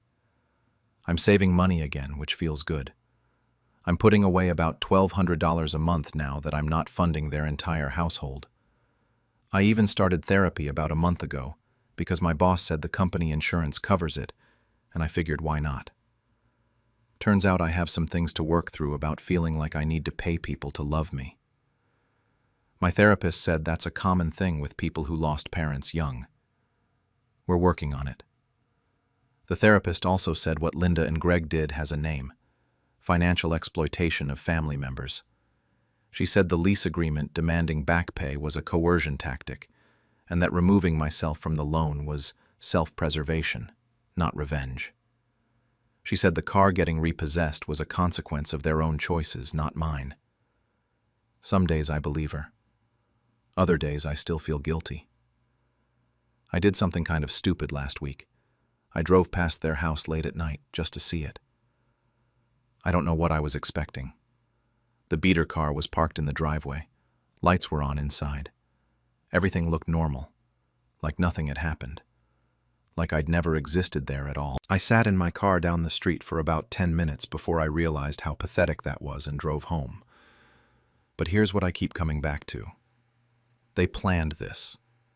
They waited until I was financially stable, until I trusted them completely, until I felt like I owed them everything. Then they tried to trap me with that lease agreement. The back pay demand wasn't about fairness. It was about control, about keeping me there, earning money, paying them, forever grateful, forever indebted. Sometimes late at night I still wonder if I'm the villain in this story. They did take me in. They did give me a place to stay. Yes, I paid for groceries and helped with bills, but they didn't charge me rent for 8 months initially. Maybe I did owe them something beyond what I was already paying. Or maybe the fact that I keep questioning myself is exactly what they were counting on. Maybe that's how people like them operate. They help you just enough that you feel guilty for setting boundaries. They take just enough that you're always behind. And when you finally stand up for yourself, they make sure everyone knows you're the bad guy. I'm not sure I'll ever know if I made the right choice. But at least now, I'm free. Turns out, I'm not the one who needed saving. I, 22, have been living with my older brother Mark, 29, and his wife, Sarah, 27, for the past 4 years, ever since our parents died in a car accident. Mark promised to help me finish college, and in return, I helped raise their daughter Emma, 3, and handled most of the housework. It seemed fair. Family takes care of family, right? My days were pretty much the same. Wake up at 6, get Emma ready for daycare, make breakfast for everyone, squeeze in some studying between loads of laundry, head to my part-time shift at the campus bookstore, come home and make dinner, put Emma to bed, then stay up late finishing assignments. I never complained. They were doing me a favor by letting me stay. Family was all I had left. Looking back, there were signs. Sarah would make these comments about how I needed to buy my own groceries because I was eating them out of house and home. Mark would wave me off whenever I asked about bills or offered to help pay for utilities. He'd just say I was contributing enough with childcare and housework. At the time, I thought he was being generous. Now I know better. This had been my life for 4 years, until 3 weeks ago. I came home early from my shift because I forgot my textbook for an evening class. It was around 2 in the afternoon, and I figured everyone would be out. Sarah usually took Emma to the park around that time, but when I walked in, I heard her voice coming from the kitchen.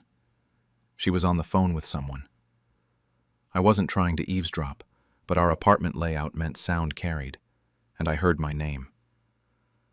What I heard next made my blood run cold. She was laughing, actually laughing, while she talked about me. Told her friend that I was basically their free maid and nanny. That once I finished school next semester, they were kicking me out because she wanted my room for a home office. She said Mark was on board with it, that they'd already discussed it. She called me naive for thinking they'd actually help me after graduation. The way she said it, like I was some joke they'd been playing for years, made me feel sick. I stood frozen in the hallway, holding my breath, not wanting her to know I was there. My hands were shaking. I grabbed my textbook from my room as quietly as possible and left before she could see me.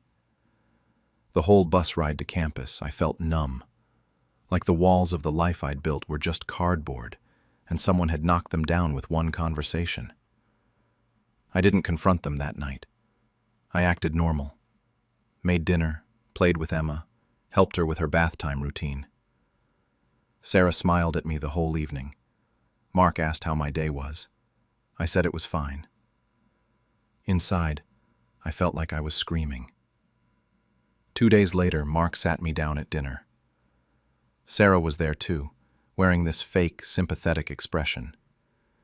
He told me they needed to talk about my living situation. Said I was 22 now, an adult, and it was time for me to be independent. They were cutting off the financial support, and I needed to find a new place to live. He gave me 1 month. Sarah actually patted my hand and said this was for my own good, that I needed to learn to stand on my own 2 feet. Mark wouldn't look me in the eye. He just kept saying it was time, that they needed the space, that this was the plan all along. I asked about finishing my last semester, and he said I could take out loans like everyone else. I sat there nodding, feeling like the floor had opened up beneath me. 1 month. After 4 years of raising their kid and keeping their house running, I got 1 month. That night, I sat in my room trying not to cry. I had maybe $2,000 saved up, nowhere near enough for first and last month's rent in this city. My degree was 1 semester away from completion. I'd have to drop out or pile on debt I'd never be able to pay back while working full-time. Everything I'd worked for was falling apart, and the 2 people who were supposed to have my back had planned this betrayal together. That's when I remembered the box. About 6 months ago, I was deep cleaning the basement because Sarah wanted it organized for storage. I found this locked filing cabinet tucked behind some old furniture. I'm not sure why, but I searched for the key. Found it taped under a drawer in Mark's old desk. Inside were all these documents from our parents: insurance papers, property deeds, bank statements, and a will. At the time, I just took photos of everything on my phone and put it all back. I didn't think much of it. I figured Mark had it handled, that he knew what he was doing with our parents' estate. But sitting in my room with nowhere to go and no one to turn to, I pulled up those photos and actually read them. That's when everything changed.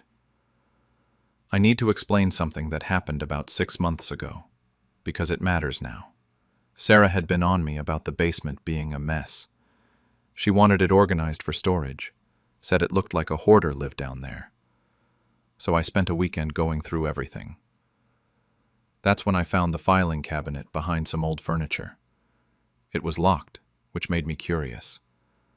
I'm not a snoop normally, but something told me to look for the key.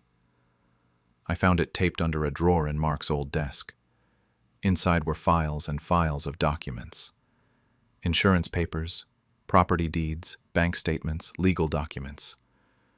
And buried in the middle of it all was our parents' will. I took photos of everything on my phone, organized the cabinet, and put it back. I figured Mark was handling their estate, that he had everything under control. I trusted him. Now, sitting in my room with a 1-month eviction notice hanging over my head, I pulled up those photos and actually read them. The house was left to both of us, but not equally. I got 65% ownership. Mark got 35%. There was a clause that said he would maintain the property until I turned 21 or finished college, whichever came first. I'd been 21 for over a year. The will also mentioned a trust fund set aside specifically for my education, $200,000. Mark told me that money was gone, depleted by medical bills and funeral costs. I sat there staring at my phone screen, reading the same lines over and over. Mark had been lying to me for 4 years. He made me think I was a charity case, a burden they were generous enough to take in. Meanwhile, I literally owned most of the house we were living in, the house he was now kicking me out of. I went from disbelief to hurt to pure rage in about 10 minutes. I wanted to storm downstairs and shove the phone in his face, scream at him, ask him how he could do this. But something stopped me. Maybe it was years of keeping quiet, or maybe I'd learned to think before acting. Either way, I didn't confront them. Instead, I stayed up all night researching. Inheritance law, beneficiary rights, executor fraud, misappropriation of assets. I read everything I could find. By morning, I understood that what Mark did wasn't just morally wrong. It was illegal. The next morning, I called in sick to both work and school. I had more important things to do. I found the contact information for our parents' lawyer in one of the document photos, Mr. Patterson. I called his office and explained the situation as calmly as I could. He fit me in that same afternoon. When I showed him everything, his expression went from professional to genuinely angry. He told me Mark had committed inheritance fraud, that withholding my ownership rights and lying about the trust fund were criminal offenses. He said we had a solid case. The next 3 weeks were probably the strangest of my life. During the day, I played the part of the grateful little sister who was dutifully planning her move out. I looked at apartment listings Sarah sent me. I thanked Mark when he offered to help me pack. I made Emma's lunches and did the laundry and acted like everything was normal, but I was building a case. Mr. Patterson filed paperwork with the court. We pulled property records, trust account statements, everything. Turns out the trust fund was still intact, sitting in an account Mark had control over. He'd been using small amounts here and there, probably thinking I'd never find out. The trust administrator had been trying to contact me for years, but Mark had intercepted everything. We also found out that Mark had forged some documents claiming the trust was depleted. He'd signed my name on papers I'd never seen. Mr. Patterson said that alone could get him serious jail time, but since he was my brother, we could settle it civilly if he cooperated. I wasn't trying to destroy him. I just wanted what was mine. Sarah kept making little comments about how excited she was to have a home office. She showed me paint swatches. Mark started bringing home moving boxes for me, leaving them outside my door like a countdown. Every time they did something like that, I'd think about that phone conversation. She's basically our free maid and nanny. I'd smile and nod and add it to the list of things I wouldn't forget. Yesterday, the court order came through. The property was legally transferred back to my name with full ownership rights. Mark was found guilty of inheritance fraud and ordered to return the misused trust funds plus penalties. The judge wasn't happy about the forged signatures. Mr. Patterson called me with the news, and I just sat there holding the phone, not quite believing it was real. This morning, I told them we needed to talk. I made coffee like I always did. Sarah came down first, already dressed for the day. Mark followed a few minutes later. Emma was at daycare. It was just the three of us at the kitchen table. I slid the legal documents across the table and watched their faces change. Sarah went completely white. Mark picked up the papers, read them, then looked at me like he didn't recognize me. He started with denial, saying there must be some mistake, that I didn't understand what I was reading. Then came anger. He actually raised his voice, asked me how I could do this to family, said he was protecting me because I couldn't handle the responsibility. Sarah tried a different approach, said they'd invested so much in raising me that I owed them, that this was betrayal after everything they'd done. I stayed calm. I'd practiced this. I told them they had 1 month to find a new place to live, the same timeline they'd given me. Mark's face went from angry to desperate in about 5 seconds. He kept saying this was his home, asking where they were supposed to go with a toddler. The irony wasn't lost on me. I'd asked him the same thing 3 weeks ago, and he'd told me to figure it out. Sarah tried to negotiate, said maybe we could work something out, that we were all adults here. She suggested they could pay rent, stay in one of the bedrooms, help me maintain the house. She was trying to be reasonable now, strategic. It was almost impressive how quickly she pivoted from calling me ungrateful to pretending we could be roommates. I said no to everything. They had 4 years to work something out. They chose this path when they decided to kick me out of my own house. 1 month was more than fair, considering they'd planned to give me the same with nowhere to go. That's when Mark tried the family card, told me our parents would be ashamed of me for tearing the family apart, that they raised us better than this, that I was being cruel and vindictive over a misunderstanding. Something in me snapped. I told him not to dare bring up our parents. They left the house to me. They set up a trust fund for my education. They made sure I'd be taken care of, and he'd stolen that from me. If anyone should be ashamed, it was him. I wasn't the one who lied for 4 years. I wasn't the one who forged documents and committed fraud. He did that. Sarah stood by and benefited from it. He just stared at me, looked betrayed, like I was the one who'd done something wrong. Like I was supposed to just let it go because we shared DNA. I told him what I'd heard Sarah say on the phone, that I knew they'd been planning this, that I was just their free help until they didn't need me anymore. He tried to deny it, but Sarah's face gave it away. She looked caught. Before they left the kitchen, I said it. The line I'd been holding on to for weeks. Told him he thought he was using me, but I was just waiting to read the fine print. He didn't respond, just took the legal papers and walked out. The next month was tense. They barely spoke to me. Sarah stopped asking me to watch Emma, started taking her to Sarah's mother's house instead. Mark worked late most nights. They packed in silence, shooting me looks like I was the villain in all this. Part of me felt guilty. Most of me remembered that phone call and stayed firm. Moving day finally came. I took Emma to the park that morning because I didn't want her to see the tension. When we got back, the moving truck was almost loaded. Mark and Sarah looked exhausted, defeated. The house was emptier. They'd taken their furniture, their belongings, all traces of their life here. Emma asked me why they were leaving, asked if she could still come visit, if this was still her house too. That part hurt. I told her she could visit any time, that I loved her, that sometimes grown-ups had to make hard choices. She didn't understand. How could she? Mark came to say goodbye, tried one last guilt trip, said I was choosing money over family, that I'd regret this, that when I needed help someday, I shouldn't come running to him. I just held the door open and told him to take care. Sarah didn't say anything to me, just gave me this look, like she was memorizing my face so she could hate it properly later. They loaded Emma into the car, and I watched them drive away. Then I closed the door and stood in the quiet house that was finally, legally, actually mine. It's been 2 weeks since they left.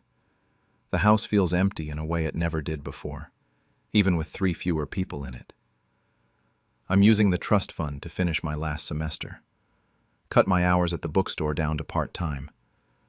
I can actually focus on school now, which is weird after years of juggling everything. I feel relieved most days, free, but sometimes I feel guilty, especially about Emma. She didn't ask for any of this. I'm the only aunt she has, and now she's caught in the middle of adult drama she can't possibly understand. The financial stuff is being sorted out. Mark has to pay back what he took from the trust, plus penalties. Mr. Patterson says it'll take a while, but I'll get most of it.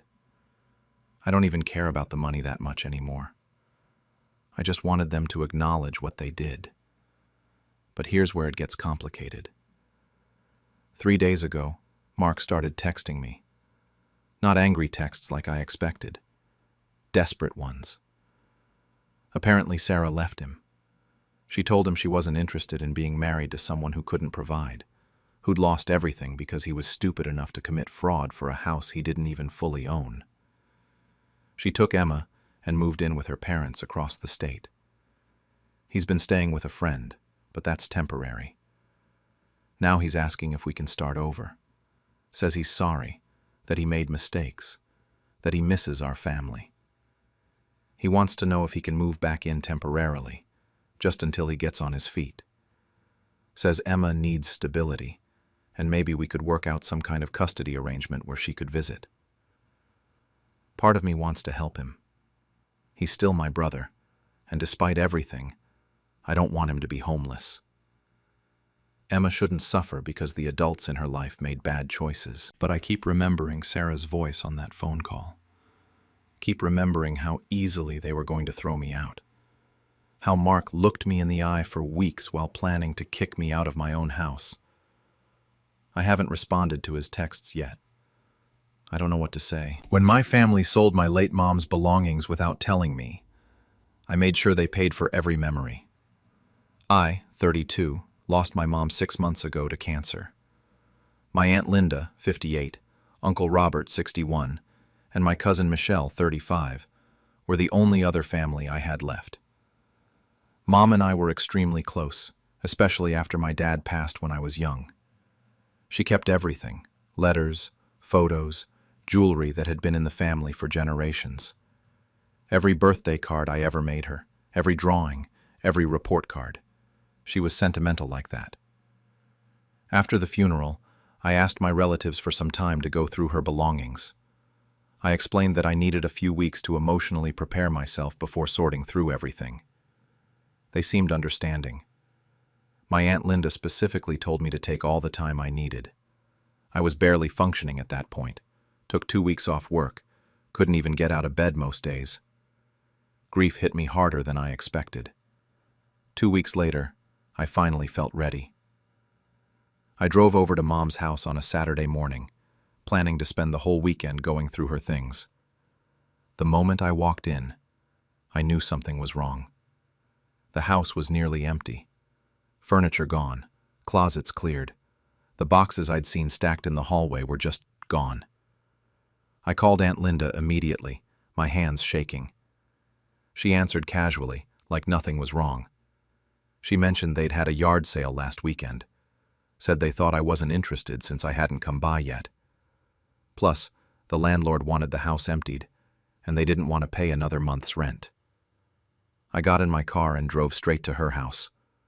When I walked in, the 3 of them were sitting at the kitchen table counting money. Actual stacks of cash and checks spread out in front of them. Uncle Robert barely looked up when he told me it was just stuff, and that I was being too emotional about it. Michelle chimed in that they all lost her too, and they had bills to pay. I asked about specific items. Mom's engagement ring, the photo albums, the letters my dad wrote to her before he died. Aunt Linda waved her hand dismissively and said they sold it all. Told me people loved the vintage jewelry, that they got top dollar for those old albums from some collector. The 3 of them had split the money between themselves. They didn't offer me a single dollar. When I asked why they didn't wait like they promised, Uncle Robert said I wasn't there, so they figured I didn't care.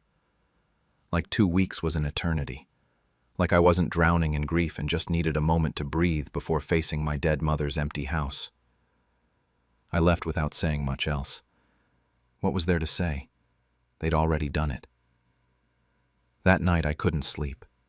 I kept scrolling through the only photos I had of Mom on my phone, realizing I had almost nothing physical left of her.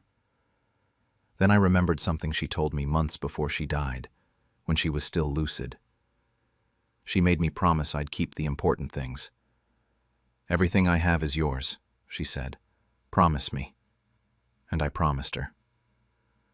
The next morning I thought about confronting them again, but I knew it wouldn't work. They'd made it clear how they felt. These weren't just things to me, though. They were my mother. Every photo, every letter, every piece of jewelry had a story. I remembered that my aunt and uncle always advertised their yard sales on the community Facebook group. I searched for it and found the listing from last weekend. There were photos of everything. Mom's jewelry displayed on a folding table, her cedar chest, photo albums spread out like they were nothing. I screenshot everything, every single photo, the entire listing, the comments from people asking about prices. That's when I decided that if they wanted to treat my mother's memory like a clearance sale, I'd make sure they paid full price for their mistake.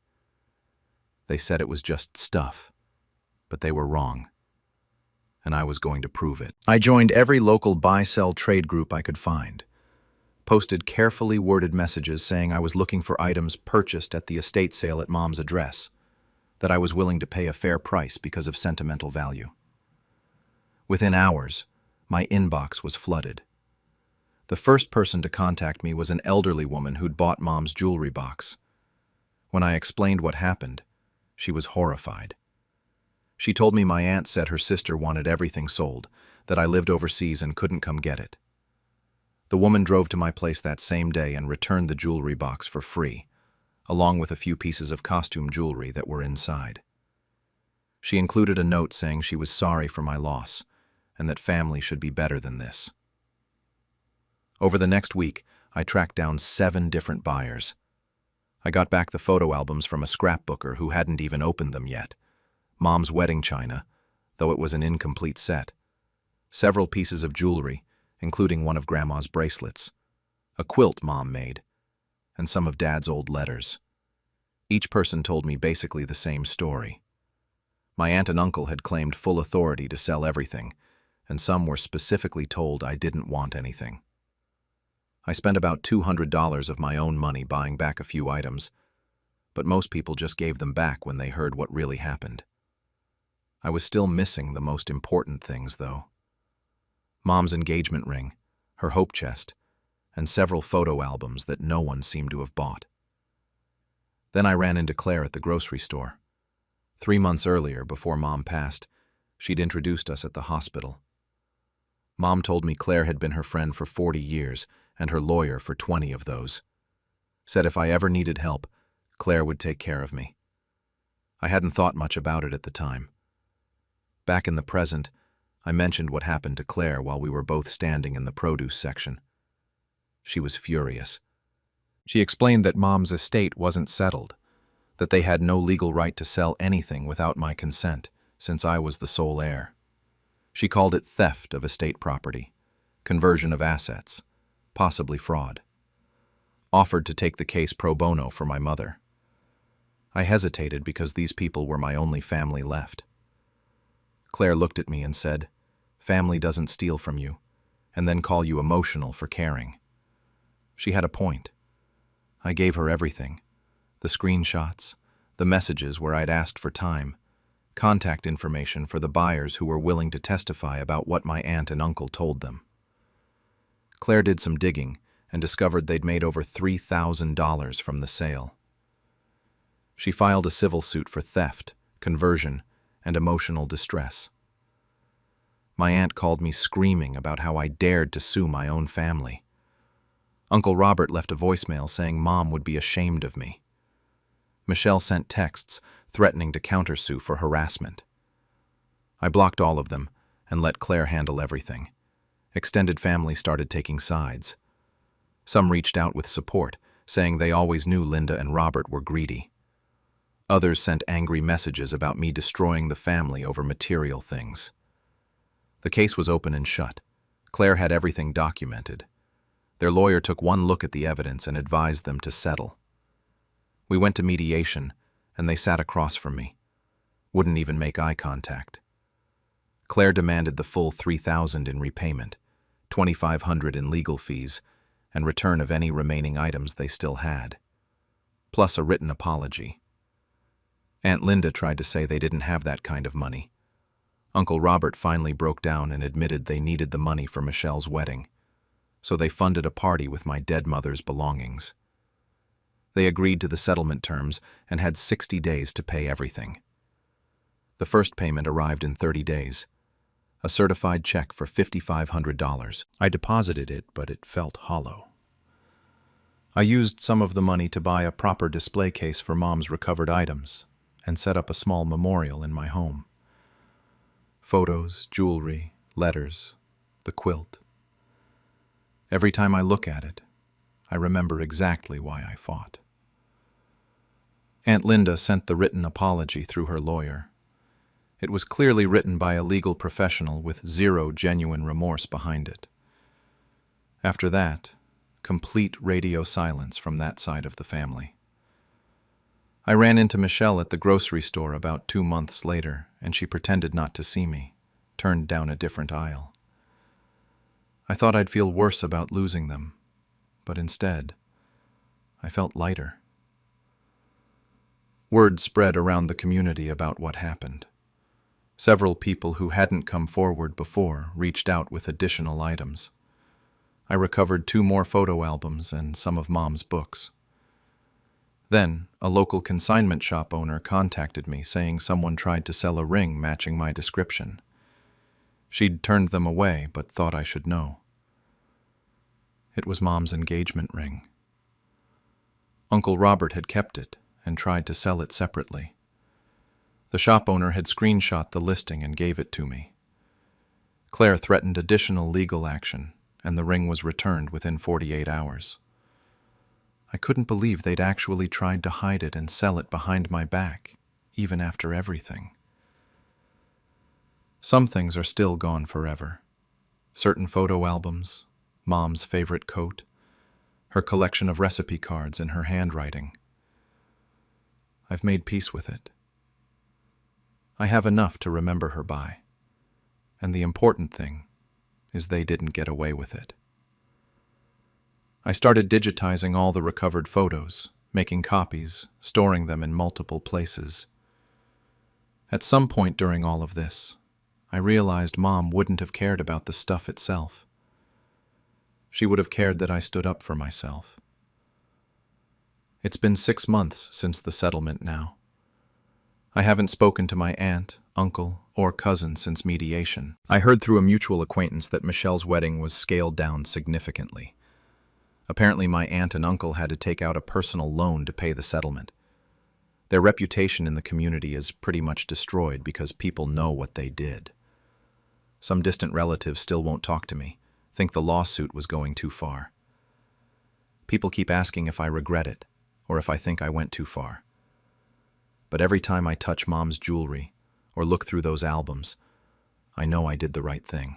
I've been thinking about Mom's last words again, when she told me everything she had was mine. She didn't just mean the physical things. She meant her strength, her integrity, her refusal to let people walk over her. I feel like I honored that. Last week something weird happened. I received a friend request on Facebook from a second cousin I barely know. There was a message attached saying she heard what happened with Linda and Robert. She said her mom, their sister who died years ago, went through something similar with them. She wished she'd known I was dealing with this and asked if we could talk. I haven't responded yet. The message has been sitting in my inbox for 5 days now. I keep opening it and closing it again. It made me realize this might not have been the first time they did something like this. Maybe it was just the first time someone fought back. I'm wondering what else I might find if I dig deeper into my family's past. I sleep well at night, knowing my mom's things are safe and her memory isn't being sold for $5 at a yard sale. My family is furious that I ruined their reputation, but they did that themselves the moment they decided to steal from me. As for my cousin's message, part of me wants to know everything. Part of me wants to leave it alone and move forward. There could be other people they've hurt, other family members who didn't have the resources or knowledge to fight back like I did. I just don't know if I'm ready to open that door yet. When my sister lied about me to steal our parents' trust fund, I let her trap herself in her own web. I, 28, have been dealing with years of manipulation from my sister Claire, 26, and the fallout with my parents, both in their mid-50s. Claire was always the golden child, charming, charismatic, could do absolutely no wrong in my parents' eyes. I was the quieter one, more reserved, less socially adept. Somehow that translated to me being the problem child in their minds. About 2 years ago, my parents set up a joint trust fund for both of us, $200,000 total, meant for our education and future. It was supposed to be split equally, and we both originally had access to it. That's when Claire started her campaign. She began planting these seeds with my parents. Subtle comments at first about my poor financial decisions. She'd bring up my student loan debt, a failed business venture from when I was in college, an expensive car lease I took out and later regretted. Things I'd already learned from, but she made them sound like character flaws. My parents started asking me these pointed questions about money management, and I could tell Claire had gotten in their heads. About 18 months ago, she escalated, told my parents she caught me looking at the trust fund statements obsessively, said I'd asked her about ways to access the money early. None of that was true, but my parents called a family meeting anyway. Claire performed like she was up for an Oscar. Tears, concern for my well-being, fear that I would blow through the money. I tried to defend myself, but I just came across as defensive and exactly like the irresponsible person she'd painted me as. The decision came down that night. Claire would become the sole trustee. She would distribute funds as needed for both of us. I was furious, but what could I do? They'd made up their minds. Fast forward to about 6 months ago. I needed $15,000 for a down payment on a modest apartment. Nothing crazy, just trying to start my life. Claire delayed and made excuses for 2 weeks. Finally gave me $8,000 and said the account had unexpected fees. That's when something felt off. The math wasn't mathing, as they say. I requested account statements from the bank. I was still a beneficiary, so I had the legal right. When those statements came 3 months ago, my stomach dropped. $47,000 in withdrawals over the past year. Claire's explanations were vague. Educational expenses, investment in our future, emergency repairs for Mom and Dad's house. But I knew these numbers didn't add up. My parents had barely done any work on their house. Neither of us was in school full-time. Where was this money actually going? I made a choice right then. I wasn't going to confront Claire directly. That would just give her time to cover her tracks or spin another story that my parents would believe. Instead, I was going to document everything quietly and let her hang herself with her own rope. I became meticulous. Saved every text message, every email from Claire about the trust fund. I requested additional statements and cross-referenced dates. There was a pattern. Large withdrawals every 2 to 3 weeks, always labeled vaguely. $3,200 for educational materials for both of us. $5,800 for emergency medical for family. $4,500 for an investment opportunity she supposedly discussed with parents. I checked with my parents casually. None of these conversations had happened. Then I found something that made my blood run cold.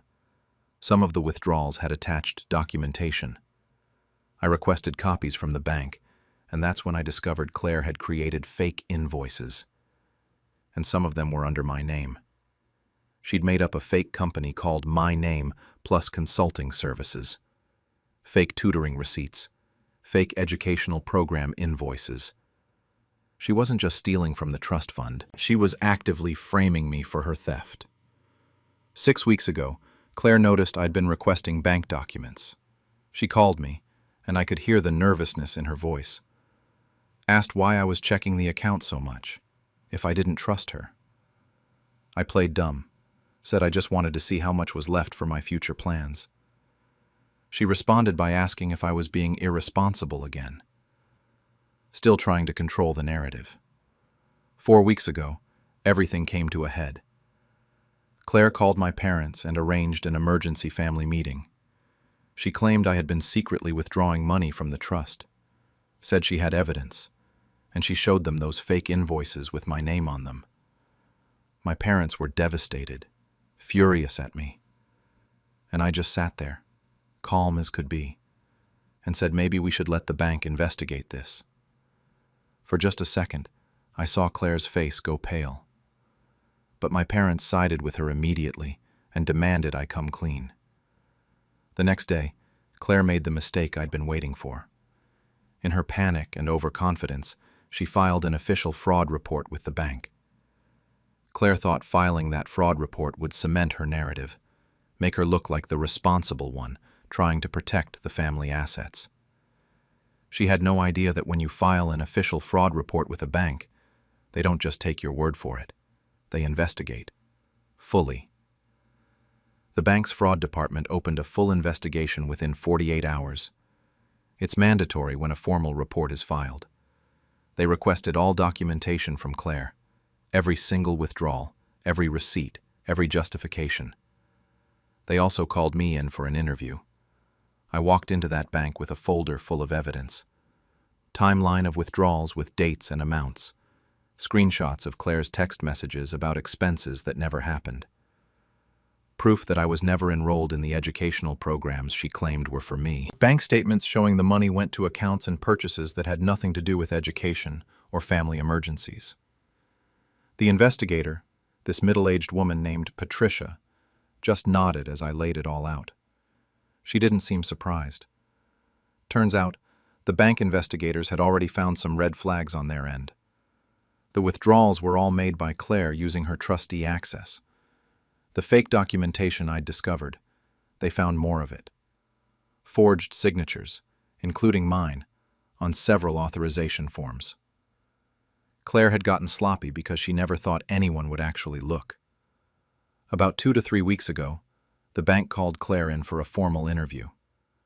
That evening, my phone rang. It was Claire, and she was in full panic mode. She was yelling about what I told them, accusing me of trying to frame her. I just stayed calm and reminded her that she was the one who filed the report. She started demanding I call the bank back, say it was all a mistake, say that I had made those withdrawals. I asked her why I would do that when I didn't take anything. She couldn't answer that. Just kept screaming that I was ruining everything. I hung up on her. There was nothing left to say.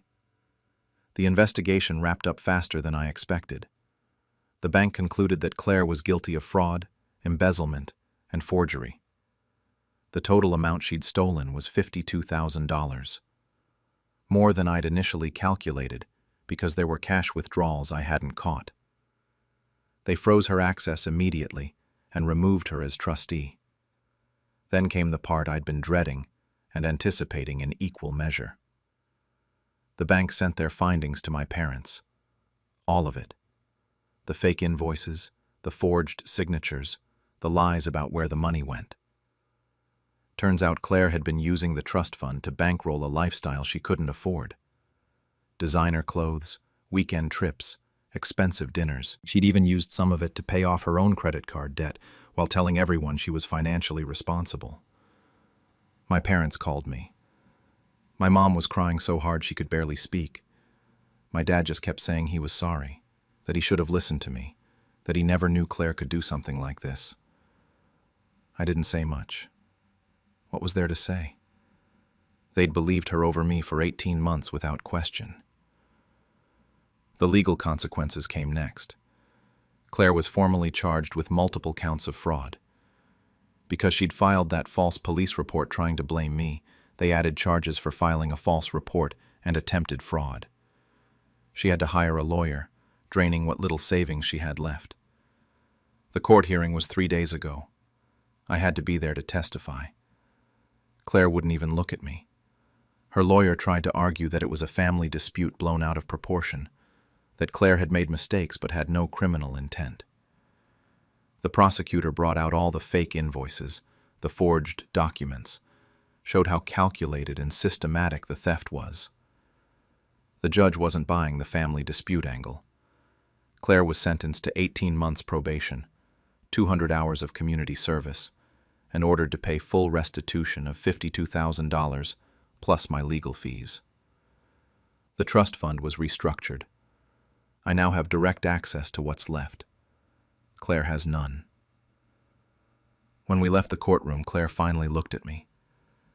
She said I'd destroyed her life over money, that I could have just talked to her, that I was vindictive and cruel. My dad stepped between us and told her she needed to leave. I haven't seen her since.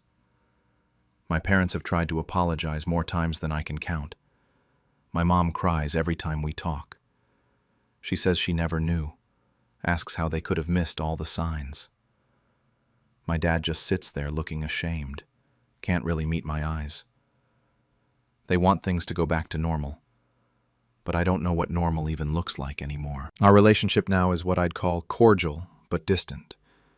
We have dinner once a month, talk on the phone every couple of weeks. But I can't forget how easily they believed Claire, how quickly they were ready to think the worst of me. That kind of thing doesn't just go away because the truth came out. Claire, on the other hand, has made me the villain in her story. She tells anyone who will listen that I set her up, that I wanted to destroy her, that I could have just talked to her instead of letting it get this far. She's lost some friends who believed her version of events. The ones who know the full story have distanced themselves from her. She's working 2 jobs now to pay the restitution. $52,000 doesn't pay itself back on probation wages. She's also stopped coming to any family events, says it's her choice, that she can't face everyone. But I think my parents told her she wasn't welcome until she makes things right. I'm not sure which version is true. Sometimes I do feel guilty. She's still my sister, despite everything. I see my mom's pain over having both her daughters and not being able to have us in the same room. I see how this has aged my parents. But then I remember those 18 months of being called irresponsible, of being treated like I was the problem, of Claire sitting across from me at family dinners, knowing she was stealing and framing me for it. The extended family is divided. Some think I was too harsh, that I should have confronted Claire privately first. My aunt told me I could have saved Claire from all this if I'd just talked to her. Like it was my responsibility to protect Claire from the consequences of her own actions. A few cousins have stopped talking to me entirely. They think family should handle things internally, that I took it too far by letting the legal system get involved. But I didn't involve the legal system. Claire did when she filed that fraud report. I just let her own actions play out. The trust fund money that's left, about $148,000 after everything, I'm actually using for my future now. I bought a small house last month. Nothing fancy, but it's mine. I'm also starting the business I'd always wanted to try. The irony isn't lost on me that the money Claire said I'd waste irresponsibly is going exactly where it was supposed to go. My parents keep asking if I've talked to Claire, if maybe I could help her through this difficult time. My mom especially pushes for reconciliation. She wants her family back together. Last week, she asked if I'd consider helping Claire with some of the restitution payments, since we're family and I have access to the trust fund now. I told her no. That money was already stolen from me once. Claire sent me a text 3 days ago. Said Mom's birthday is coming up in 2 weeks and asked if I was really going to keep this going. Said we're still family. I haven't responded. I've typed out replies a dozen times and deleted every one. Part of me wants to extend an olive branch. Claire is paying for what she did, literally. She's working herself to the bone, has no social life, and is going to be dealing with this for years. She's still my sister. We grew up together, shared a room until we were teenagers, have decades of history. But another part of me remembers all those years of being the scapegoat, of not being believed, of watching her perform for our parents while she stabbed me in the back, of those fake invoices with my name on them that she created to frame me for her crimes. I don't know if letting her trap herself was the right move, or if I just became as manipulative as she always was. I don't know if I should help her now, or if that would just enable her to never truly face what she did. I don't know if our relationship can ever be repaired, or if it's better to just let it stay broken. What I do know is that I didn't ruin Claire's life. Her choices did that. All I did was stop protecting her from the truth. When they stole my inheritance, I made sure they lost everything they loved. I was 22 when my grandmother died, and my uncle David, 48, and his wife Linda, 45, decided to rob me blind. At the time, I didn't know that's what was happening. I just thought they were being helpful. My grandmother raised me after my parents died in a car accident when I was 15. She was everything to me. The woman worked 2 jobs her entire life to pay off this small house in a decent neighborhood. Nothing fancy, maybe $280K worth, but it was hers. Completely paid off. When she passed, she left it to me in her will. It was the only real thing she owned. The funeral was on a Tuesday. By Thursday, Uncle David and Aunt Linda were sitting in my apartment with concerned faces and folders full of papers I didn't understand. David had always been the type to have money problems. He worked in sales, always chasing the next big commission that never seemed to come. Linda was a real estate agent, with this syrupy sweet voice that made everything sound like she was talking to a child. They told me estate transfers were complicated. Tax implications, title companies, legal paperwork that could take months if I didn't know what I was doing. I'd just graduated college 6 months earlier and was working an entry-level job making barely enough to cover rent. The idea of navigating legal documents while grieving sounded overwhelming. "Let us handle it," Linda said, putting her hand on mine. "You're too young to deal with this mess right now. We'll take care of everything." I hesitated. Something felt off.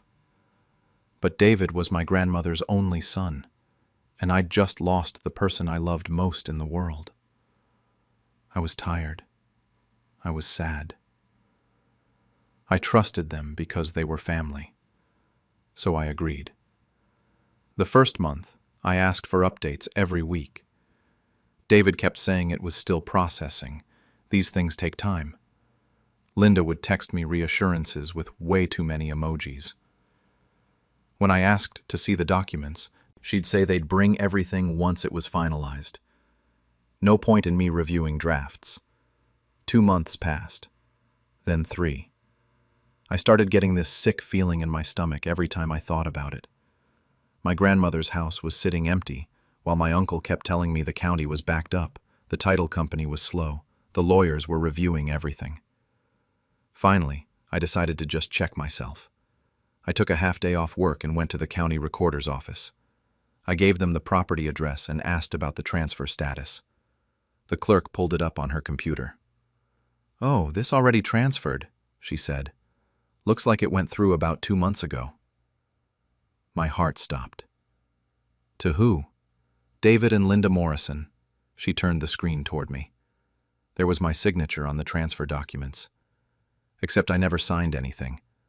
I never even saw those papers. I sat in my car in that parking lot for an hour, just staring at the copies the clerk gave me. The signature looked close to mine, but the loop on the Y was wrong. I always loop it twice. This one only had one. I called David immediately. He didn't answer. I called Linda. She picked up on the fourth ring. "Why is the house in your names?" I asked. There was a pause. "Oh, honey, there was a misunderstanding. We're just holding it temporarily for tax purposes. It's complicated, but this was the best way to handle the estate transfer." "I never signed anything." "Yes, you did, sweetie. Remember? We brought the papers to your apartment." They never brought papers to my apartment. I drove to the house, my grandmother's house, that afternoon. David's truck was in the driveway. Through the window, I could see they'd already started renovating. New paint, different furniture. They'd moved in. When David answered the door, I told him I wanted the house back, that this wasn't what we agreed to, that I never signed those documents. His whole demeanor changed. The concerned uncle act disappeared. "The paperwork is legal and done," he said. "You should have read what you signed." "I didn't sign anything." Linda appeared behind him, tears already forming. "We can't believe you'd accuse us of this. After everything we've done for you, your grandmother would be so disappointed." I stood there on that porch, my grandmother's porch, and realized my own family had stolen from me, and they had no intention of giving it back. I spent the next week crying and rage Googling property fraud laws. Eventually, I found a free legal clinic and met with a lawyer who looked tired and underpaid. He reviewed the documents and gave it to me straight. Proving forgery would cost anywhere from $15,000 to $30,000 in legal fees. I had $3,400 in my bank account. Meanwhile, David and Linda were living in my house, posting Facebook photos of their renovations. They'd ripped out my grandmother's kitchen and put in new cabinets with money that should have been mine. I could have given up right there. Most people probably would have. But sitting in that lawyer's office, looking at those forged documents, something clicked. I couldn't afford to fight them now, but that didn't mean I couldn't fight them ever. I decided to play the long game. First thing I did was pretend to accept it. I stopped calling, stopped showing up. Let them think they'd won. Then I got a second job bartending on weekends and started saving every single penny I could. During the day, I'd work my regular job. At night, I'd either bartend or sit in the law library at the university, reading case files about property fraud and forgery. I became obsessed. I saved every text message, every email from David and Linda. I requested copies of all the documents from the county recorder, their public record, so that was easy. Then I spent $500 I really couldn't afford on a handwriting expert who confirmed what I already knew. That wasn't my signature. About 6 months in, I got lucky. I needed some documents notarized for my actual job, and I went to a notary public near my apartment. Started chatting with her, became a regular. On my 4th visit, I mentioned I was dealing with some property stuff and asked if she knew any notaries who worked with real estate agents. She gave me a name. The same notary who'd supposedly witnessed my signature on those documents. I started going to that notary for everything. Built a rapport over a few months. One day, I casually mentioned my aunt was a real estate agent named Linda Morrison. Did she know her? The woman's face lit up. Oh yes, Linda was a regular client. I kept digging. Turned out this notary had a reputation for being flexible with her witnessing requirements. I found 2 other people who'd used her services and had issues with documents that didn't quite add up. One of them agreed to give me a statement about how she operated. The whole time, I was still saving. After a year, I had about $11,000 set aside. After 18 months, I was up to $15,000. My social life was non-existent. I lived off ramen and worked constantly. But I was building something. Then, David and Linda made a mistake. They started being friendly again, inviting me to family dinners like nothing had happened. I think they genuinely believed I'd gotten over it. I went to those dinners. I smiled. I recorded everything on my phone because my state allows one-party consent recording. At one dinner, Linda had too much wine and started laughing about how worried they'd been that I'd fight them on the house. How relieved they were when I just disappeared. David jumped in, talking about all the work they'd done on the property, how much value they'd added. I just nodded and kept my phone recording in my pocket. Around the same time, I discovered David had been claiming my grandmother as a dependent on his taxes for 2 years after she died. Tax fraud. I also found records showing Linda had been moving money out of my grandmother's accounts in the months before she passed, paying herself for caretaking services that nobody had authorized. Elder financial abuse. 2 years after they stole the house, I had $18,000 saved and a folder full of evidence. Forged documents, handwriting analysis, witness statements about the notary, recordings of their conversations, proof of tax fraud, proof of financial elder abuse. I found a real estate attorney who specialized in fraud. When I laid everything out on his desk, he sat back and said this was one of the strongest cases he'd seen. He agreed to take it on a partial contingency basis, reduced upfront costs, and he'd get paid more if we won. We filed the lawsuit on a Tuesday morning. I had them served at a family barbecue that weekend. I wanted to see their faces. David went red, then white. Linda's hands shook as she read the charges. Forgery, fraud, elder financial abuse, tax evasion. Uncle David started yelling about how I was destroying the family over a house, about how my grandmother would be ashamed of me. I looked at him and said the only thing that mattered. You destroyed it when you stole from me. The trial was set for 3 months out. I'd already waited 2 years. I could wait a little longer. The trial prep took months. David and Linda hired their own attorney who tried to spin it as a family misunderstanding. Their strategy was to discredit my evidence and make me look like a vindictive kid who didn't understand estate planning. It didn't work. My attorney presented the handwriting analysis first. Expert testimony showing the signature wasn't mine. Then we brought in the notary, who'd cut a deal with prosecutors to cooperate after they started investigating her for bribery and fraud. She admitted on the stand that Linda had paid her extra to notarize documents without me present. We played the recordings. Linda's drunk confession about how relieved they were that I didn't fight back. David bragging about the renovations. The jury heard everything. The tax fraud evidence was damning too. David had claimed my grandmother as a dependent for 2 years after she died, pocketing thousands in tax benefits. And the financial records showed Linda had siphoned almost $30,000 from my grandmother's accounts in her final year, writing checks to herself for services nobody had approved. The judge didn't need long to decide. He ruled in my favor on every single count. The house was returned to me immediately. David and Linda were ordered to pay $50,000 in damages, $22,000 in legal fees, and penalties for the tax fraud. The judge actually said from the bench that his court didn't tolerate family members preying on the vulnerable and grieving. The notary lost her license and faced criminal charges. Here's the thing nobody tells you about winning. David and Linda couldn't pay. They didn't have that kind of money.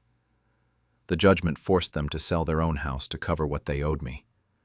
In a town as small as ours, word spread fast. Linda lost her real estate license after the state board investigated her practices. David's sales clients dropped him when they found out what he'd done. They ended up renting a small apartment on the other side of town. I heard through family that they barely leave it anymore. The family fractured completely. Some relatives took my side, said I did what I had to do. Others stopped speaking to me, said I went too far, that family should forgive family. My cousin told me at Christmas that I'd ruined David and Linda's lives over a house. I told her they'd ruined their own lives when they forged my signature. I'm 24 now. I live in my grandmother's house. I fixed it up the way she would have liked. kept her garden going, repaired the creaky third step on the stairs, even found her old reading chair in a storage unit David had rented and brought it back home. Some nights I sit in that chair and wonder if this is what she would have wanted. She always said family was everything. But she also left the house to me, not to David. She knew what she was doing. I don't regret what I did. I can't. They stole from me when I was grieving and vulnerable, and they would have gotten away with it if I hadn't fought back. But I also can't pretend it didn't cost me. Half my extended family won't talk to me. The ones who do sometimes look at me differently, like they're wondering if I'd come after them too if they crossed me. Linda sent me a letter last week. First contact in 6 months. I found it in my mailbox, my name written in her looping handwriting on the envelope. It's been sitting on my kitchen table for 3 days now, unopened. I keep walking past it, making coffee, eating breakfast, going to work, coming home, and there it sits. Part of me wants to open it, see if she's finally taking real responsibility, if there's a genuine apology in there somewhere. Part of me thinks it's just more manipulation, another attempt to make me feel guilty for holding them accountable. And part of me wants to throw it in the trash and never think about it again. My grandmother used to say that some bridges are meant to be burned, but she also said forgiveness was the only way to find peace. I'm not sure which one applies here, or if both can be true at the same time. The letter is still sitting there. I'll probably open it eventually. Or maybe I won't. Either way, I'm keeping the house.